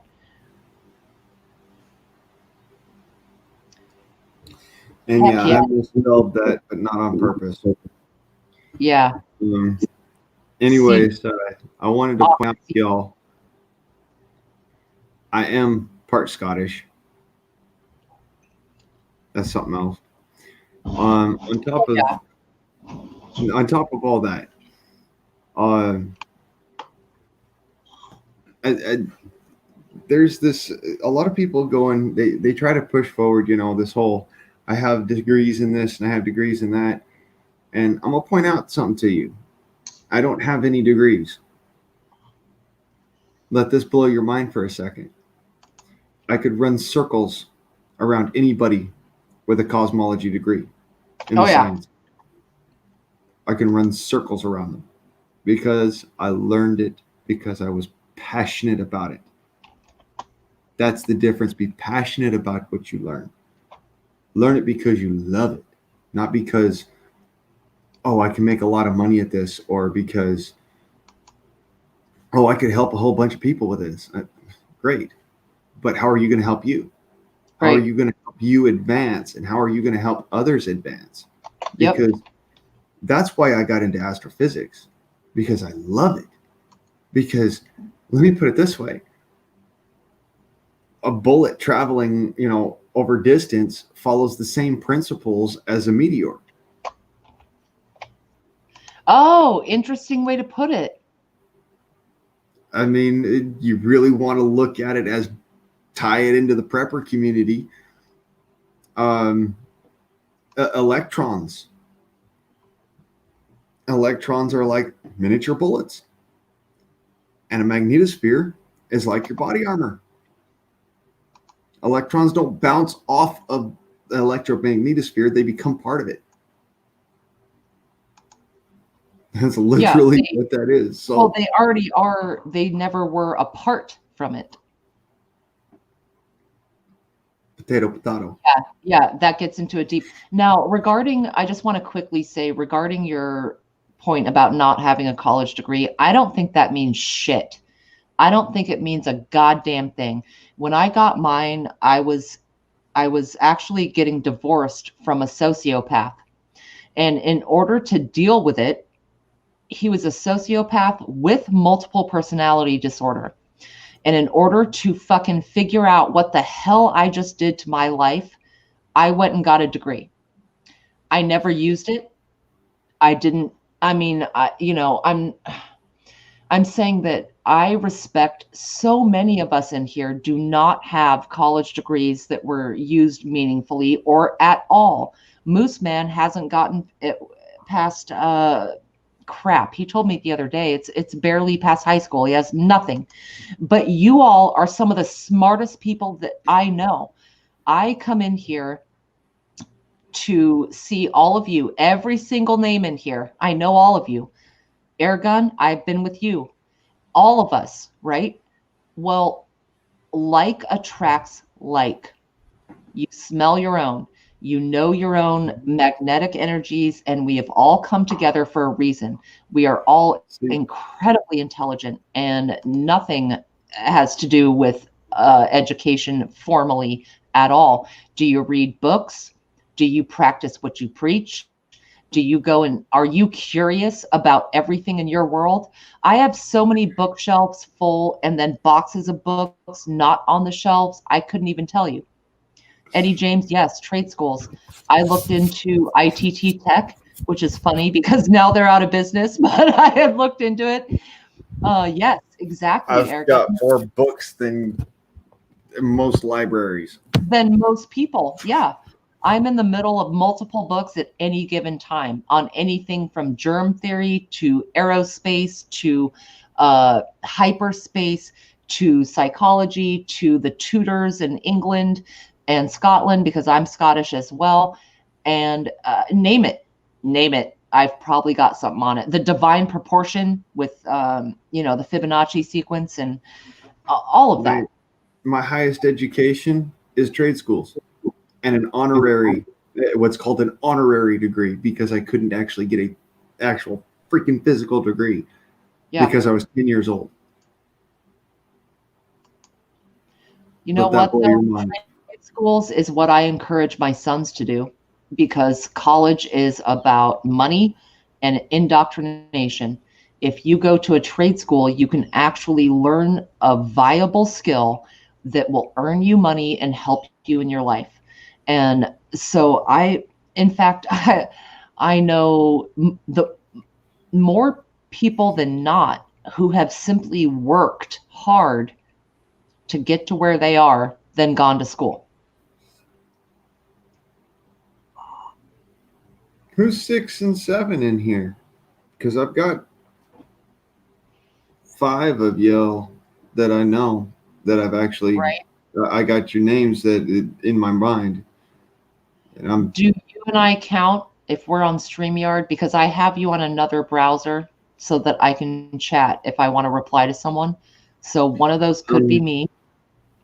I'm not sure if it doubles up on the yard or not. It doesn't double up on the yard. Okay. I was looking at that, though. I was counting names myself. You see me going over here and commenting. I'm actually commenting from my Guardsman account, which is tied through StreamYard.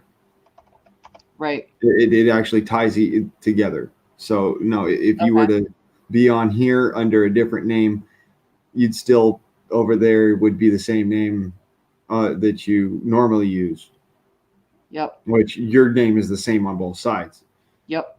But it wouldn't matter because the analytics count that I have up here in the corner here above my head, which you guys can't see, but I can see, tells me exactly how many people are watching.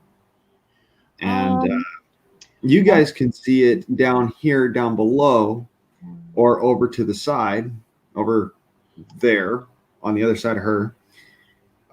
You'll see a little number above the chat bar. And that tells you how many people are watching. Especially if you have a moderator, a mod wrench. It'll tell you where that's at. So, and also depending well, on sometimes people fall asleep and then because I've done that before and my thing is still on and it looks like I'm in there, but I'm not. Yeah, unspecified V, I think you're right. I think that's exactly it. They are showing in here when I look up the chat, but I think they went to bed. Yeah, I think that's exactly it. the watchers. Right? Who are the watchers? God. Oh, you guys ever see that series Highlander? I did not. And actually, I'm going to go pee while y'all discuss that. Oh, thanks for that information. I really needed to know. Oh, you're welcome. Gonna drain the main vein. Anyways, bullshit to be Bioxo. I'm gonna say that just because we've all done it. Hell, I did it the other day. Pretty much fell asleep during a freaking. I just wasn't actually watching.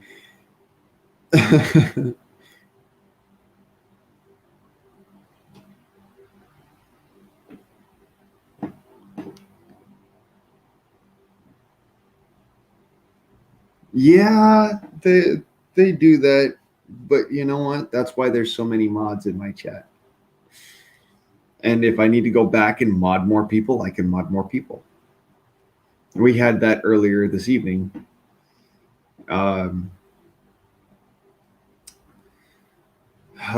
What's their names? Vito. I don't care. Bunch of Aldi's crew, and Ziggy was one of them. I used to have a friend named Ziggy. I kind of take that a little personal. I'm joking. Anyways, off the subject of the trolls, let's not feed the trolls, y'all. If you see them, conk them on the head with your wrench.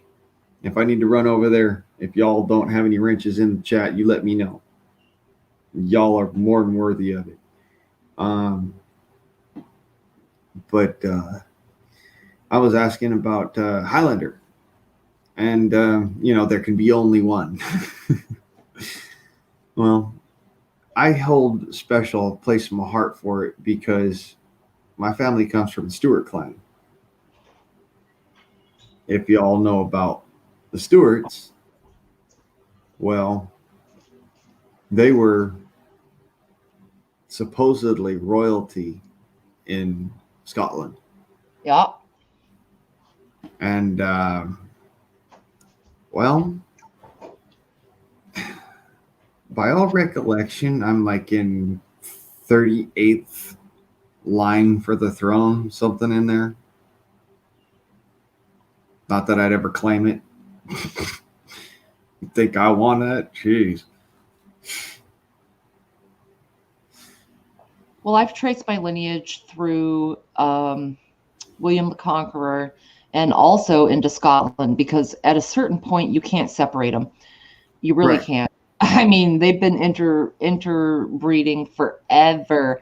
The Cousins War, the War of the Roses, the Plantagenets, and the Yorks and the Lancasters, it all came from the same people. In fact, World War I was nicknamed the Cousins War because it was all Victoria's grandchildren.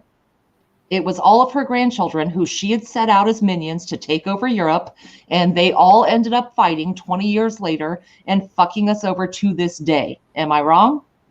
No, you're not wrong.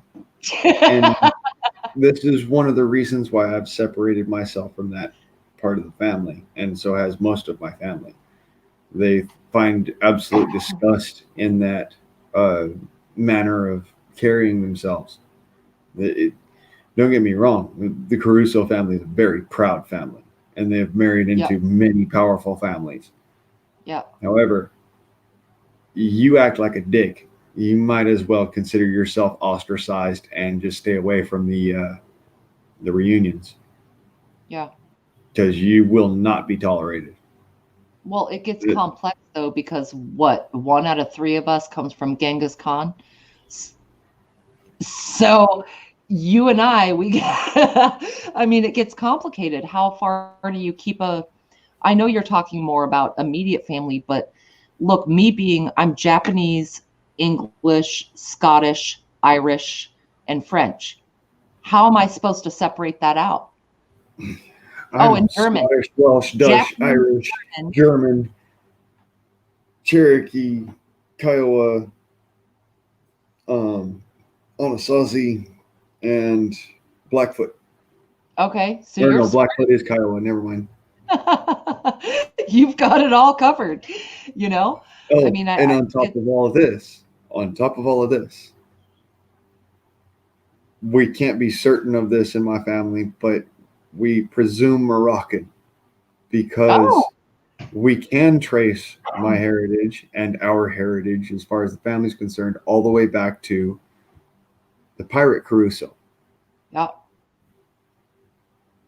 Yes, Yeah, but that pirate Moroccans Crusoe, 500 years were ago. Pirate brilliant. Crusoe. The Northern Africa contains some of the smartest people in the world. In fact, we stole most of our knowledge, architecture, and weaponry from Moors, which came from the Middle East. I get that, but the influence of Islam through all of those countries in their design, in their styles, in their mathematics, in their science and naturalism, we have destroyed the true history of that. Not we as in you and I, but the true history of where that came from has been completely drowned out. Moors and what have you are some of the most intelligent and well advanced people. Why do you They think we're all used to be. them? Yeah, I'll they say used that. to be, They but used to where be did they the used to most come from? intelligent people there were. Yep. But what the worst is that because of the way that they were treated during the Crusades, there Yep. was a large amount of dumbing down because what they needed were fighters and not necessarily scientists. See, that's why I'm a big believer in America, because we temper it, both sides of the coin. We Uh-huh. want scientists, but we also want fighters. We want warriors, but we also want lovers. Right. Big deal there. And this is the thing that I think that throughout history, humanity has been missing, is that we're either extremely loyal, extremely stupid, and extremely dangerous, or we're extremely smart and limp wristed. Yeah. Right. There's no other way to put it. But don't you think that's the same thing that all of our forebears did? Like you're saying, look, believe me, I'm a patriot. I love this country. That's not the point I'm getting to. But don't you think that's the same thing of people who fled their countries in the past? You know, I'm going back 500, 600, 700 years, is because they loved their families. They loved the ideals that they had developed over time and tried to create new communities, which is what we're doing right now with 6 people, to make things better for everybody.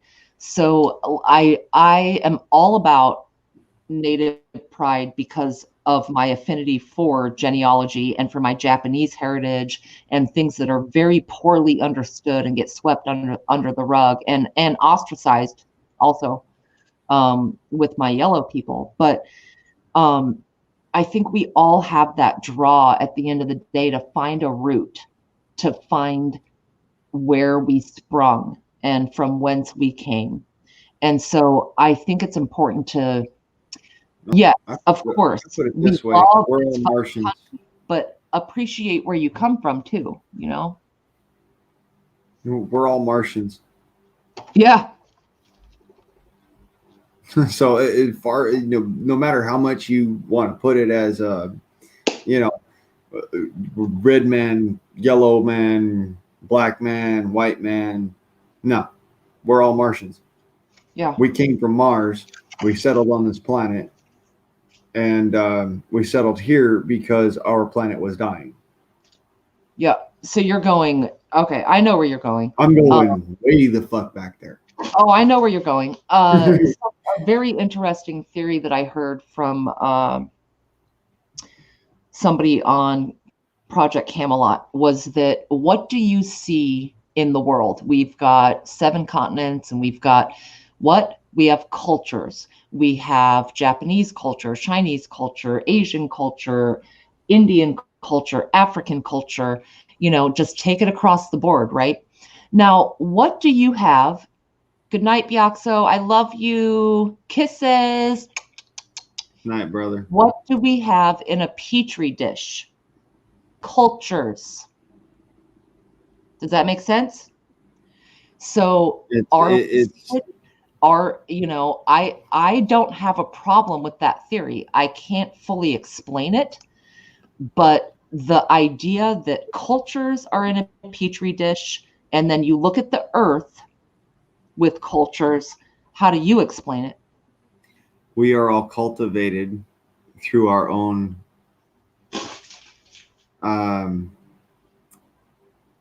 in other words, we've been forced to evolve on this planet. Whereas on Mars, our species would have died. Okay, our species wouldn't have been if we hadn't had the technology to move between planets at the time. And this all hails back to stuff that I know it sounds crazy as hell. All right, and y'all are gonna go, oh, you talking crazy. I'm not. Alien. There's nothing you can say right now that I will not have heard of. Well, I'm not going the full freaking, Okay, we're not going to go that far. Freaking hair all over the place, aliens. I'm talking. This is the actual that, as far as I can tell, that if we look through the history and we see the, what we've, the different artwork and whatnot and all that with what's his Bernsteins and whatnot. Yep. Yeah, they had part of it, but they didn't have the whole picture. They thought aliens came to Earth and they helped us to build these things. No, we built these things, but the difference is we're the aliens. Yep. Get it? Yep. We're Martians. We are the Martians. Mars. Yep. Our species comes from Mars. It is not an earthly species.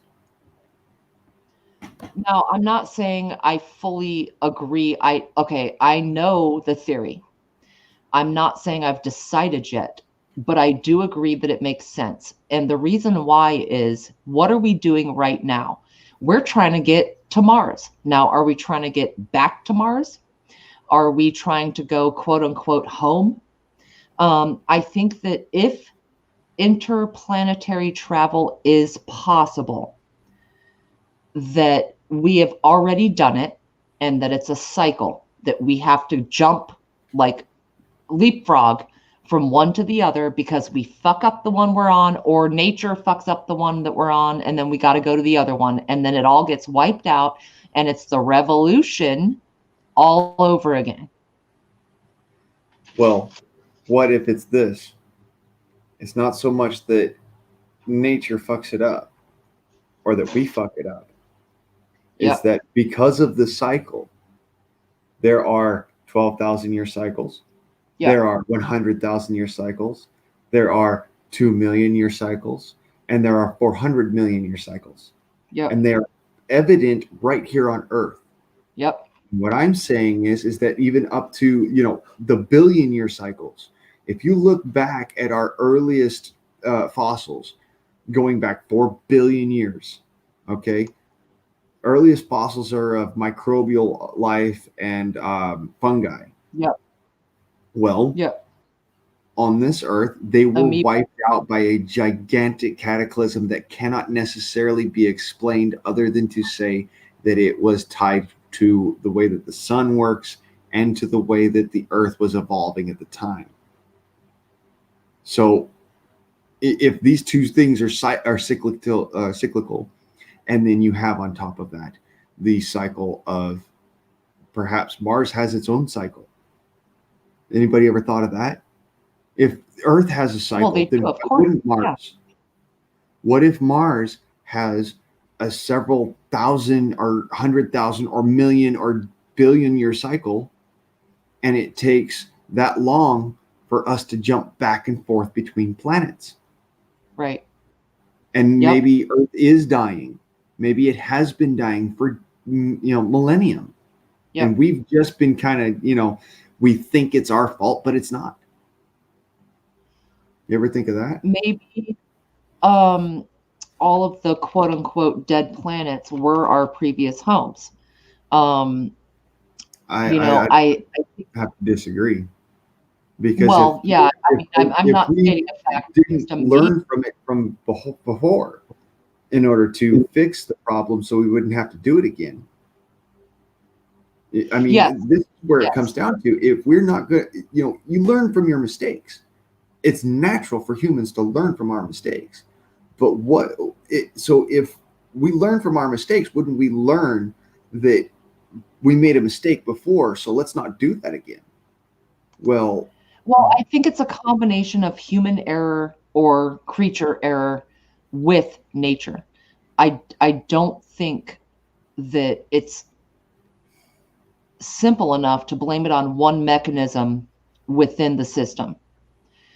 I also think I've done birth charts, astrology, for over 20 years, and the cycles per sign are about 2,000, a little bit more. Most people don't know that we do zodiacs by the 12 signs, Aries through Pisces. But the fact is, there are 13 constellations in the zodiac belt, not total, but in the zodiac belt, but they don't acknowledge or use the 13th. I don't know why still to this day. My point is that the cycles are just over 2,000 years. So for a full revolution of the cycles astrologically, I'm not a scientist nor a doctor, it's about 27,000 years. Now, how many of those go through? I'm not sure, but let's just say for like mental thought experiment's sake, 27,000 years is about when humans start and start over. Not just here, but on other planets. I can answer your question as to why we don't use the 13th site, the 13th. Do it. I love that. The zodiac is based off of which sign is visible exactly opposing from the sun. Okay. Yep. So if the zodiac were exactly opposing from the sun, we can't see the one that when the zodiac, the whole thing was built, the whole idea of it, the concept was built, we couldn't see what was on the other side of it. That makes sense because, they have found carvings of the cycles of the moon and the planets on whale tusks that are over 20,000 years old. The first thing that people started doing was looking up. I mean, they looked down so they could plant and do their gardens and agriculture and eat and build fire, right? But they looked up because if they didn't look up, they would not know when to plant and kill the animals and do what they had to do. So they started noting this on bone. And to this day, you can find old bones and mollusks and horns that have those cycles on it. And that makes sense. What you just said about the 13th, they couldn't see it. That makes sense because those 12 that they could see, they assigned psychological and personality traits to. And actually, that wasn't even for people. They did that for nature. They did it for example, Aries comes in around March 19th to about April 19th, and it's the god of war. It's ruled by Mars. However, that is the start of spring. That is your spring equinox, or spring, equinox. So it was based on what you see now. The Farmer's Almanac is basically an astrology guide. In a way. It is, because it's based on the tides, the full moons, the planet cycles, when to plant, when to fish, when to whatever. Okay, yes, but it's a lot more scientific than that. The farmer's It's almanac. also based on temperatures. Oh yeah, Lunar cycle, by the way. Lunar, that's what I said. The moon cycle. uh, Yeah. not zodiac cycle. Zodiac cycle is every 2,000 years. Lunar cycle is every month. Yes. Uh, Well, on they top do of it by the that, tides, like I seasons said. and tides. They Oh my do. God, tides more important to planting than you could possibly imagine. Yep. Because And the the tides are reason run why by the the moon. lunar cycle is important is because of where the moon is in position Yep. dictates where the water is in the ground. Yep. And the original carvings that they found, I want to say it was on the tusk of something that I can't think of right now. It was the moon cycles. Mastodon. Was it? Okay. And then Carving like on the tusk of a mastodon. a mastodon. That makes perfect sense. And then everyone else who gets going on the sky, they always do the phases of the moon. I can't remember who it was that started to do Venus first, but as you go through it, yes, it's the tides, it's the pull and swing, and it's the equinoxes and solstices that run everything. And that is part of what is in the zodiacal theory. But the other thing is it wasn't until 2000 years ago that we started measuring time the way we do now. There were only 10 months. So where the fuck did those other two come from 2000 years ago? You know, like we only did, well, we did when The other Gregorian 2 months calendar, actually we come didn't from measure 12 months.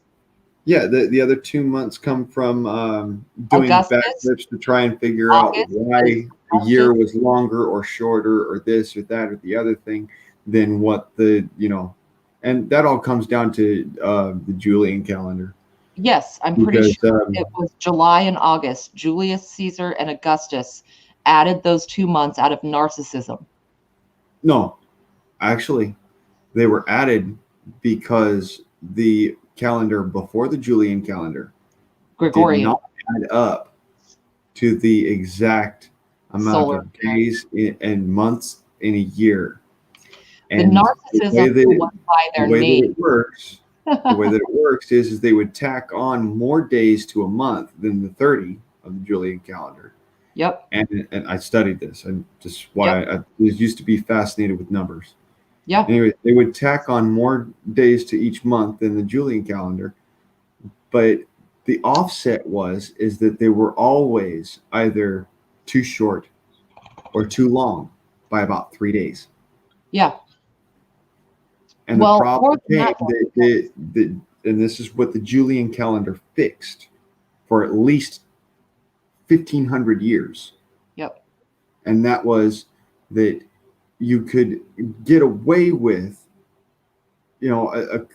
basically a minute or two every day by saying that this is the set time and this is the set way, because they didn't have microseconds at the time.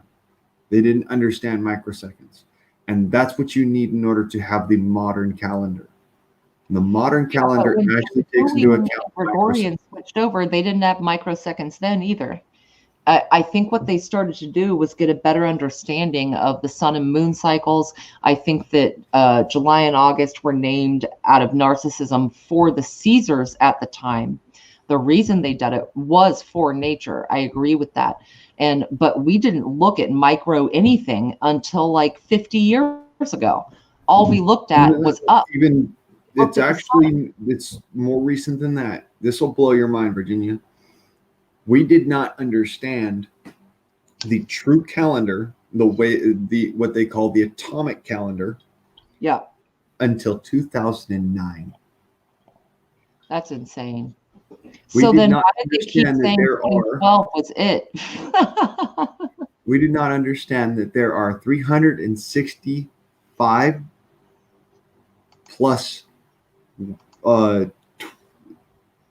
It's 22 hours, 36 minutes, and I think it's like 14 seconds and 23 milliseconds in every year. isn't it 364 and what you said, and that's why we have leap years? No, Oh, so we're over. Oh, shit. 365 and 23 hours and so many minutes and so many seconds and so many milliseconds. That's what I'm talking about. That's why I was trying to rattle off those numbers. Wow.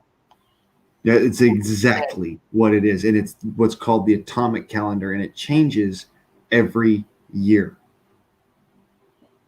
So we are not as far, or wait, we are further than we think we are? No, the Earth spins at a Right, slow as and far as how we measure speeding up time. rate all the time.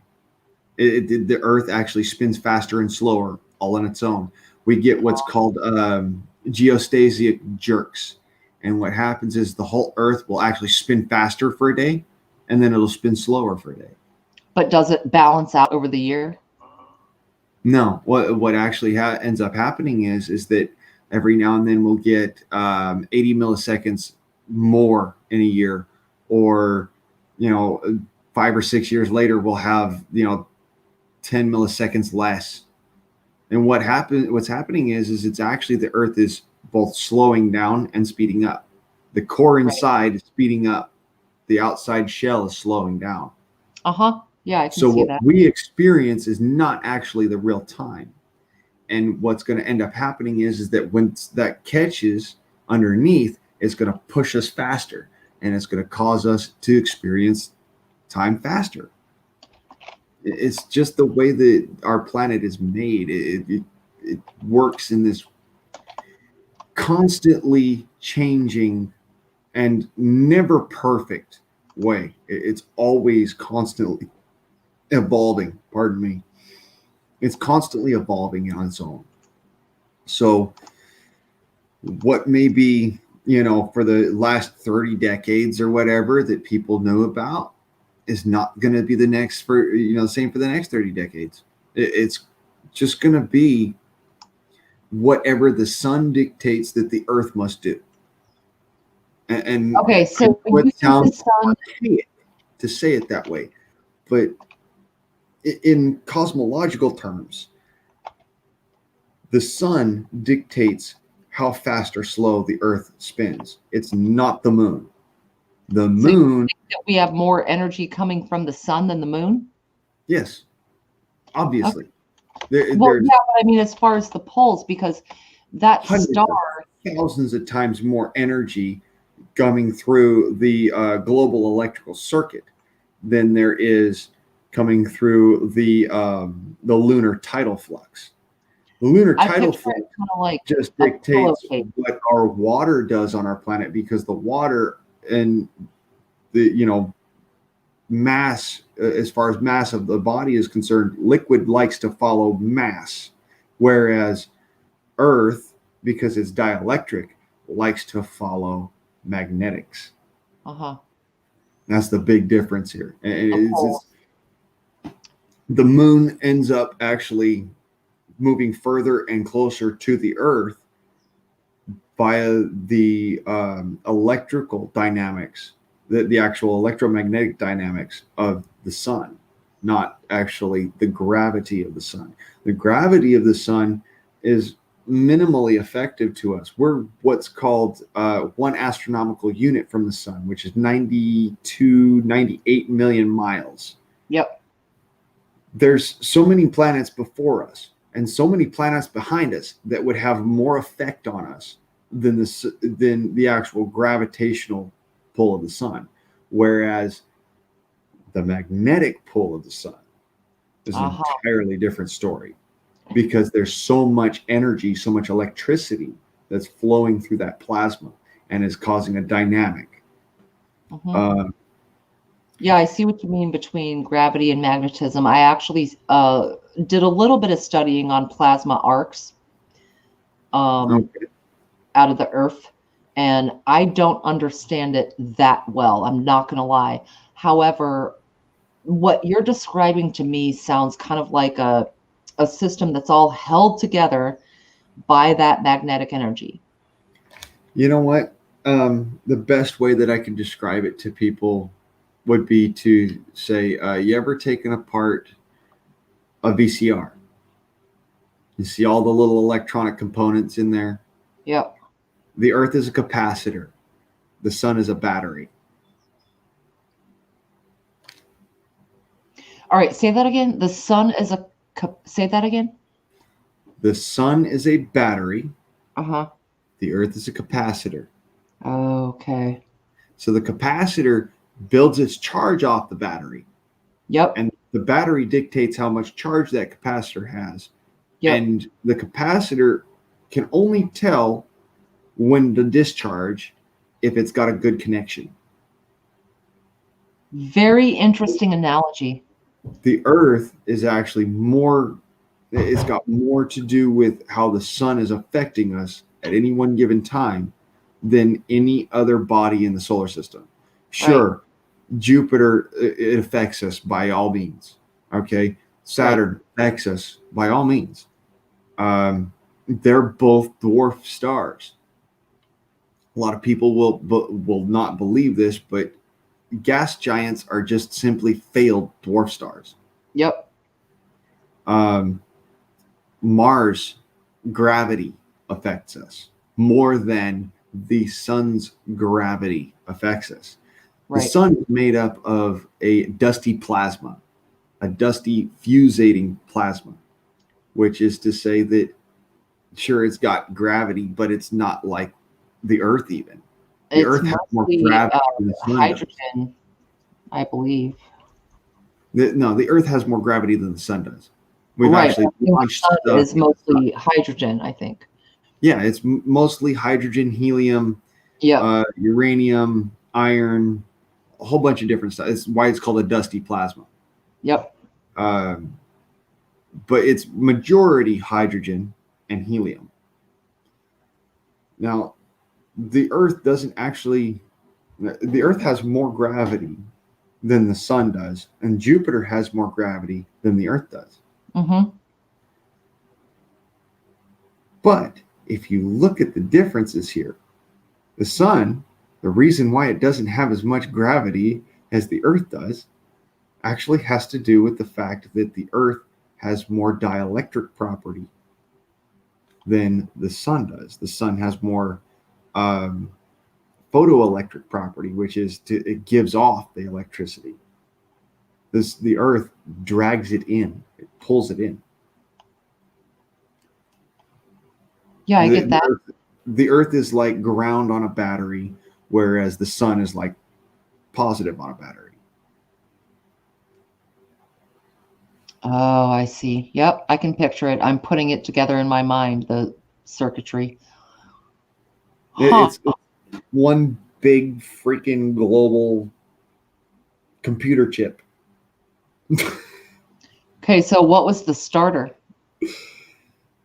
So this is one of the biggest questions in cosmology. Oh my God, this is yeah. Where are the spark plugs? What created the sun? How did the sun come to be? Because we've created fusion. We've even seen like this dusty orb in a nebula that kind of creates and then blasts stuff away from it, and then creates and blasts stuff away from it. And a lot of scientists want to call this a recurrent nova. Right. I believe it's a recurrent nova. I'm on the same level as Dr. Ben Davidson over at Suspicious Observers, that not only is every star a recurrent nova, but that that a star, in order for it to be born, actually has to have more energy put into it than it puts out. Okay. Yep. Well, that makes sense. The law of conservation of energy. Yep. You can't destroy energy. Right. And you can't manipulate matter except to create energy or to retract energy from that matter. So if you're going to create a star, you have to have a massive amount of energy in order to create it. And no gravity that's ever been devised could be enough to suck in enough hydrogen, which is repulsive of gravity, Mm-hmm. to create a star. You need to have an actual energetic reaction. And that comes down to something that not a lot of people knew until recently. And that is that we have several black holes within the vicinity of our solar system. In the grand scheme of the galaxy is concerned, we have several black holes in our solar system, and every now and then a black hole will take on so much matter that it will cause quasar. We've seen through Hubble quasars create stars. So who's to say that, that's not the actual be all and end all of star creation? So if hydrogen is not going to get pulled in by gravity, and we're not going to be able to create stars and the sort of the classical thinking, where the chemical reaction between hydrogen and helium and all of that, is that what you're saying is causing that vacuum? And do you think it's going to There's burn out? no chemical reaction that's happening. It's what's called a fusile reaction. It's Okay. fusion. It's nuclear fusion. It's right. An atom here and an atom here becoming one atom. So it takes an incredible amount of energy, and we've done this in tests here on Earth. Several different experiments: the Large Tokamak Collider, the Large Tokamak Reactor, the God Reactor in Sweden, the the God Reactor. That's an interesting one. I love that. Gamma radiation from all different angles and shot it into a particle of water. Yep. And it created a small star for a second, and then that went out because they didn't have good enough magnetic coupling to be able to contain the energy. Right. And so what ended up happening is it went in and then went out. Now, I am familiar with those experiments, and one thing that has always vexed me is, what if they succeed? I mean, could they even possibly succeed to the point that they have recreated a Big Bang of sorts? And if so, what the fuck does that mean for the rest of us? Okay, we've all heard the Men in Black theory, a marble can hold a universe. Basically, it comes to the idea of the Big Bang theory. Sure. Okay, whatever.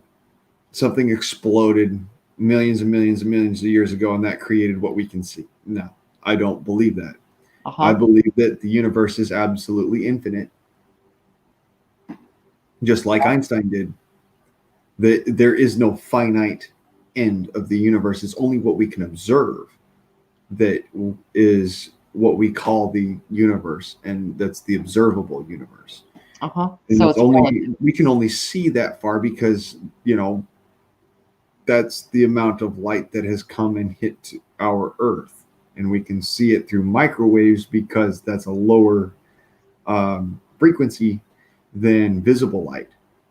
Whereas we've been watching visible light for thousands and thousands of years, we can see the imprint made by the microwave. And I know I'm boring the shit out of people, so let's go. No, you're not boring the shit out of me. Fuck them. No, I'm watching everybody jumping off left and right. Like, are you kidding me? This guy's talking in circles. No, well, it's getting late too. They're coming and going. It's all good. I mean, sure, it's 4:40 in the morning. I'm just like, I know that, I'm some of the stuff that I've got packed into my brain would make you go, holy shit. Oh, mama knows. No, I'm following you though. Mama knows. I have not formulated a thesis of my own as far as beginning and end. I think everything is sort of an Ouroboros. I think that time has multi-dimensional aspects, and I think that if there's any degree of arc in that experience or measurement, that we eventually end up with an Ouroboros. So I So, don't see things as on the linear. subject of Ouroboros, Yeah. there is a theory that fits that, and it's called the Big Bounce theory. Okay. So basically, what happens is it the universe has always been and will always be. I am Alpha, I am Omega. Think of it that way if you want to. Um, what happens is that the Earth, or I mean not the Earth, the universe will expand and expand and expand and expand and expand and expand until finally it just hits this point of homeostasis, perfect stasis where it can't expand anymore, but it's not really ready to jump back on itself. Mm-hmm. And then all of a sudden there's like this little tiny tug, and everything starts to slowly come back towards each other, and then it accelerates and accelerates and accelerates, and boom, comes back together, and it blows up and does it all over again. Right. Like a pulsing and retraction. Yes, like what we saw with the fusor reaction in the tokamak. Yep. Now, if you remember, you saw a pulsation. It was a 60 hertz pulsation. You'd see, every second you'd see something go boom, boom, boom, boom. And it wasn't that they were doing it a new reaction every time. They had a sustainable reaction that went for a good 5 minutes. And it was at 60 hertz. Literal fusion going on.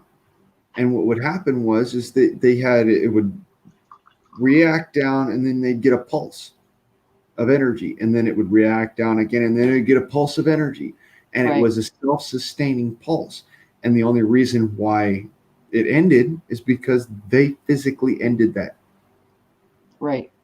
That's the only reason why that reaction stopped. If we look at Newton and say that everything goes toward entropy, then a pulse does not fit that model. A pulse, by definition, is going up and down, right? Or in and out. It's not constantly going toward entropy.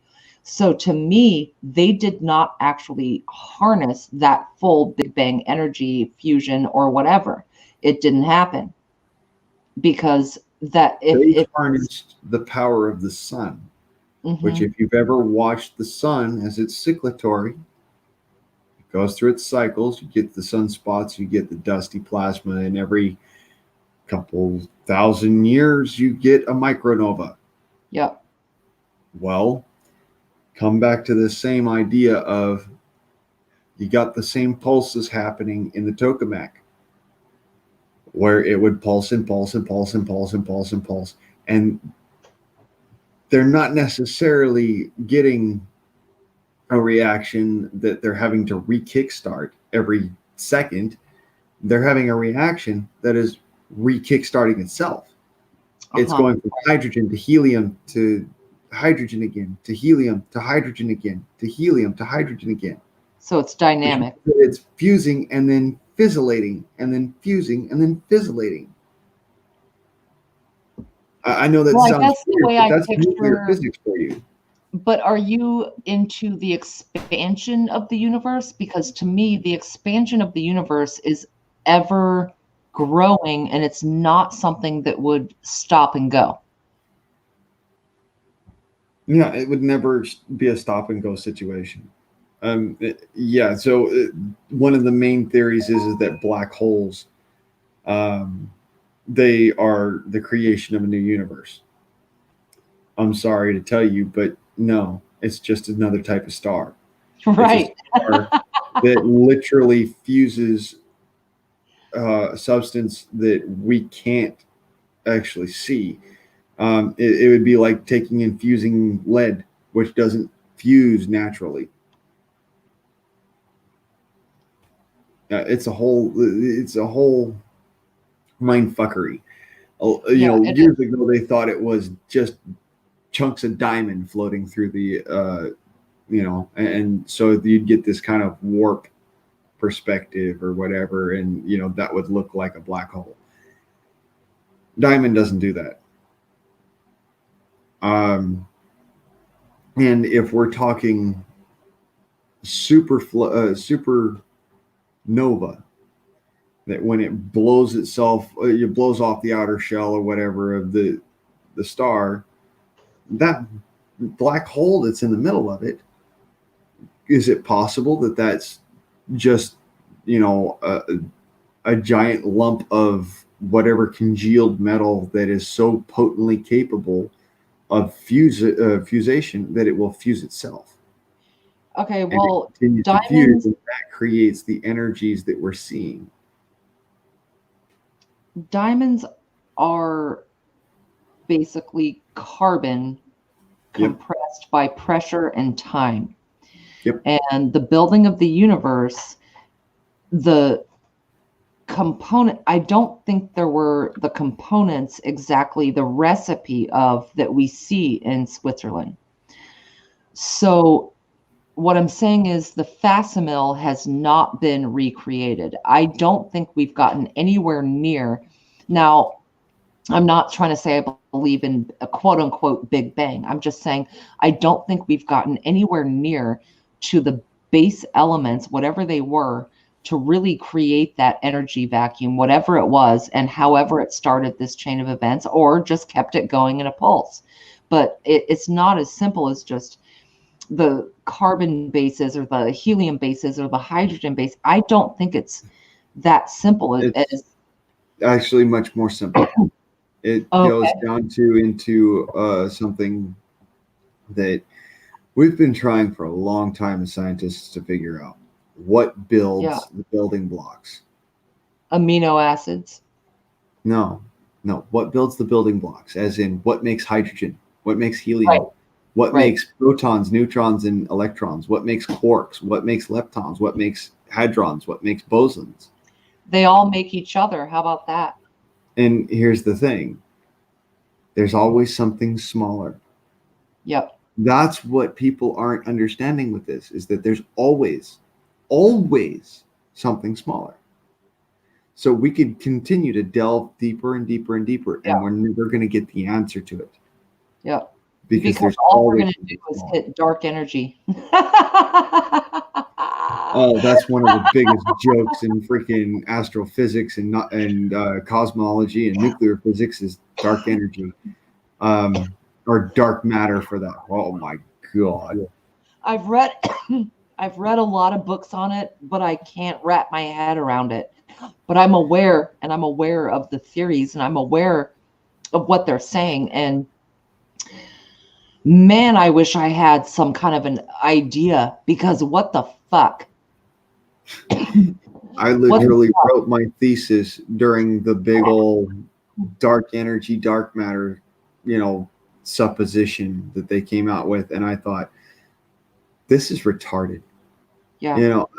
You look at a black hole and you think, well, it's born of fusion. So that would naturally mean the natural progression, linear progression, is fusion, Right. just of another type. So Hey, the Big same falls into with dark energy. If there's a such thing as dark energy, and the definition is we can't see it, Right. duh. That just means that you just can't see it. Right. But is that the absence of light or the opposite of light? Neither. It's the simple fact that you can't see it. But That's we what are they're seeing saying. it That's what based this on dark light. energy, dark matter crap is just matter that you can't see, energy that you can't detect. Yeah. This is what bothers the astrophysics community, is that if we look at what's out there, you can't see through dust. Let me put it this way. If any of y'all live out there in Iraq, Iran, any of that, or you live in Arizona, you know what I'm talking about. You cannot fucking see through a dust storm. Okay. Same difference. Enter Hubble. That's the reality here. You cannot see through the dusty plasma. So you can't tell if it's light energy or if it's microwave energy or if it's high energy photons or particles, what have you. You can't tell because you're looking through a dust cloud. Mm-hmm. But you can see some parts of the dust cloud, and that's because of light. Yes, Anything you can see that some humans parts of the dust observe cloud. is because of light or even lack of light. Your eyes adjust. That's But the dark point. matter is not the Your same thing eyes, as light refraction. It's about energy. your eyes don't pick up microwave energy. You Right. can't see microwaves. But Dark matter the isn't Hubble even in the telescope microwave can see spectrum. the microwaves.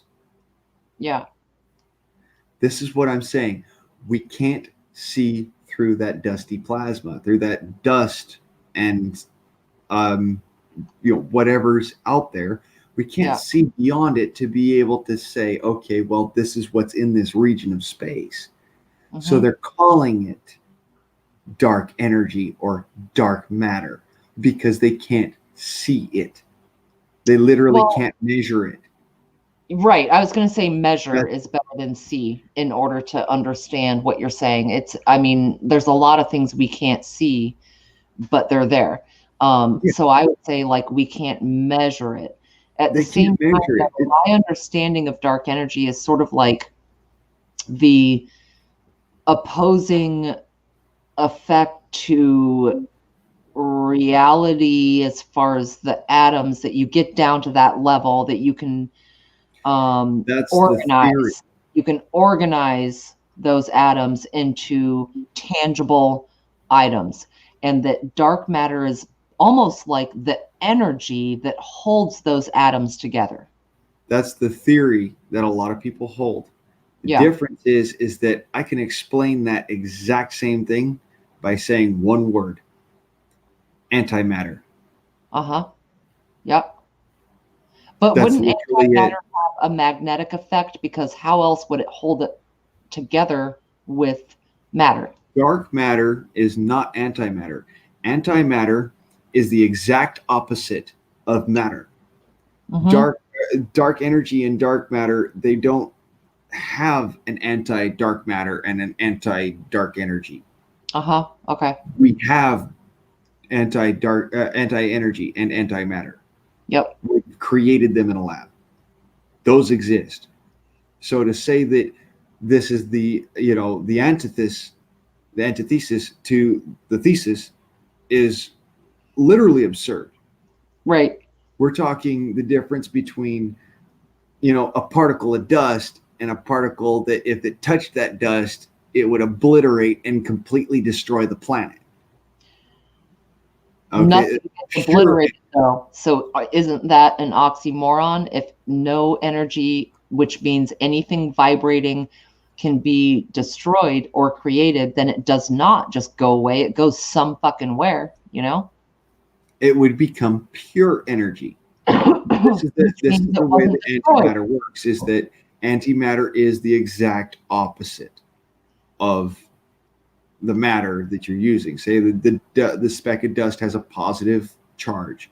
Yeah. And it's okay, so we got one atom of positively charged hydrogen and one antiatom of negatively charged hydrogen or antihydrogen.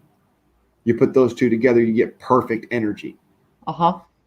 Now, dark energy supposedly is the antithesis to that. Yeah. That if you were to take antimatter and matter of dark energy, of dark matter, and smack them into each other, they wouldn't make anything. Okay, so you're saying they would cancel each other out. That's what antimatter does with matter. So if dark antimatter and dark matter were to contact each other, they would cancel each other out, creating what?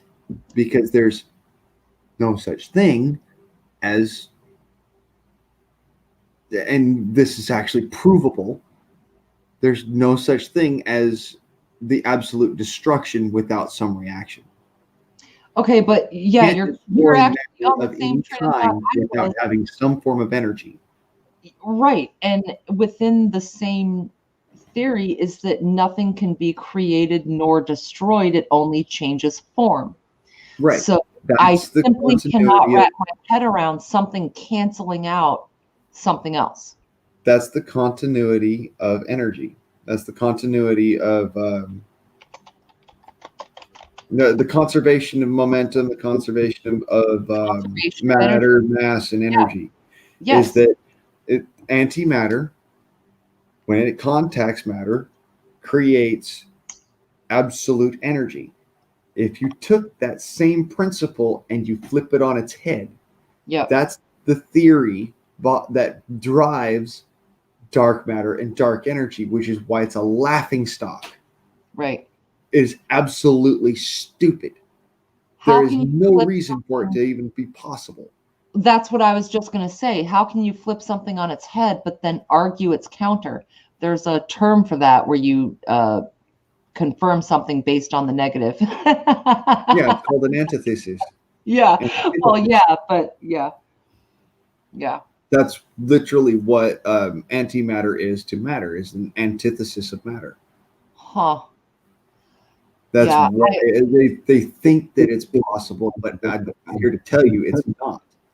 Yeah, I was going to Because say, there I are some can't things buy that are possible, and if you were to actually put it together, like say you put all right, say we go with the dusty plasma model instead of the dark matter model, which is absolute bullshit in my opinion.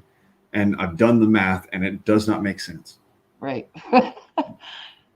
If you take the dusty plasma model, antimatter and matter work perfectly in it because it follows the conservation of momentum. It follows the conservation of matter, mass, and energy, which is Einstein's E equals mc squared. Or it's actually E equals mc cubed, but whatever. Right. A lot of people XYZ. don't know that one, but that's the reality. It was E equals mc cubed to the power of pi, which is stupid. Oh, Um, yeah. yeah, nobody really knows that that's the actual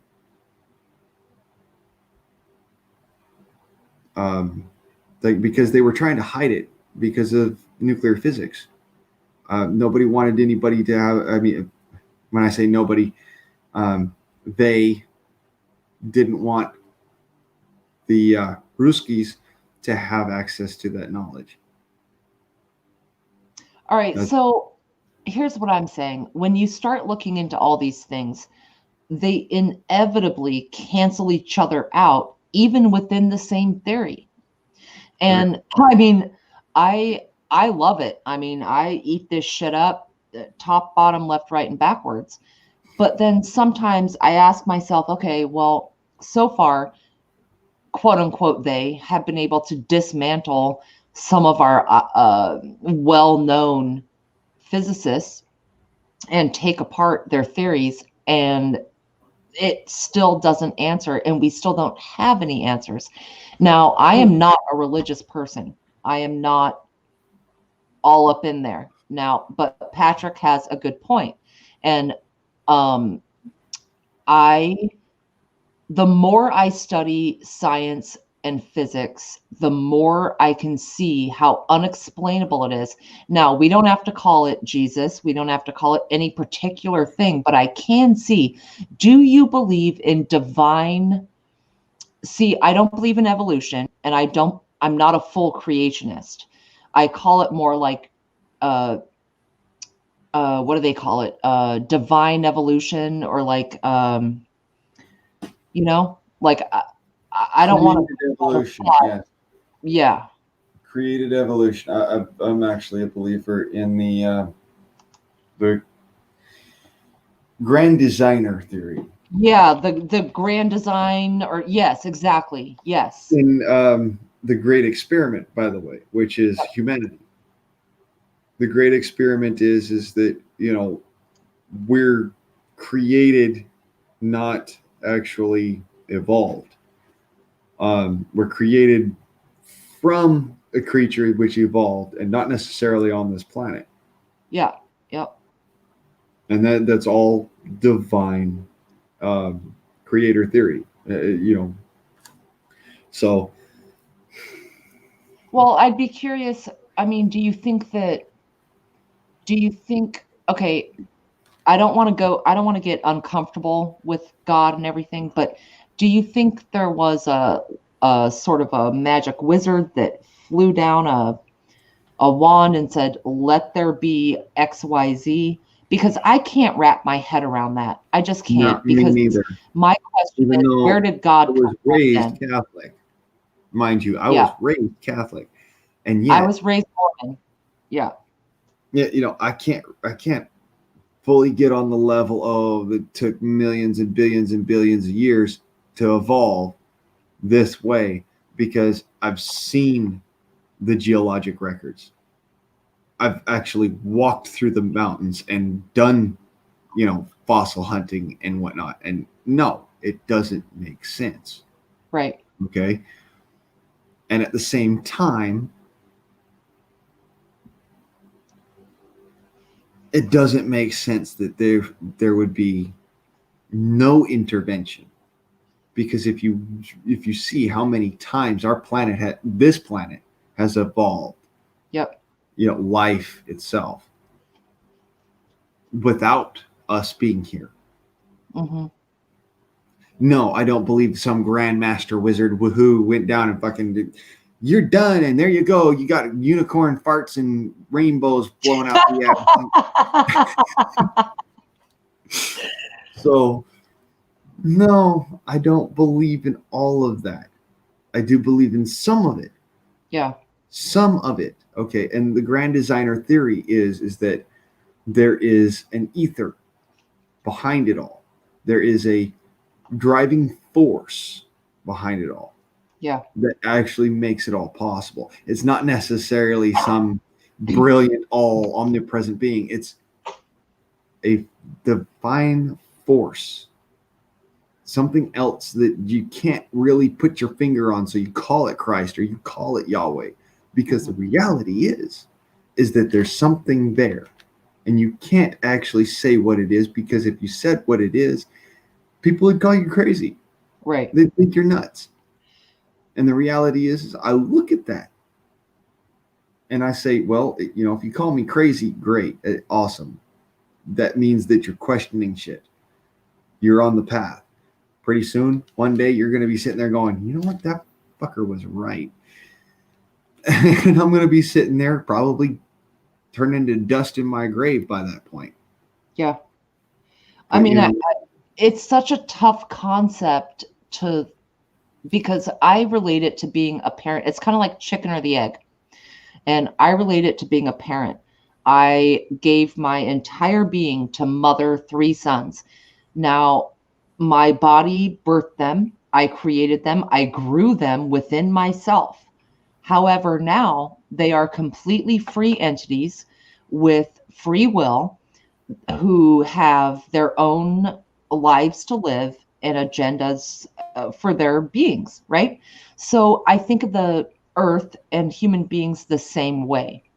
We may have had a parentage. I don't know how or how to describe it. And then it becomes that we do have that aspect of free will, and we are put here to make choices and to endure the accountability of those choices. Um, as far as a savior, Patrick, I love you, I see you, I respect you, and in this, I was raised Mormon, and Jesus was a huge, huge part, and I did lose some faith as far as Jesus for quite a while, because I was raised in a religion that was so stifling and so it just turned you off because it was for me the way it was. Okay, not everyone has that experience and they fucking love it, and good on you and Godspeed. um I can tell you, in the last couple of years, having gone through tons of tribulations, I have never been closer to Jesus. Now, I don't know what Jesus's true name was. I don't know whether or not he was married to Mary Magdalene. I don't know exactly what I know his what his true name was because they've well, actually found him. They found him and they proved that he was a real person, yep, was a real human being, and he yep, really did sacrifice. However, that to presume that he is the only child of God is narcissism in its highest. well, it's And that's an not that utter we load of are bullshit. all And childs Christ of would tell you God. himself if he were here. The Right. reality is we are all children of God. He Yes. even said so in the Bible. And if you don't believe that, then you're a fool because you haven't read your Bible. I read it. We are Front to all back, children of upside God. down, till I went to sleep every night. Like I said, I was raised Catholic. I've read every Bible there is. And I read it to a point where I got it stuck in my head. And I can tell Yeah. you, he said, we are all one body. Yeah. And he was speaking metaphorically. When he was speaking about it, he meant we are all children of God. We were all created by the same God. And I have suffered for you so that you do not have to suffer these same grievous offense if you will go forth and you will speak the truth. The truth that he was wanting you to speak was what happened to him. Use your voice so that it doesn't happen again. I do agree with you as far as the allegorical context of a lot of the stories in the Bible. I do believe that they are supposed to be applied in our lives, not literally, but more in a form that is helpful and useful. I do think it's called the good Not book just for a that. reason. There are some things you take literal. There are some things that you have to take Right. metaphorical. There are some things Yes. that you have to take as revelationary. Like Yep. Revelations, for example. But as far as it goes, Book of Enoch, Oh, I love Book of Enoch. Daniel. Yep. Yeah, they were meant to be revelationary to tell you that these things will come to pass at some point in time because they recur. They happen over and over and over and over and over again because people will not be willing to learn them because they get so set in the idea that, oh, all of this happened, so it can never happen again. That's retarded. Right. That is idiotic in the extreme. The reality is that yes, Christ came to earth. He was a soul just like every one of us. He suffered so that we could see what happens when you are willing to speak truths and others do not like what you have to say. Yeah. I'm going to be crucified for it because I'm sure that somebody's going to come out of the woodwork and say, no, Christ was this and this and that and the other, and you're a liar and you're going to hell. Guess what, son? Already been there. The devil doesn't like me. He kicked me out. That's well, what I put it as. I respect your point of view, and I do think many stories are allegorical, and I do think that Jesus was set as an example and a light for all of us, and I do think he did exist. I do honestly struggle with the longer term implications of saying that there was a full ascension, because I think that it was a mental ascension for people who truly believed, but I really struggle. It could have been what they call a mass hallucination, and I think that's utter bullshit, by the way. Mass hallucinations don't happen. No. You see something that happened, and many other people saw it. What they saw was actually something that can be recreated. And I've we don't done know what they recreation saw. myself. In my opinion, we don't know what anyone saw. In my opinion, it's entirely possible that the literal ascension did occur. I as well do not believe in mass hallucination. I do believe in mass hysteria because it's the same thing as groupthink. It's the same thing as people who end up in a crowd and all start doing the same fucking thing out of peer pressure. Yeah. I want nothing more than to have zero doubt that that literal ascension occurred. I do have some doubt. I can't say 100%. I don't know what percent I have that doubt, but Well, it does give me a fear of salvation because I didn't see it, and I'm taking people's word from how many books? Yeah, we're taking people's word who died several thousands of years ago. We can't be certain that they were not just like traumatized by the fact that somebody who they followed and they considered to be great died. Right. Somebody they considered to be God died. Right. Put on And that. so in their minds, yeah. or as a group of people, they wanted to believe something greater. Billy. Hey, Billy, that's bullshit, dude, and you know it. Because the reality is that it's not Catholic. What I'm saying now is realistic. The Catholics would ostracize me and actually excommunicate me. They already have. I would be excommunicated. Yeah, he's talking to me. I was raised Mormon, Billy, and the indoctrination that I endured was intense. They put it in a way where you could become literally just like God. That's what Mormons teach you. If you do XYZ. And I think that is fucking bullshit. I don't believe that at all. So when I'm trying to define and figure out, well, what is that creator? What is that savior supposed to look like? It's like, okay, I've got to undo. I have to debrief myself because I was taught that if I did the right thing, actually, because I'm a woman, it could never be me. It had to be my husband or my sons or whatever, which are not, I don't want to digress into that, but a woman could never even fucking do that.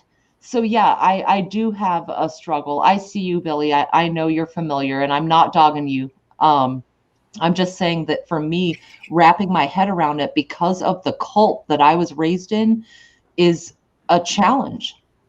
I was raised Catholic. I was raised that his name was Jesus Christ. And you know what I found out? And literally found this out first person? His name was Yoshua. Yep. He was a slave and he fought against his captors and he gained his own freedom through literal gladiatorial situation. That's what the Colossus of Rhodes was built off of. Believe it or don't, that's an effigy of Christ. In the Bible, his actual story from the age of 12 until the age of 30, they don't say shit. They don't say a motherfucking thing. Where was he? Egypt. Where was he? All over Africa and the Middle East. But they cut it out. Why? What was he doing?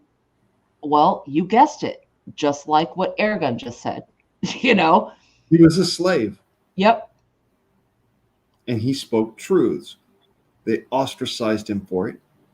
And then he fought back. He gained his freedom. And then he spoke truths again. And because he spoke truths again, they crucified him for it. They made him into a martyr. And when they made him into a martyr, they created a religion. Yep. And that was for political purposes. So the individual himself, I believe existed. I believe. Don't get me wrong. It's great to have faith. That is an awesome thing. Do not let your faith overbear you. Because let me be serious. Christ was a great individual. He did things that we all strive to do. All right. And he did it right. Now, they say, oh, well, he worked miracles. Guess what? He worked science. And I could do the same fucking thing. right in front of you. Well, he I worked can turn water into wine. which is what is now called science. Yeah, I can turn water into wine right in front of you. All I need is the right chemicals. Turn it right into wine in front of you. I can go and revive somebody from the dead. It's fairly easy. Now, the whole 3-day thing that Lazarus went through, bullshit, because nobody can be physically. Look, I'm dead serious. I've memorized all of this. Yeah. Yeah. Okay? I'm very But well. the reality is, and I care about y'all. I don't want you to hate me over this. This is something I studied because I was an evangelical. I wanted to know, is it true? Because if it's true, then I can fully and completely place myself behind it. But if it's not true in any sense, then I have to weed out. And that's what I found out, is that yes, he did exist. He was actually somebody who fought against the Romans. Yep. He was a slave. Yep.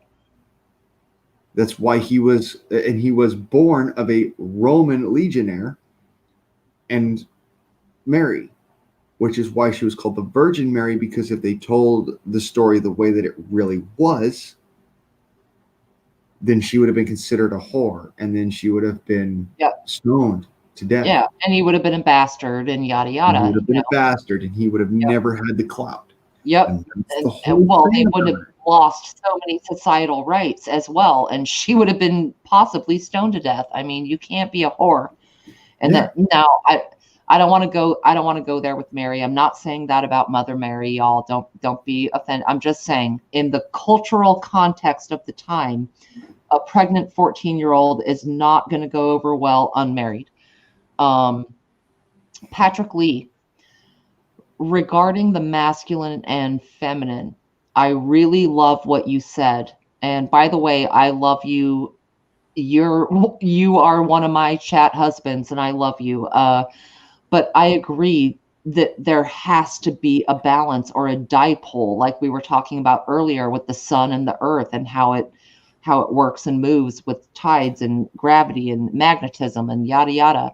When it comes to trying to define our creators, saviors, and what have you, in my opinion, there has to be a mother god if there's a father god. Now, that's a controversial statement, and people tend to hate it. But when I was growing up in the Mormon church, I said that often. They would say, well, there's God. And I would say, well, wouldn't he have a wife, or how could he have all of this creation without sort of a feminine counterpart? And the answer I received in the church I was in is that we do not mention quote unquote mother God out of respect, because we respect females so much. And I'm sitting there in a very anti-female religion going, oh, okay, so you don't acknowledge women or mother God or the feminine side It would be disrespectful. because of respect. I gotta, it's that retard moment where you just go, wake the fuck up. We would never mention her because that's disrespectful, is what I was goddamn told. I'm sorry, that's funny. I blasphemed right now. We would not mention her because it's disrespectful, is what I was told. And so it gave me that vision about the value of a woman, and that it was way below the value of a man, and that includes God. Yeah. See, that's the thing. We're all children of God. Yeah. All of us. We are all literally the sons and daughters of God, because God created the ability for you to exist. That's what Christ meant. He did not mean, I am the Son of God. I am the all-powerful. I am the incarnate. Because the reality is you are the incarnate. We are all the incarnate. Thou art made in my image. Go forth, multiply, and be fruitful. Genesis. I have a Bible right here. I didn't study Christianity. I studied the Bible. There was a difference. I was more interested in what's the history. I want to know, is this even close to what the actual physical geological history shows? And I was there when they freaking removed that stone and they went into that cave and they freaking pulled out that box and they pulled it open and they did the different tests and whatnot. And they looked at it and said, yes, this is literally somebody who was crucified. And okay, we're going to do this all this different. Yeah, I was there. Yeah. Well, his story is written by the victors, his story. And, you know, I don't want to diminish any savior or any person in that. But just like you said, I would put things in social context, in political context, in the entire set of more Bibles here than I know what to shake a stick at. Oh, I could dude. literally walk around. Me too. I collect Bibles. I don't collect them myself. I personally try to shy away from the Bible just because it's been so stigmatized. If you've got a Bible in your trunk, then I guarantee you you're Catholic, you're Christian of some sort. No, I have many on the bookshelf. I buy them at thrift stores. I have a Bible with the big G on the front, a Freemason Bible. I have Bibles from multiple churches or family Bibles that are engraved. Like, I'm a thrift store Bible collector. I love the fact that these families held these for decades, and it actually breaks my heart. It kind of pisses me off to find them in a thrift store because I'm like, why would you put your grandma's Bible in the thrift store? I mean, Bibles everywhere. Yeah. Now, let me ask you something. When was the last time you think I actually cracked a Bible? Today. Yesterday. 7 years ago. A little bit less than that, but yeah. You're getting close. I'm trying to play Price is Right without going over. See, that's the thing. It was about 5 years ago. The last time I cracked a Bible. And I can still remember those off the top of my head. Right. Yep. I can remember every single story I ever read. That should blow your mind. I can remember you have an impeccable memory. I can remember the Bible like it was yesterday. And all of it. Maccabees too. I read all of it. Yep. I have an eidetic memory. I remember everything. I was going to ask you if you have an eidetic memory. Yep. So here's the thing. I know what I read. I cross-reference that with things I actually saw. And they don't make sense. They don't add together properly. What you've got is a historian's textbook and what actually happened. Yeah. And they do not coincide. It's like that one game jet flying this way and one jet flying that way. Yeah. Reality of it. And I'm sorry that I hate to try and, I'm not trying to beat people down. I'm not trying to make you feel like, your religion isn't real. It is real. It's history. Find history. Find truth. This is what Christ wanted you to do. He didn't want you to follow blindly. That's one of the things that pisses me off the most and pisses him off the most, I'm sure. Yeah. He's probably sitting there, wherever he is, all right, pissed off out of his mind because this is bullshit. Nobody should be following blindly. You should question everything. Yep. And if you don't question everything, then you deserve what is coming to you. Let me put it this way. George Washington said, "Those of us who do not have a voice shall walk as sheep to the slaughter."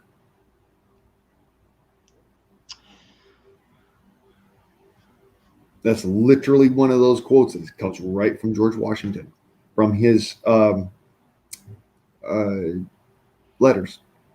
Those of us who do not have a voice shall walk as sheep to the slaughter. Right. Well, that's funny. I think that's what brings us all here is having a little bit of a voice. I mean, But I know also, that it's pissing people off what I'm saying. I already know. well, I'm you know pissed. what though? Being pissed off is relative, and not only that, it's a choice. So fuck them. There's a good one, Billy. Yeah. Out of freaking nowhere, this dude comes out with one of the best quotes I've ever heard from the Rosicrucian side, and that is, "All men must come through women first." Literally, that's a Rosicrucian thing. Yeah. That Well, right there. Billy pulls them out sometimes. So, as far as it goes, I'm sure I'm pissing people off. Well, already I'm sure I am too. Freaking iration out of some folks. Look, I'm on a lot of shows here and there, and I'm sure I'm pissing off people too. And the fact is, it's honesty is more important than being PC. And the only thing I've said here is that I don't know. To address Patrick, he says a while ago, I love Mother Earth. I am part Comanche. She is my mother. The creator is my father. If I could address this one real quick. Yeah. I am the I am way, the truth, and the life. No one comes to the Father except through me. I'm going to point something out to you. Do you know what Christ was talking about? He was talking about truth. Nobody shall come to the Father except through me. What does that mean? It doesn't mean through Christ. It means through truth. You cannot come to the Father in a lie. And that's what pisses me off. Everybody misconstrues it because they take it out of context. The context of the actual passage is, I am the truth and the light. Right there, I am the truth and the life. No one comes to the Father except through me. What does it mean? I am the truth. And you cannot have life without being realistic, realism, truth, and life. Mm-hmm. That's the whole point. He was talking about speaking truths, even if they hurt, even if they're dangerous to you. Because the reality is, you can't come to the Father, you can't come to the grand designer, to God, without being truthful and honest with yourself. Because all you're doing is then you're putting a wall in front of you. You're making it impossible for you to speak to him on that fundamental level. Mm-hmm. Once you open that door, you'll be able to hear things you've never thought was even possible. Like, I can hear things that I wouldn't believe were possible. Sometimes I hear y'all talking in your own lives and shit. And don't get me wrong, it's pretty endearing, some of the things y'all say. Here's me trying to figure out what you hear me say when I'm not in the room. You don't want to know. Well, you don't have to tell me. I already got it. Yeah, But I know you know. On your idea, though, I agree. In the religion I was raised, we took scriptures out of context constantly. They would pick and choose things for us to focus part of on. this paragraph. And this little part, and then we're going to tie that into what we're talking about. Yep. And that can really cloud it as far as understanding the word. And that's why I have found so much joy as an adult going and reading it back without the guidance of an organization to tell me how and what to interpret, when and why. If you just read it through without someone else's interpretation and telling you how and what to read, it is. Oh, Billy. That's the Book of Mormon. That's the King James Bible. That's the freaking New English Testament version. That's all the different Bibles when they're being preached. Billy, don't get me Read your started on Bible. Book of Don't Mormon. just freaking let somebody else preach it to you. Read your Oh Bible. my God. Yeah, don't get me started. Don't get me started, Billy. I'm trying to refrain myself. Every Bible. Patrick as well. I know you're not pissed at anyone.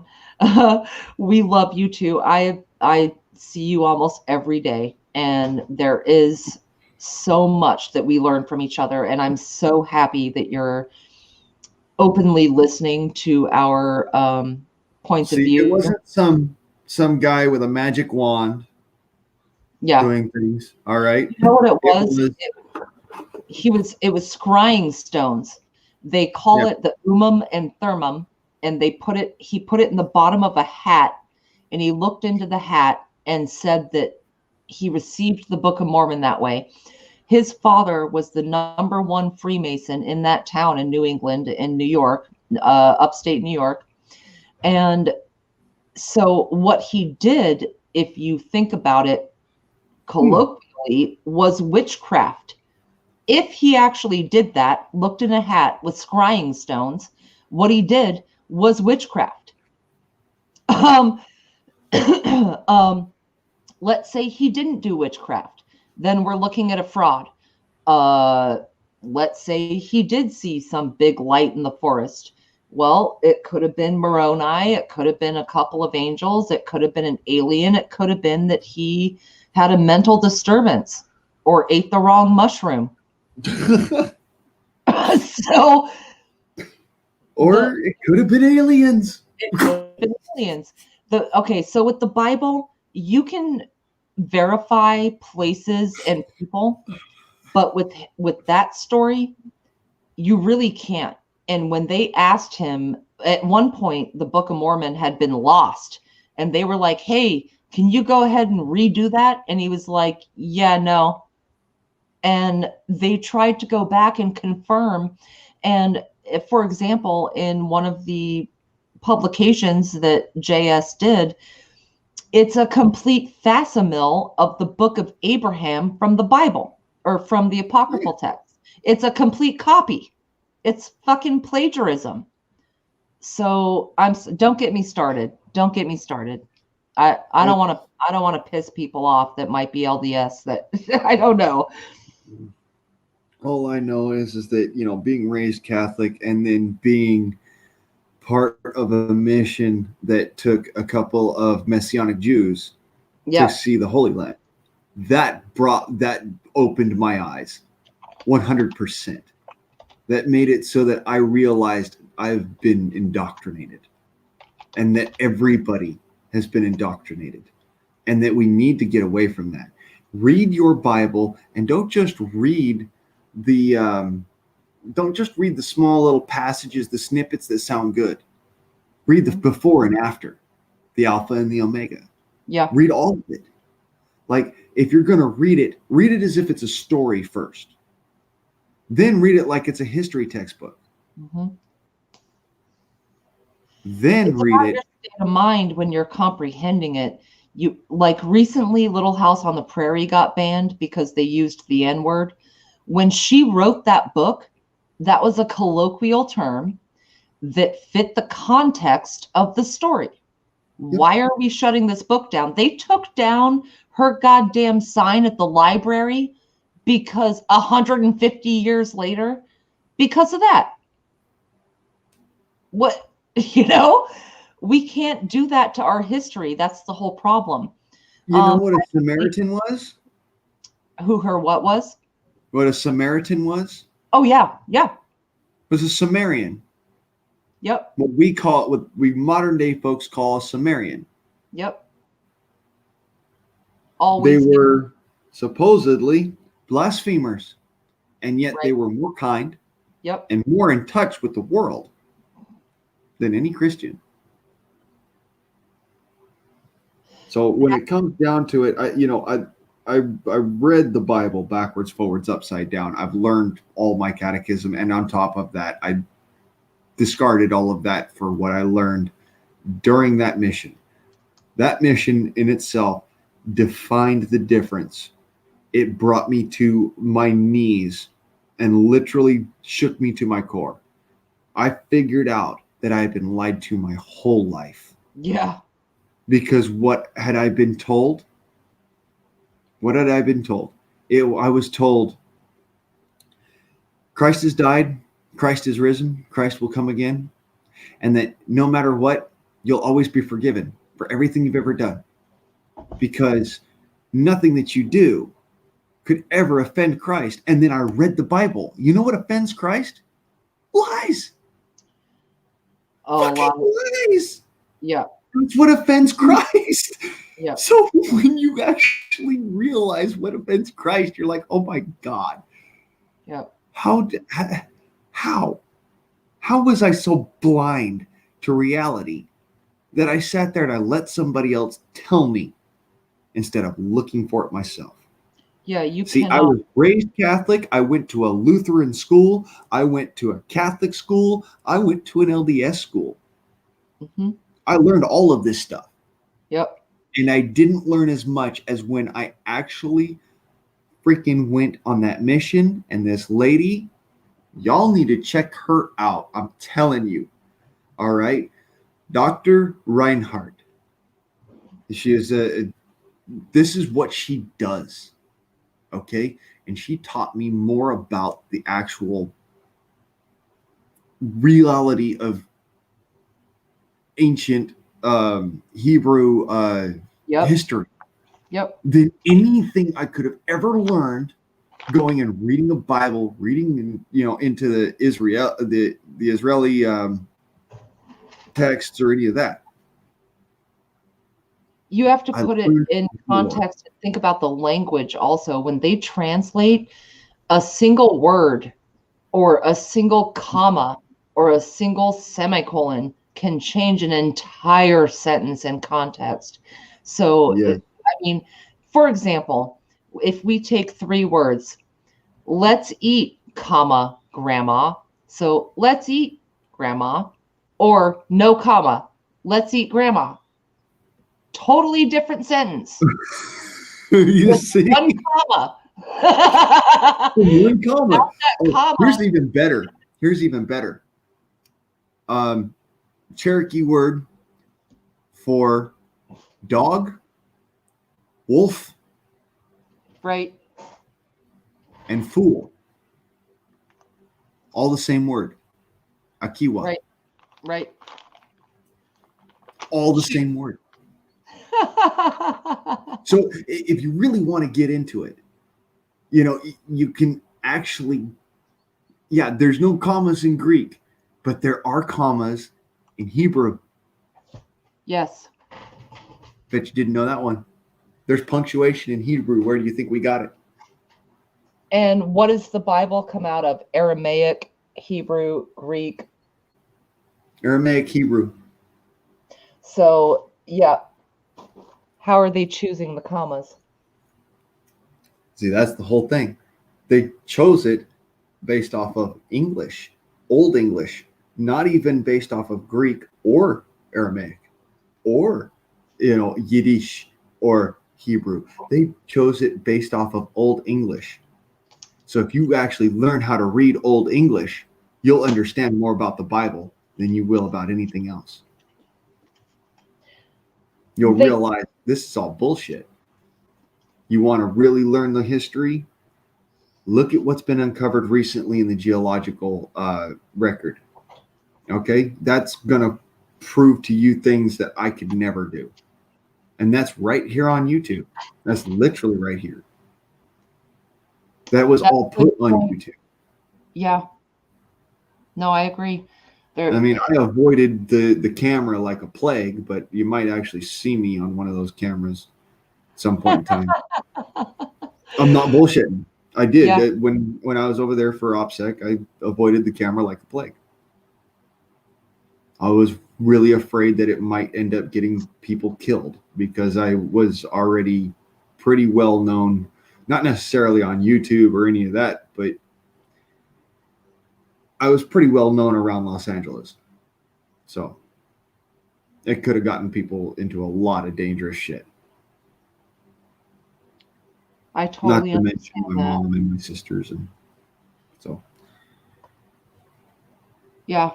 No, I've never had social media. I don't put pictures online. I don't put my kids online. I don't have a cloud, and none of that shit. And so it's ironic that I'm sitting here sometimes on streams and that a couple of hundred people see because I'm so guarded and so private and such an introvert. So this is very uncomfortable, but um, I'm calling yeah. bullshit real quick. What the hell do you call aleph? That's a vowel. It means a. Woo! Well, Patrick, I mean, there is truth to that though, because as far as I've seen in the spelling, was the aleph spelled with a vowel? Yes. Okay. It's spelled with an A. Oh, all right. Yeah. It's actually spelled and said aleph, Uh-huh. as in AELPH or AELEPH. Right. Is that a So newer construct in the language? nope. That's how it's said in Yiddish. Aleph. Interesting. So yeah. There are vowels. In fact, aleph, um, artib. Yeah, and see that's why they think that that is not Greek. I can actually show you that's not Greek. 100%.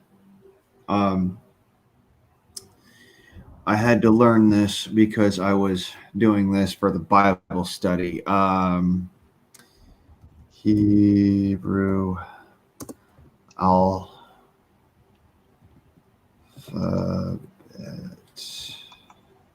All right. While you're looking that up, I'm going to pee because small bladder. All right. So, Hebrew alphabet, you look it up online, you can find it just about anywhere. There's a couple of different ones here you can find.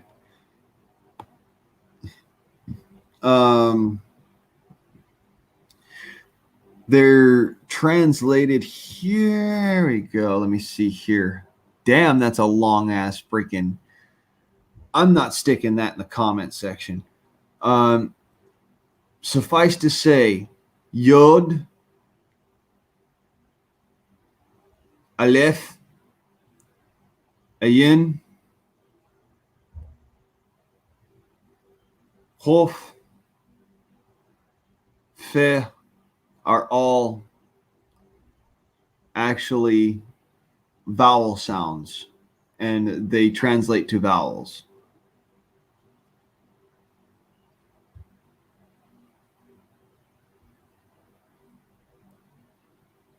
Strong's, well, your Strong's Encyclopedia of what the languages across the world. Yeah, we used that. Turns out you need an actual Yiddish speaker to tell you the truth. Aleph is normally silent in text, is not silent in speech.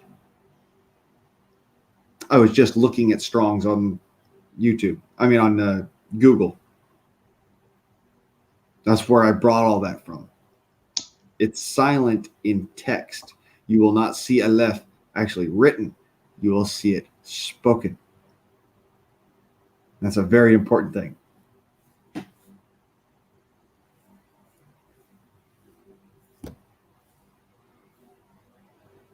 So I think what both of you are saying can be combined into one true statement.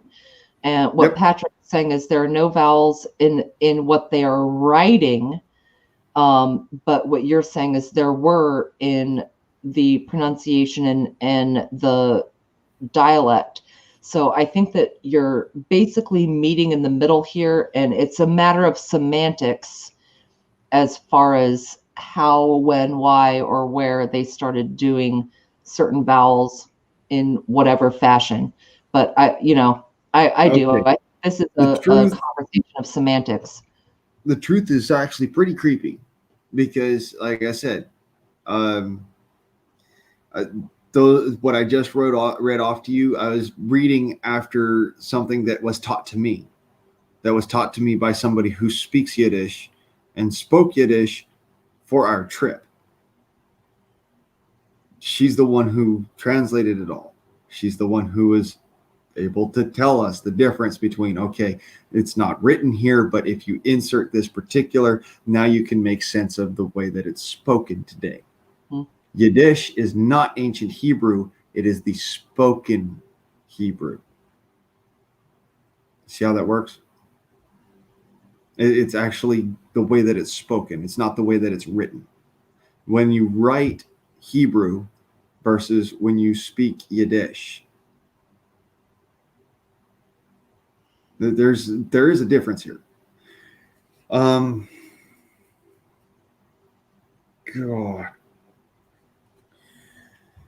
how do I put this together? Like, I'll write Abraham, and then I'll say Abraham. Okay, and perhaps you'll be able to figure it out from there.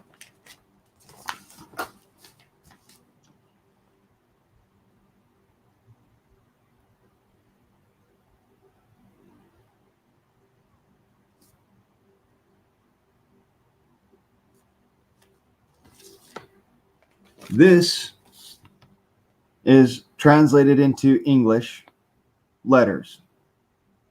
That's how they write Abraham. Now, spoken, it is Ibrahim.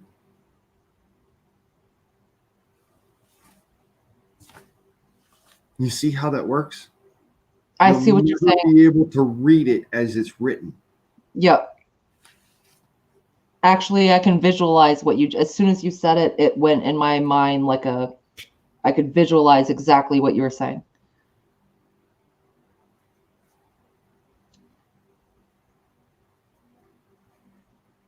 I can translate all of that back to the original tongue. Yes. Billy, you still didn't spell it right. Tongue. You be all right. It happens, bro. I know what you're trying to say. And Yiddish is Hebrew. It was spoken, not written, and it was passed down from family to family. I know this because I have several friends who are Jewish. That's them. What? Okay. Y'all are telling me you're LDS. You learned this from some person at a college. I learned this on the road while going through the Gaza Strip. Again,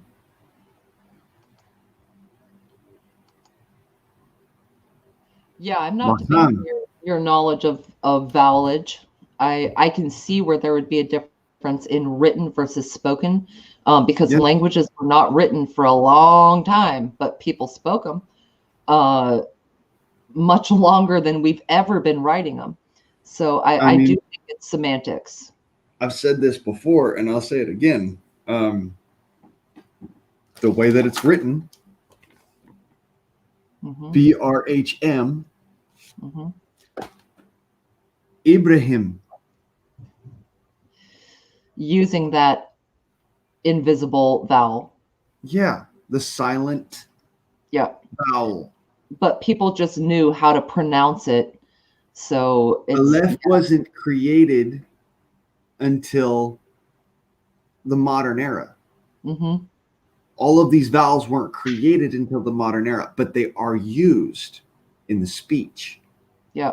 So in order to be able to translate it, they had to have actual letters that Well, they started to translated. go, once they started to go phonetic, it changed the way that language was communicated, because everybody, in order to teach people who were not literate, they started making letters that were phonetic sounds.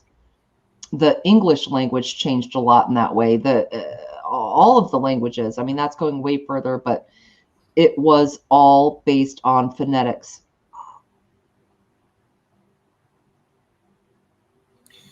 Okay, so you spent 2 years in synagogue. I spent 4.5 years of my life in a synagogue because, unfortunately, I was stuck in a loony bin that was Jewish. Oh, okay. Okay. That was a heavy sentence, actually. You were in a Yeah, it's Jewish called Vista Del Mar Child and Family Associates in Culver City, California, on 3200 Motor Avenue. Go ahead and check it out. I'm dead serious. I spent 4.5 years there. I I'm not a also fan of bins. went fucking across the country with these people and went across seas with these people and studied with these people, and I know what I studied. Yeah.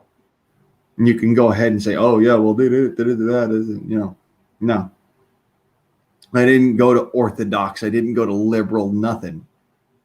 I went through the actual freaking dirt. I read the texts on the pieces of clay. Yeah, Yiddish is not representative of Hebrew because Hebrew is written, Yiddish is spoken. Come on, man. Good morning, Now you're Nicole. just trolling me. I see the difference. One is spoken, one is written. I do see the difference. Yeah. It's literally the difference. There is a difference. One is written, one is spoken. Hebrew is not spoken. Yeah. In order to speak it, that's why they came up with it in the freaking ghettos and whatnot. Jesus wept.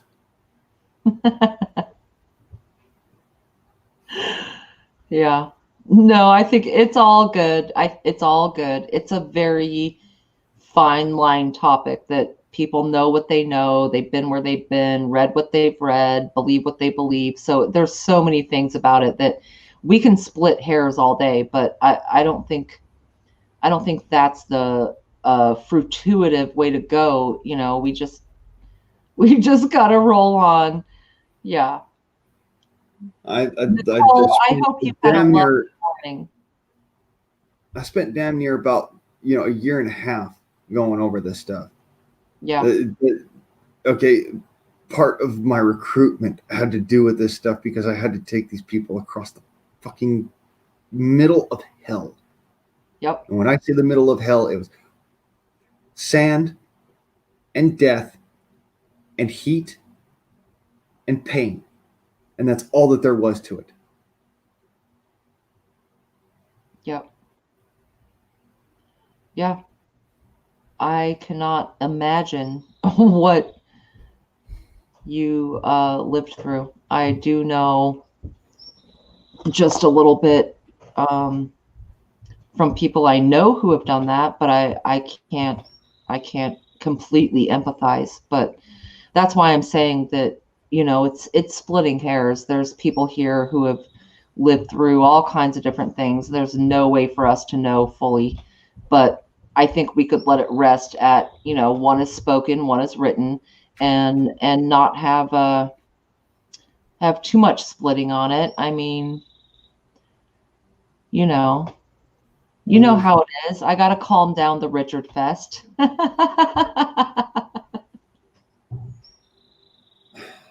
Here, I'm what? not discounting your feelings. I'm not. I'm not gonna try and do this without actual proof. Let's do this. Dr. Adele Reinhardt.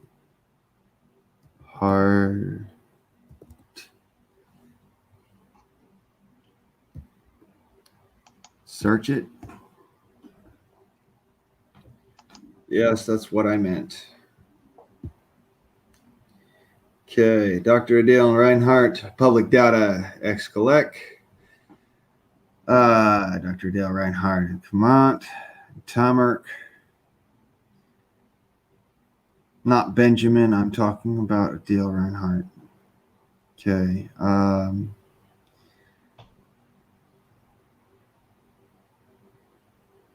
Results, I'm looking not for that one.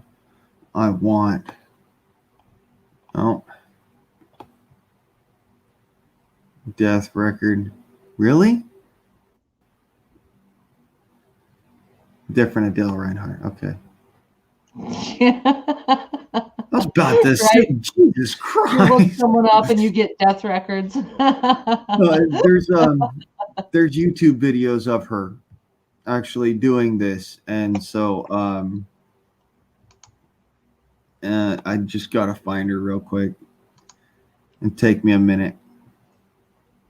Probably a lot more than a minute actually, because Google does not like to play nice with me. So I'm gonna have to do this the hard freaking way. Yeah. Um, We all know they don't play nice. no, And they don't play rightfully, nice. we all do speak English, and some of us better than others, but it's all there. I could get into the these, thous, those, and thys, but I'd rather not, because then people will start thinking that I'm talking about thighs instead. Yeah, right? I'm the only bitch up here. You can't start on thighs. The So this is sun what I'm talking about. itself is about to melt.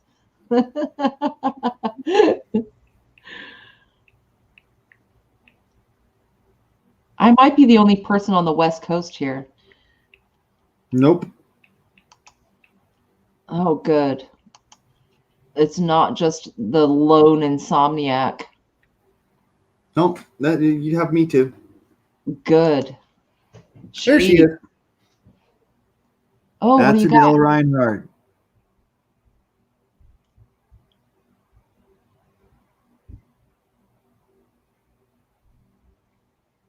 I'm not bullshitting. I just pulled her up on my phone. Well done. So, in case you were wondering, no, I'm not bullshitting. Jesus wept.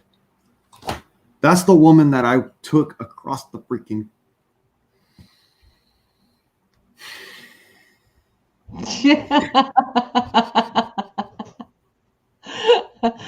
Dude, there's no doubt in my mind. It's so funny because we've all done so much reading and research that when we come together, it's like, okay, I know this, you know this, and meeting somewhere when you get so many really smart people that are like 40 points above the average IQ, it's it's a fabulous conversation.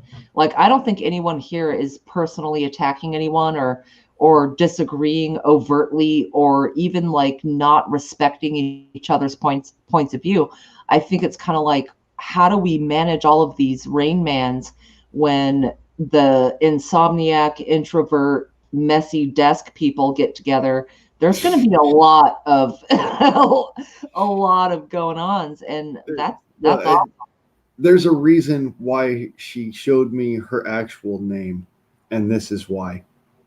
Because I've been called a liar many times, Mm-hmm. and it pisses me off to no end. And it did piss her off. When I knew her, it pissed her off entirely. It made her really mad because she didn't like the fact that I got called a liar, and she didn't like the fact that I told everybody the truth. Right. And got called a liar right to her face because she knew better. So that's one of those things I will take personal. I don't care. Yeah. I take being called a liar personal. Yeah. I do too. There's especially with those of us that put a priority on being honest people with what we've learned and know, and we're here to share it, then yeah, you want to be taken seriously. But I don't think it's so much being called a liar. I think it's more a didactic conversation where we're learning from each other. You know, there's a lot of strong personalities when you have a high level of intelligence.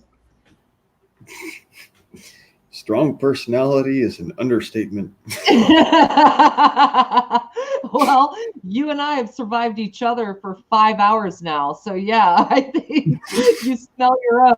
It's Jeez. It's been 5 hours. You know? Yeah, well, I'm we've been not on even- this for 5 hours, and I came on shortly after you started. So yeah. Yeah. You look do. at You that. It's smell light your own. outside. I know. The sun just came up for me too. I still have darkness because I have curtains up, but yeah, for sure. That's too funny. Nicole, Yeah. you're amazing. I saw you come in. I believe I said hello. Welcome to the Nut House. We've I'm got sorry I take shit so personal, people, but honestly, let me ask you something. You walk through the middle of gory combat and you don't take something personal. I want to see you do it. if you didn't, you would be a sociopath that has no emotion. So no, I get it. I mean, I do take things personal at times, but then I put it in context and roll it off my back and try and figure out the thought process of that experience. But it's really hard when you're questioned in any way about something when you know what you know. So yeah, I think let it roll off your back. Anything and everything, not even just this moment, but anything and everything. That's part of being prepared just to fucking survive this shit that's going on in the world, is that we don't lose our emotions over differences of opinion or procedure, you know. Mm-hmm. All right, bear with me just a second. All right, I'll be right back. All right, I'll be here. I moved some antique furniture so I don't mess it up. I almost did it last night. It's 6:06 for me, you guys. Billy, you have a really good memory, actually. I know you're saying you forget shit, but you have a really good memory from what I've seen.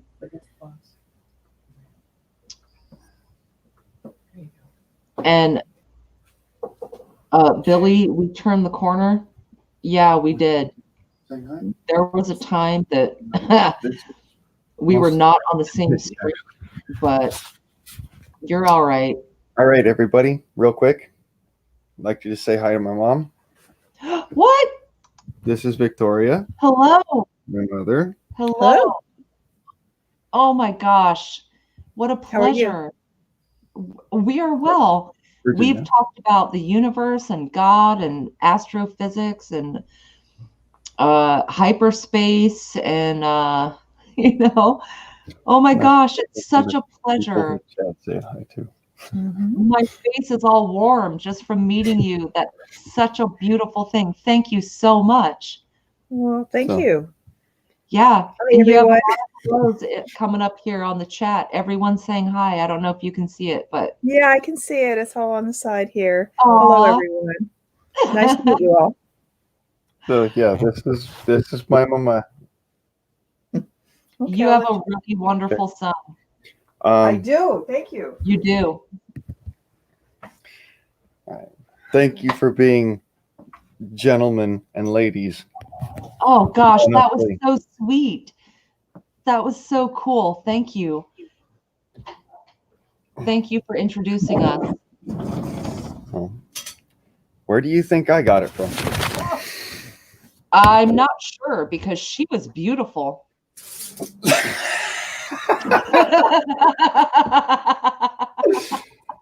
Oh, you're evil.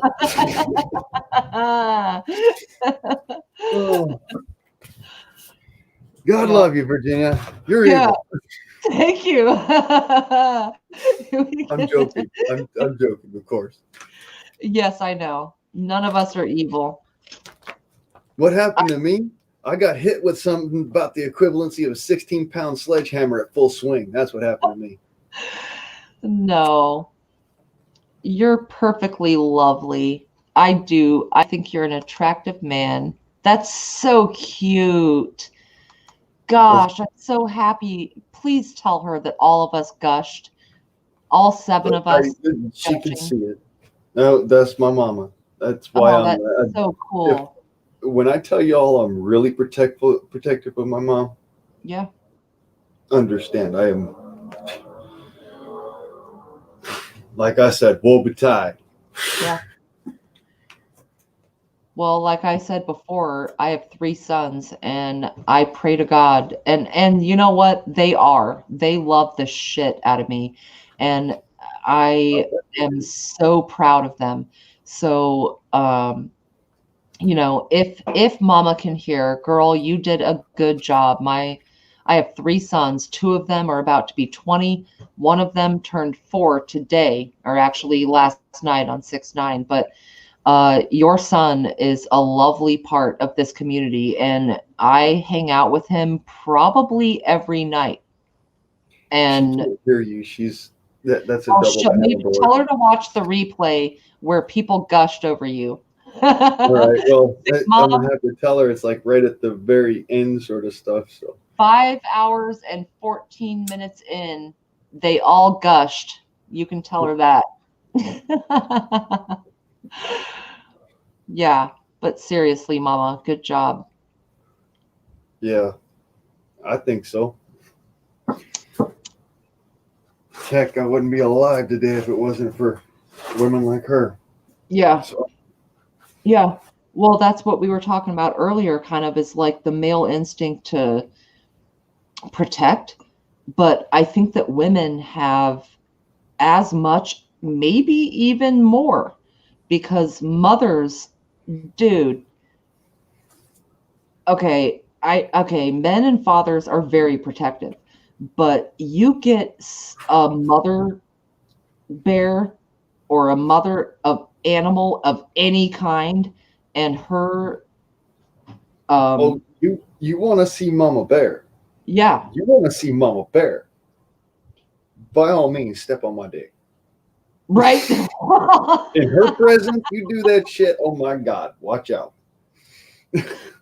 By definition, that would make you a papa bear. But I'm saying, like, if a mother's offspring are threatened of any race or of any animal, or you know what, I would argue plants probably do it somehow too. There is no fury that will occur greater than that. None. I mean, fathers, they have that love and I'm respecting everything about that. A mother, when something grows inside your body like a parasite, and then you release that parasite via birth, and then you have to nurture the parasite externally, it becomes I just love being referred to as a parasite. But is pregnancy not a parasite? Is pregnancy not a parasitic condition? No, I don't think it's a parasitic condition. Yes, it is. It needs the host. The embryo needs the host. So, and I'm not saying that in a fucked up test tube baby there. An abomination. But it still needs a host. It still needs a host, and it only gets so far in a test tube. You can only do it in a test tube for a couple of weeks or a small part of the gestation. If you do not have the host, that test tube is never going anywhere. Because of one thing. Lack of host. No. It's a subtle fluctuation in nutrients that differs during the gestation period. And the body, a woman's body does it perfectly.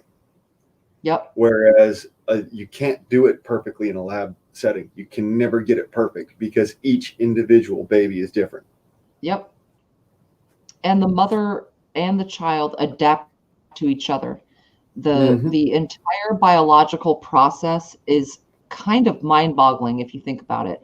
So I do think, Billy, I see you. Billy, I'm taking Billy's No, side on this. We're not parasites. the symbiosis between a mother and the You child want to see a parasite swat a as skeeter growing, sometime. it's different. Damn It is. bloodsucker. It's just different because you feel this being getting larger. You feel it moving. You feel it moving for months before you birth it. So it is a little bit different. I'm not saying the love between parents is different, but I'm saying the primal experience of the woman is. Yeah. Mama pup only takes a mat, for so long. Well, same thing with my mama. She'll only take my shit so long. Yeah. That's why And nobody can back take you down like your mama. Huh? No one can take you down like your mama with one look, with one word. I'm going to be honest with y'all. If there's know? anyone in this world that actually could kick my ass, it's that woman sitting in there. Yep. And I mean physically. Yep. She could actually physically kick my ass. I don't doubt that for a I'm second. going to say this because that's the karate expert in there. Yeah, you were saying that. That's why I'm saying that's the karate expert. That's Chuck Norris's protege. That's no bullshit. That's Chuck Norris' protege there. That's amazing, dude. That's why I say, yeah, that's the one woman who could actually kick my ass. Yeah. Oh, I believe it. I could kick some ass too. If it, we joke about like the old man strength or like, people who are shorter or smaller, whether or not they would have that power. But I can tell you in the right situations, I would be stronger than any of you put together, particularly with my children. Yes. It'll come out then. There'll be a power you mind. Let me put it this way. How many of you can lift a full-grown man, all 280 pounds of him, off the ground and scoop slam his ass on his head simply because he wasn't fast enough to get to your daughter after she smacked her lip open on a freaking, doing a toboggan sled? Yep. My mama did that. Yep. Yeah, she probably flew. Don't piss off mama. Yeah. Any good son knows that. Well, that fully grown 280-pound man was my dad. Yeah. Yep. So yeah, like I said, do not piss off mama. Yeah. You think I'm a bear? No, I'm little pudding head. That's mama bear. Yeah. Yeah. There's some kind of a inner energy, or maybe it's an outer energy that comes to you within. I'm not sure, but the things that women can do. Now, I know there's going to be enough stories of men as well looking it up, but I guess it sticks out to me because I'm a mom when you see those stories of people that, oh my God, lifting the cars off their kids and pulling them out of quicksand and fucking rolling over a cliff, in that tumble just to pull them out of it. It amazes me. A woman would jump in front of a train to save her baby. Now, men, I know for sure, absolutely do the same thing. I think women almost do it without thinking more. It's more like a primal subconscious response when it comes to our kids. And I can see men doing it in a protective way where it's a primal response. And it, kind of the same reaction, but with men, it's more of there's three things that goes through a man's mind when he sees someone in danger. Oh fuck no, oh shit, or not on my day. Right? That's literally those one of those three things will go through a man's mind when that happens. Oh fuck no, oh shit, Yeah. or not on my day. And Yeah. it's literally a feeling, it's not so much the words. Yeah. Yeah, that's funny. That's funny. I guess women would be similar. Yeah, I like that description. Let me put it this way. I fell with 2 glasses of gin zinger. That's a half and half gin and margarita mix. Yeah. Fell with Sounds that terrible. over the top of me into a fire, into a campfire. My dad scooped me up and ran to the freaking water, the water's edge, and dove in head first with me in his arms. Wow. Not even a second's thought, just gone. That Yeah. quick. Yeah. Didn't even think about it, just did it. That was my dad. And this is a man that we just 5 seconds before we were partying, we were drunk, we were happy, we were having fun, we're joking around. I'm dancing around doing a fire dance and all, I'm double fisted drinking at the time and having a good old time. One misstep and I fall into the fire and he grabs a hold of me like instantaneously. It's just natural reaction. Not even thinking about it. And that's what I'm saying. It's a parent thing. It's also, I don't want to say it's so much of a parent thing, but it is a parent thing because, and I'll say this because I did help to raise my 2 sisters. All right. I changed their diapers. I helped to clothe them. I helped to feed them. I fucking helped them with their homework. When my dad wasn't there because he was off at work, that's what I did. Yep. So it's, in a sense, I have had kids. In a sense. Yep. Mind you, I haven't actually been able to ever make my own kids. But I have had that responsibility. And that feeling of responsibility, that feeling of desperate love. That's what I would call it, is desperate love. Yep. No, I get that. I am the oldest of 6 kids. So I've been wiping asses for 40 years. And there is a primal thing with your siblings. Some of us, we don't talk as often now as when we were younger or whatever. But I can tell you for sure, there is a closeness between us. And I am absolutely the matriarch of all 6 of us because I did do the cooking and the ass wiping and the babysitting and, the baths and the showers and the teeth and the stories and the teaching. So there's so much to it. And you can learn a ton without being a biological parent in so many ways. People raise their family members or are around them. But the heart, the place of where your heart is, as you're saying, where those were my siblings. I didn't have kids, but those were my siblings. I can attest, because of that, being the oldest of 6, 100%. Absolutely, it's the same exact emotion, the same exact protection. The oldest of 3. Yep. And I grew up doing all of that. Yep. And when I say, I changed diapers. Yep. I changed diapers.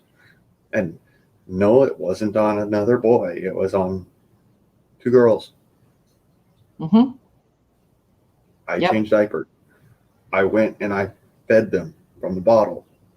I took care of, and it's not just with my sisters. I did that with animals too. I did that with other people's children. All right. And this is what I mean by saying it's a parent thing. Yep. And you don't realize it until you've had to sit yourself in that situation. So yes, if you've had younger siblings that you've had to care for, you've probably got some sort of experience in this. I can't say for absolute certain because, like I said, I can't make kids. And I blame that entirely on the state of California. Right. Well, I think all of us, I'm seeing Billy here. I'm the oldest of 6. You're the oldest of 3. I'm the oldest of 6. It goes back to that whole thing about how and why is this family so strong and so connected, and that we find these things about each other. And then as we get to know each other, we figure out how much we have in common. So, I mean, I totally see you on that. And yeah, my next 2 siblings were boys, so I went wiping balls to balls, and then I had 3 sisters after that. And it's a huge amount of responsibility, but there's also studies that have been done that prove that the oldest sibling in a family tends to have a higher IQ because at the beginning they got a little bit more attention, but then following that, they had to pick up the knowledge and the speed and be able to care for people and to learn so that they could guide. And we also have to be good examples, which I'm a terrible example. I'm the oldest of 6 Mormons, and I'm the black sheep smoking and drinking on YouTube, and everyone else is going to church on Sundays. So, there are sacrifices that we make, I want to hear your bear story, honestly. Which story? I do. I want to hear your bear story. Oh, who has a bear story? Oh, Billy Bill. does. Yes. I want to hear your bear story, bro. Yeah. I really do. Billy has the best stories, for sure. Shucks. I mean, I know that we've been, we've had our odds. I'll say that. All right? We've had our odds. Now, let's try and find our even. I will shut up and I'll let y'all do. Oh, I've had odds with Billy, but I don't give a fuck. Look, if we didn't have odds with each other sometimes and there was no friction, then there would be no energy, right? You have to have friction to have energy. So I know you got to have friction to have adherence. Yeah. Yep. Or heat. There's that too. Yep. It's totally up to you, brother. You can come up here. You can throw it in the chat. I don't care. Yeah. I want to hear the story though. Yeah, for sure. Because you got a bear story. I've got a moose story. How's about that? Well, I've got a moose story, but it's inappropriate because he's not here. Oh no, not that kind of moose. I'm talking about the actual thing with the antlers. I'm not talking about Moose Man. Yeah. Right. Yeah, I'm just kidding. Yeah, type it in, Billy. Oh shit. Here he is. Come on. He couldn't resist. Hi. Hi, guys. There you go.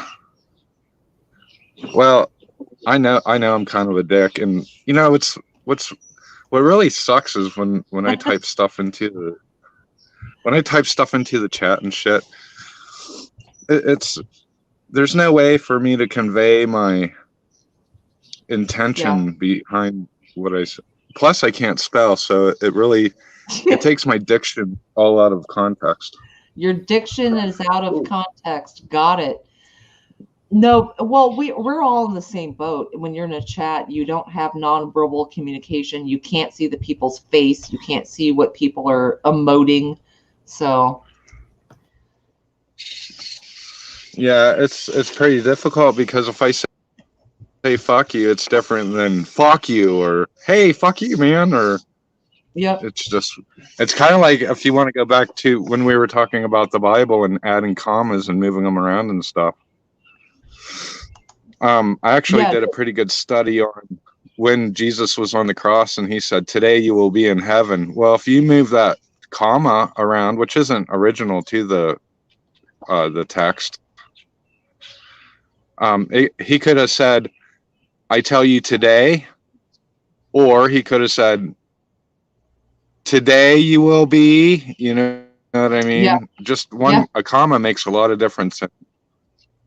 So, Patrick was saying earlier, there's no commas and stuff. I mean, we added all that. We added the numbers, verses. It's kind of a good thing, I guess. Anyways, so check this out. We were, I think I was elk hunting. I can't remember if it was elk or deer. I'm pretty sure we were elk hunting. So, no, we were deer hunting. I correct myself. So, I'm walking up this mountain. I'm walking up between two mountains, and there's like a draw. You know what that is, right? In between the mountains, you're walking up like a little. So I'm walking up like this little meadow and shit, and I'm all being sneaky, and I got my gun and my camouflage and all the hunting crap. And anyhow, so I'm hunting mule deer. I'm like, I'm gonna get me a mule deer. Okay. Billy Badass, here we go. And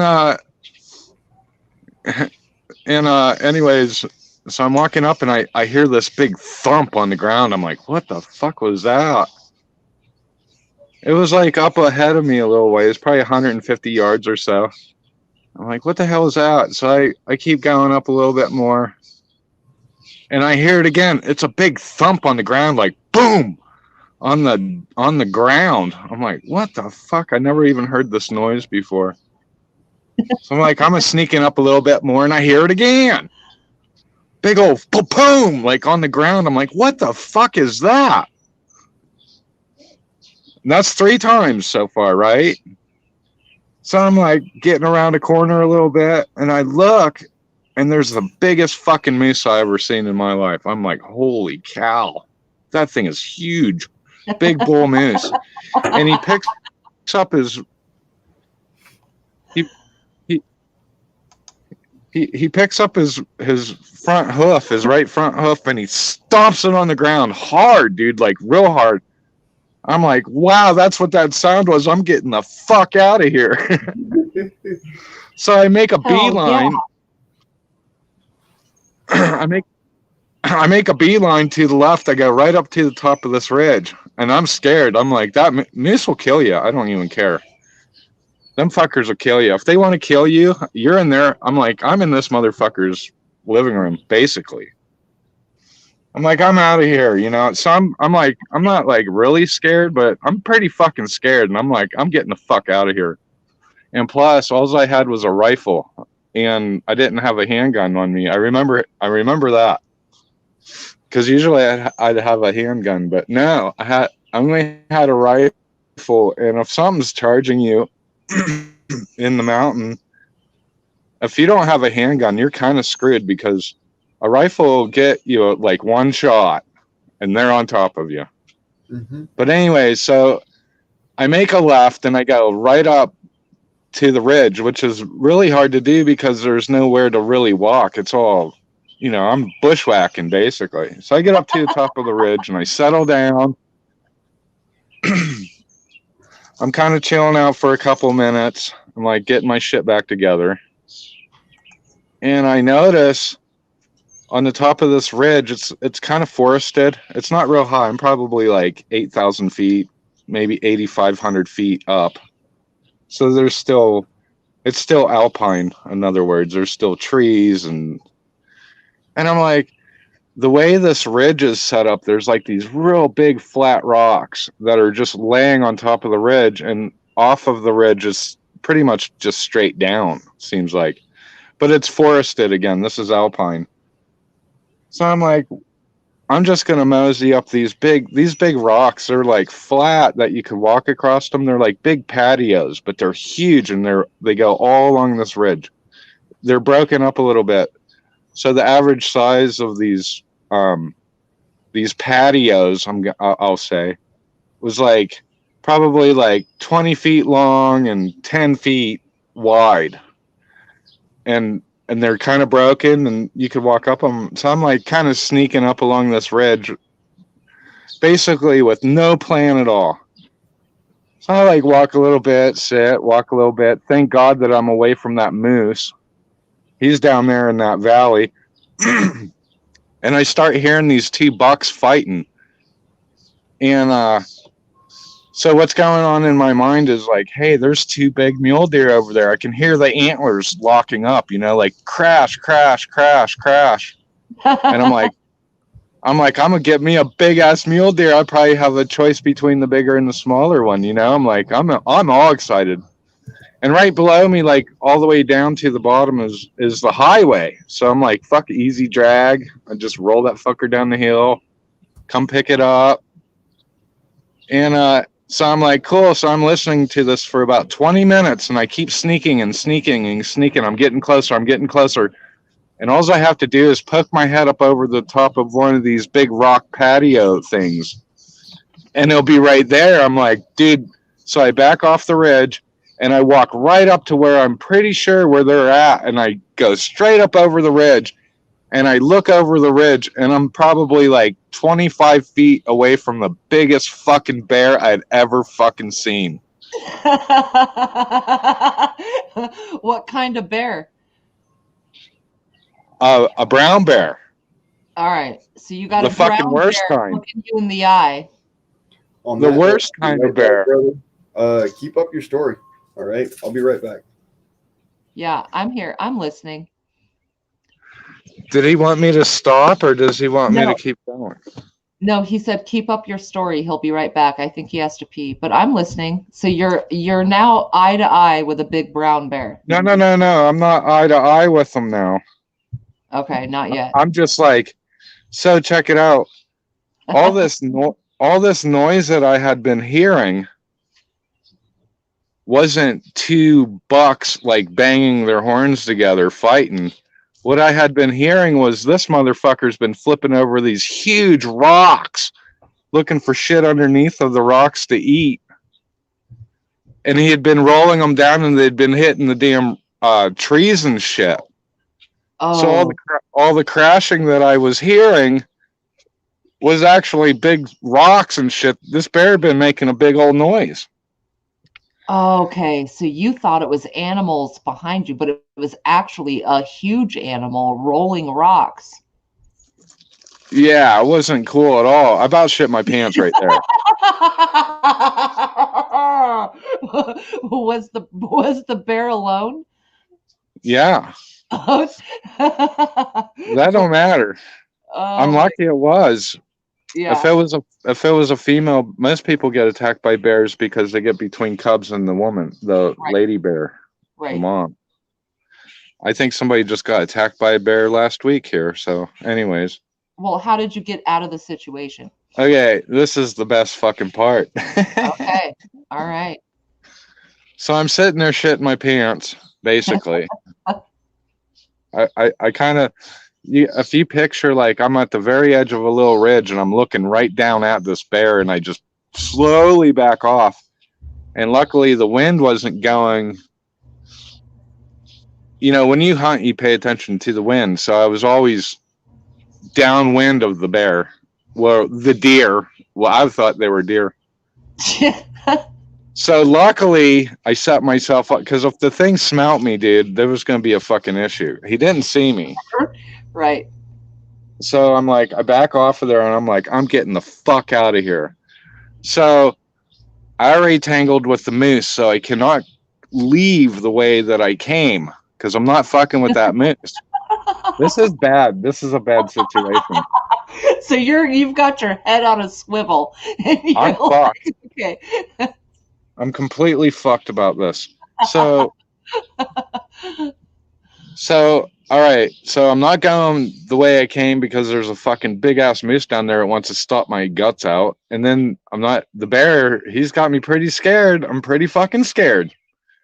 And that's when I realized that, hey, if somebody wants to kill you and you got a gun, you might fuck it up trying to load it or whatever. You got to get out of there. So anyways, I'm stressing big time. And I'm like, I'm out of here. So I bail off. Just I'm leaving. I don't care. I'm going through bushes and all this shit, and I find this trail, and this trail's heading back down to the parking lot where I got the outfit to get out of there. And all the while I'm swearing up and down, I'm never going hunting again. Fuck this hunting shit. I'm getting rid of all my guns. I don't want nothing to do with this shit anymore. Right. I'm fucking done, dude. Right. I don't want to fucking hear nothing. I'm Audi done. 5000. I was fucking, dude, I was scared.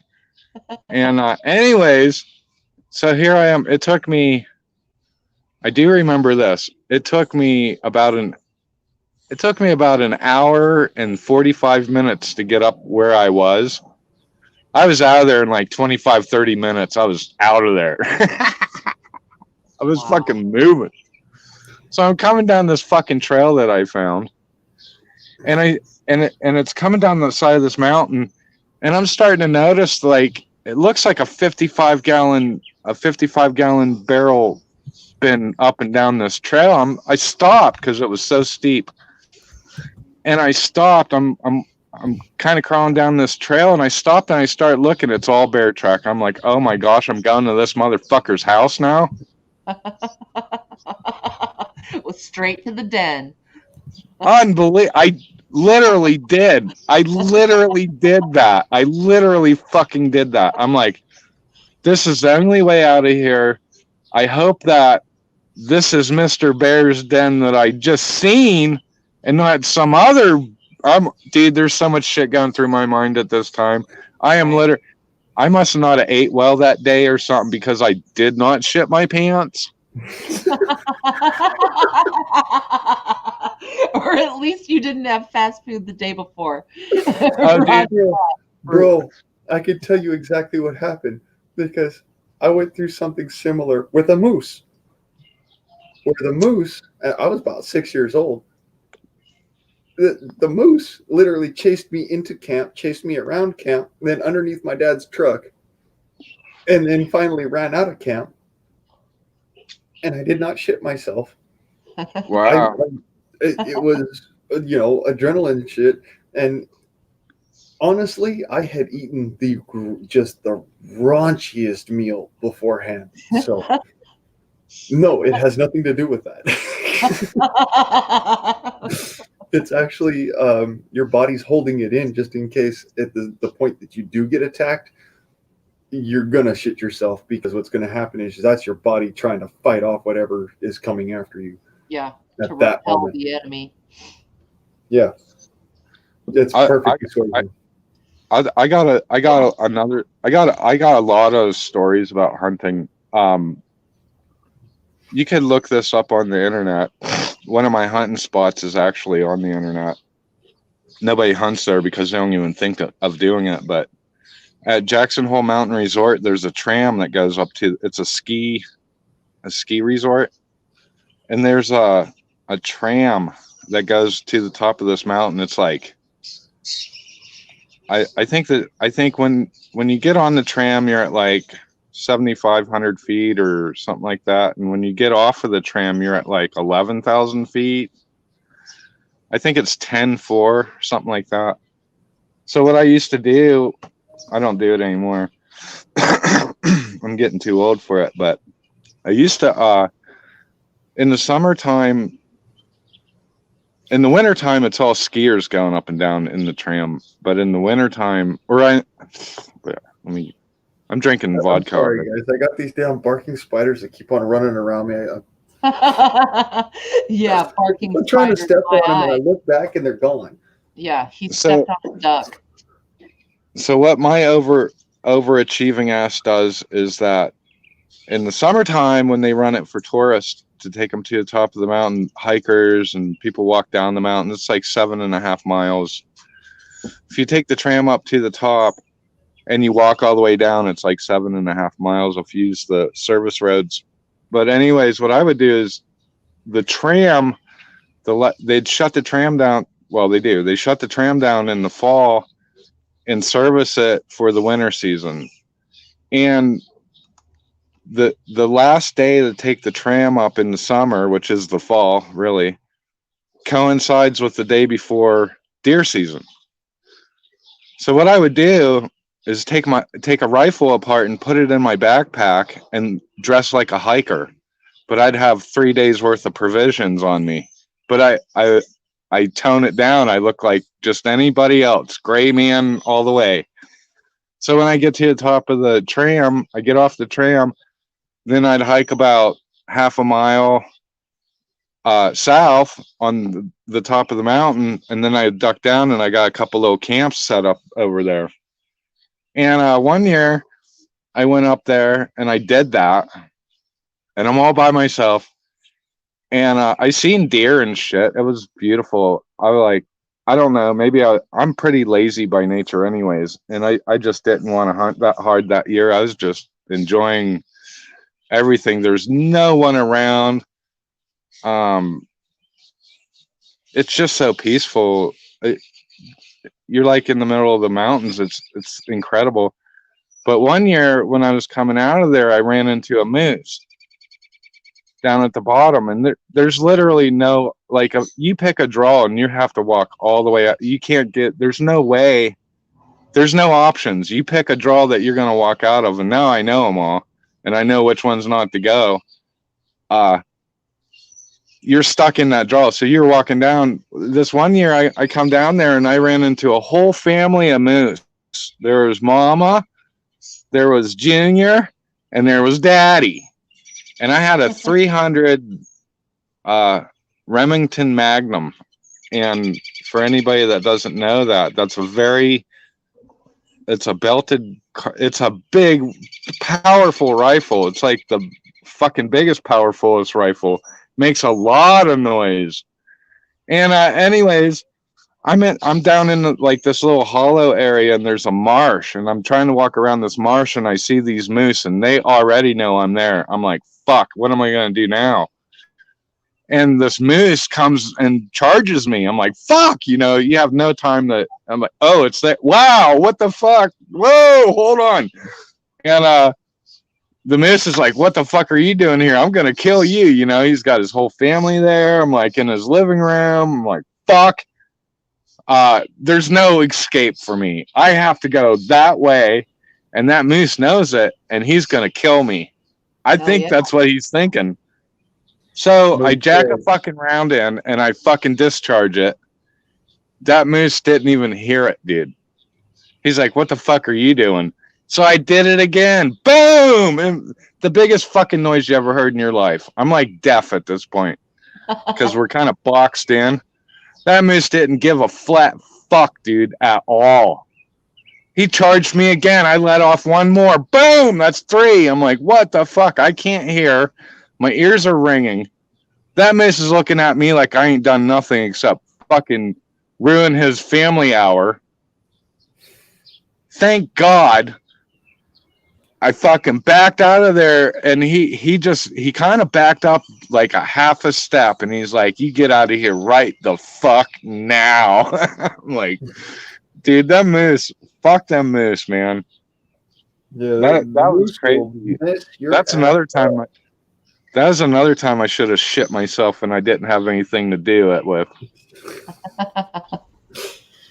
I'll tell you this: that experience that I had with a moose was enough.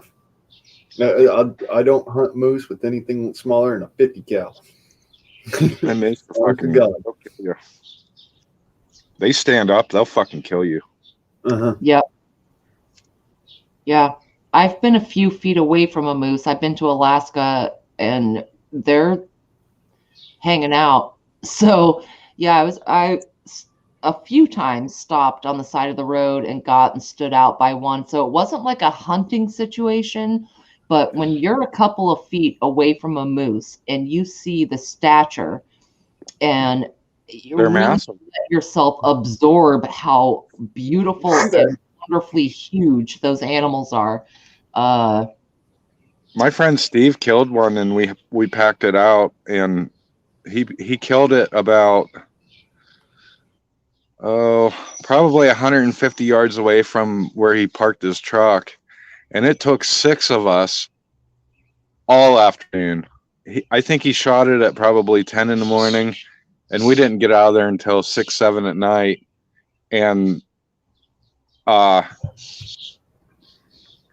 see they're the balcony massive. right here, right? They are massive animals. Massive.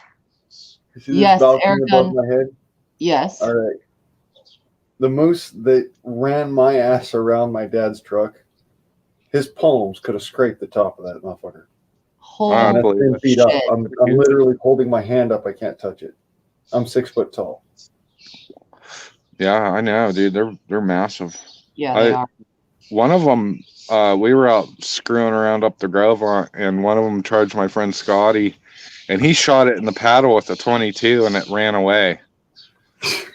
So yeah, because they've got nerves that run through that, dude. I guess so, man. He said, I guess so. It hurts. We were hunting sage grouse or something, and he come up around this pond, and he had a moose charge him. He said he shot it in the paddle. I don't know if he was aiming for its head, probably not, but he didn't want to kill it, obviously, but it was going to kill him. Yeah. Yeah. And he said he shot it in the paddle. He had a 22 on him. That's what we were hunting chickens, and he said it took off. So, I mean, that's good information to know in case you get in this situation. Good morning, Sita. Morning, Sita. So, yeah, to answer your question earlier, Bug Out, I don't know if you saw my my comment, brother. No, I'm not a monetized channel, so I'm not running that at all. If they're putting ads on my stream, then we'll just say that YouTube owes me. Right. Where's my check, motherfucker? I'll send you 50 cents. That's all you would get. Yeah, they'll probably end up sending me like a 50-cent like little, and I'll be like, no. I know how much those things cost. I actually put an ad in just regular old Sunday, Saturday morning cartoons. Me and my whole school put an ad for Scholastic Reading group, the Scholastic Club. Yep. And that ad cost $37,000 fucking dollars in 1996. And so you still bought it? Huh? And you still bought the ad? Yeah, our school bought that ad. Damn. And so when it comes down to it, ads are expensive. So if they're throwing an ad on my shit, I'm gonna be like, yeah. Well, ads is what makes the world go round. Television, movies, magazines, all media, they are run by ads. You know what? Either or, don't care. Where's mine? Yeah. Where's my cut of that 37 grand? Well, like I said, I'll send you 50 cents. I'll send you a letter with a stamp in it, and that'll cost me $1, but you'll still get 50 cents. Don't bother. I'll probably sit there and do this with them, with the 2 quarters, and rub them together just on just to show you that I got it. Yeah, for sure. Yeah, like, that'd be funny. This is my payment for. Yeah. If any of you in here, if we ever see Airgun or rubbing a couple of coins together, we're gonna know why. Yeah, he had gotten his settlement. Yeah. Hey, look! It just came in. I have to do a clarification. I have to do a clarification. Bug out says 300 Win Mag. Yeah, that sounds pretty dumb. Must have been a Winchester mag or whatever the 300s are. I don't own one. I Yeah. borrowed that, but 300 Win Mag. that was a big fucking rifle. That's the basic. That's what they use as the sniper rifle for the. That's the standard for the Marine Corps and I believe for the Army.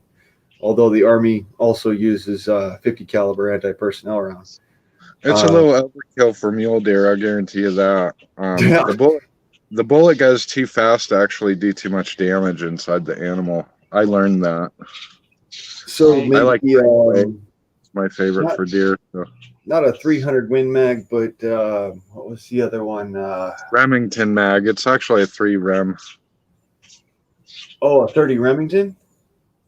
30 Remington 300 is actually a pretty powerful round too. That's not Winchester. I'm smart, but I'm not bright, I guess. Or I'm bright and I'm not smart. It's something like that. I can't remember everything. I ain't the brightest light bulb to roll out the box, but damn it, I turn on every time. Yeah, there you go. That's exactly right. Yeah. Well, I was there. I did it. I guarantee you, you don't want to screw with me. Some bastards will scare you. It wasn't. I was more scared of the bear, though. I'll guarantee you that. That bear scared the fuck out of me. Big no time. doubt. I was swearing up and down I was never going to hunt again. I didn't want nothing to do with guns. I didn't want any camo. I'm coming down off that mountain, and I'm like, I'm done with this shit, man. I'm going to live in town and be happy. Stomping your feet. Oh, I fuck. did the same freaking thing, dude. I'm not gonna lie to you. I did when I was out hunting, or no, I was doing a survivalist thing just shortly before doing my recce class, and I was on the Colorado River, and this is the one time that I can honestly say that I saw something that should not exist. I saw a cat, a large black cat. Uh-oh. That was way fucking bigger than any house cat. I don't give a shit what you tell me. I've seen the biggest house cats out there. I've seen Rexes, dude. I've held a Rex. You seen a panther? Panther. This thing was bigger than a leopard. That's a panther. I've stood face to face with a leopard. I've stood face to face with a mountain lion. This thing was big as a mountain lion, easily. Yeah. It was huge, man. It was fucking huge. And I leveled off and put a full 3 magazines, 22 long rifle. And not just your basic 22 long rifle. These were hopped up. They were fragmenting rounds. They were specialized for actually deer hunting. Round after round after round after round into this thing, and he just sucked it up and then walked away with it. So when you say, dude, I swore off hunting, I was like, I've been there. I've actually been there. Yeah, I don't know how long. I don't remember how long that lasted. I was back to hunting, I think, probably the next season. I don't know. I was pretty fucking scared, and probably the most scared I've ever been in my whole life.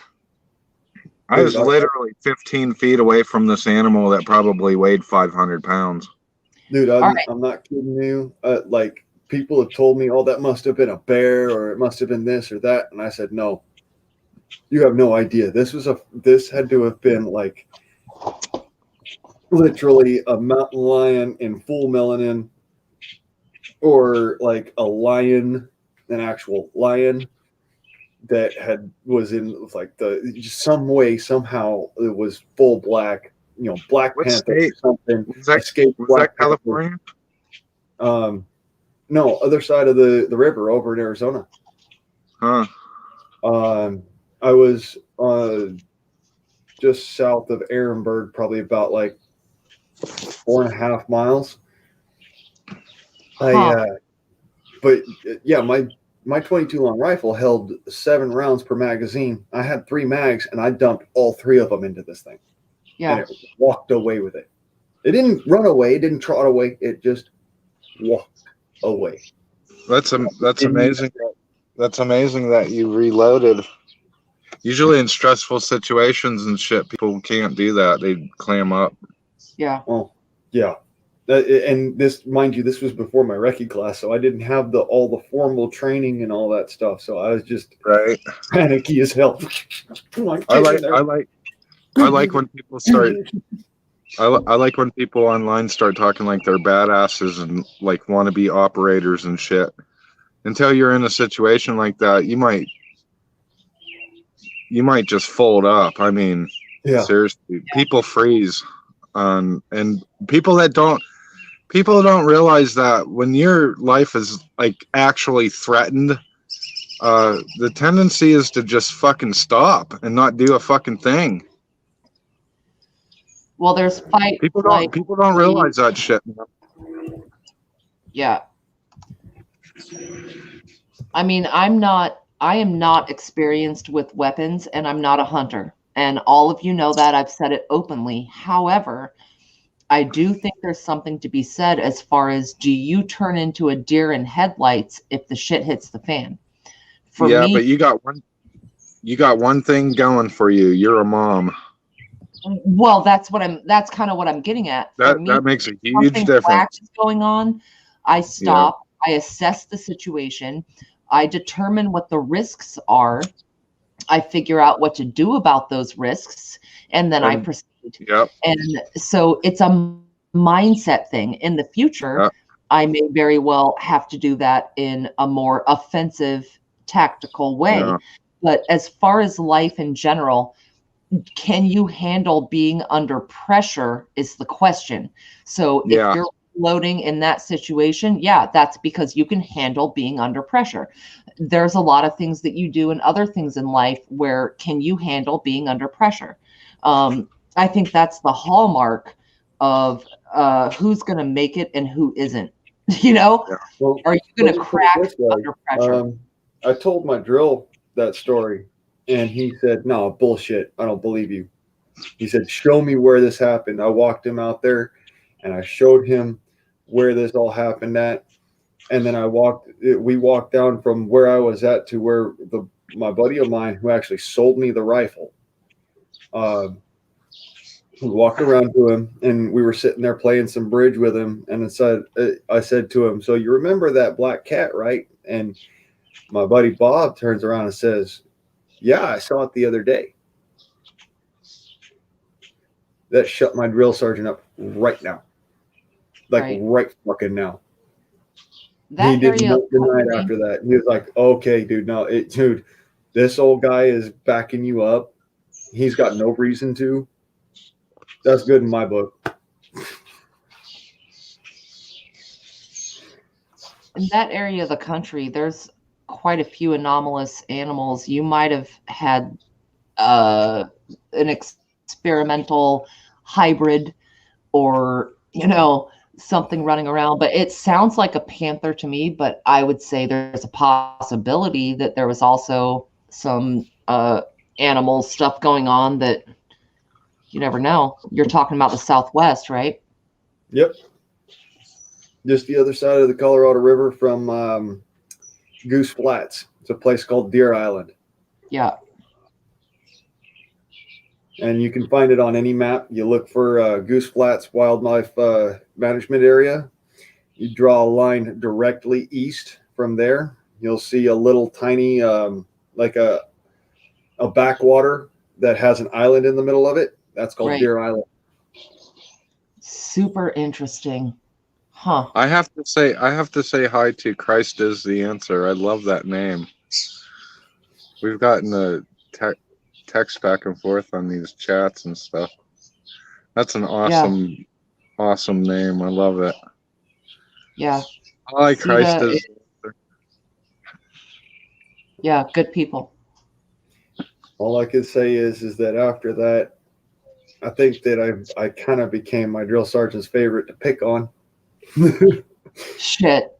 Yeah, that would have. He just loved it. He loved picking on me. Every once in a while, we have cats, and they like to stalk people. I haven't necessarily heard of any actually attacking someone, but it does startle people when they're running. There's a lot of pretty in shape community here. A lot of runner, jogger, hiker kind of stuff, and every once in a while, a cat will show up and start stalking up and down the trail, and then the game and fish comes in and they trap it and move it or euthanize it, unfortunately. But Right. They do a lot of that out here in California, in just north of Los Angeles here, because we got a pretty healthy population of mountain lion. Yep. yeah, sure. And I've heard that. they'll capture them, but they won't shoot them, and so they just let them go. And what they don't know is that this is the real thing with cats. Yeah, they are very territorial, and they well, will. I'll tell you another thing. I heard this quite a while back.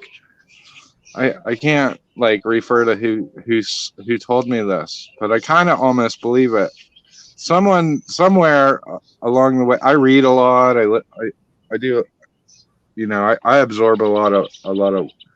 Anyways, someone said that there is absolutely no difference psychologically between a house cat and a lion in Africa. Right. And I kind of believe it. Oh yeah. Now we had a cat that was trapped as a stray and moved, and we didn't see that cat for over 3 months. It was 3.5 months. That motherfucker showed back up at the house, starving. We wrote him off as dead. So as far as like capturing these mountain lions and trying to relocate them like they do bear, I don't necessarily believe that works, because them cats have something in their mind like birds do. Like they know, somehow they fucking know where they're supposed to be. I've heard of stories of cats traveling hundreds of miles to get back home, even when the people had moved. So I don't know about that whole relocating cougars, because I mean they do that shit, but I can just imagine them cougars getting back to their home. You know what I mean? Yeah, they'll do anything to get back to their territory, because It's weird how they know where the hell it is, though. You know, they throw them in a cage, throw them in the back of a truck, and make a whole bunch of turns. Hell, you lost me. See, that's the thing. I can actually I can say that doesn't affect animals like it affects us, because they have a memory of left, right, up, and down, whereas we have a memory of this street, this road, that. I think tree. there's some magnetic principle into it or something. There's that too, but they're it might take them a couple of years to get back to their zone, from what I've seen. But they almost always end up back in the same place that they were taken from. Dude, Anyways, that's the answer. Burrows are scary too. they are. Burrows are. They are. It's kind of funny to think about it, because you wouldn't think so, but that is so true. All right, guys, I'm gonna have to end up calling it pretty quick here. I'm starting to fall All right, out. buddy. Yeah. I love y'all, and thank y'all for coming out. Unlike you guys, I actually got some sleep last night. Oh, Billy, God. Don't tempt me, because I still Yeah. got things I got to do. I know, right? I get to get some work done today. I'm excited. I got to go Well, eat something before I go to bed. Otherwise, I'm I'm gonna end gonna up. get about 3.5 hours. So when I We've see been- y'all tomorrow, be as pretty as usual. You're gorgeous. Well, that's good to hear, because I'm working on 4 hours of sleep a day. Virginia, I don't know how you do it, hon. Because honestly, to walk into a stream like that and be just an absolute stunner, and at the same time, only 4 hours of sleep. Yeah. She's It's got a good more mind too. That's even more concerning. Hey. Somebody's popping off rounds early in the morning. Welcome to Los Angeles. Nah, dude, you get used to it. I was a breastfeeding mom. I I worked on 30 minutes of sleep for years. So a couple of hours is a dream. Nice. Yeah.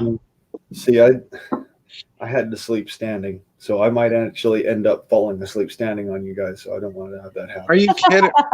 What? No, I'm dead serious. I used to literally, I'd put my hands behind my back, just like at ease stance. Virginia Roots is Superwoman, says Christ is the answer. That's right. She's awesome. I love her. So Yeah. Anyways, Well, that's sweet. I'm gonna pop off. Thanks for inviting me up. It was nice talking to you folks. Obviously, I enjoy my time here. I Yes. appreciate you. Yes. Maybe me and Blaine can get in a tussle sometime down the way. I like him a lot. Oh. I'm glad What he's you're on. I'm glad you're doing that. What you're trying to say is that you want to get in a tussle with me, but you're skipping over me and saying Airgun guy because you don't want to seem pervy, but I see you. Wow, I hadn't thought of it that way, but hey, I'll go with that. Be careful, It's or all right. he might bend you over backwards. I've explained my yoga moves. All right, boys. Billy, I really do enjoy you. I know that you think that people don't, but I do. So fuck them. And my problem is, Virginia, is I get pretty drunk sometimes when I get on these stupid lines, and it never turns out good. Never. Yeah. But my intentions are generally well. So your intentions are good. Yeah. It's on the weekends I should stay off the line, but fuck, I can't help it sometimes. I see when I drink you. 3 or 4, y'all seen what I turn into on Dangerous Freedom. I mean, that's. I try to stay away from that place. Gosh, there's so much testosterone floating around that place. I just can't even keep up. Well, I try to bring estrogen, but what I'm saying, Billy, is I see you around. I lurk a lot without chatting. I put on several browsers and I do my business and just check it out. I see you, and you are a good person. I see you more than you know. Airgun guy as well. You know I love you, dude. We hang out every night, and I got your back. You know, I understand you very well. Everyone in chat, I'm about to X out. Good night, Sita, bug out. Yeah, everyone in chat for sure. I think we're alone. I think we're alone now. I think. Oh, Tiffany. Wanna round. I think I'm gonna flip over to Nikki's place, and just because I got work to do, but I can get the hours. I like turning on channels and just letting them run in the background because it helps the channel. Plus, I enjoy the people. So yeah, for sure. Well, thanks for coming. Okay, boys. Good night. Yeah, thank you, Blaine. I'll see you guys later. Much love, y'all. Y'all bless. Yo, Guardsman, is out.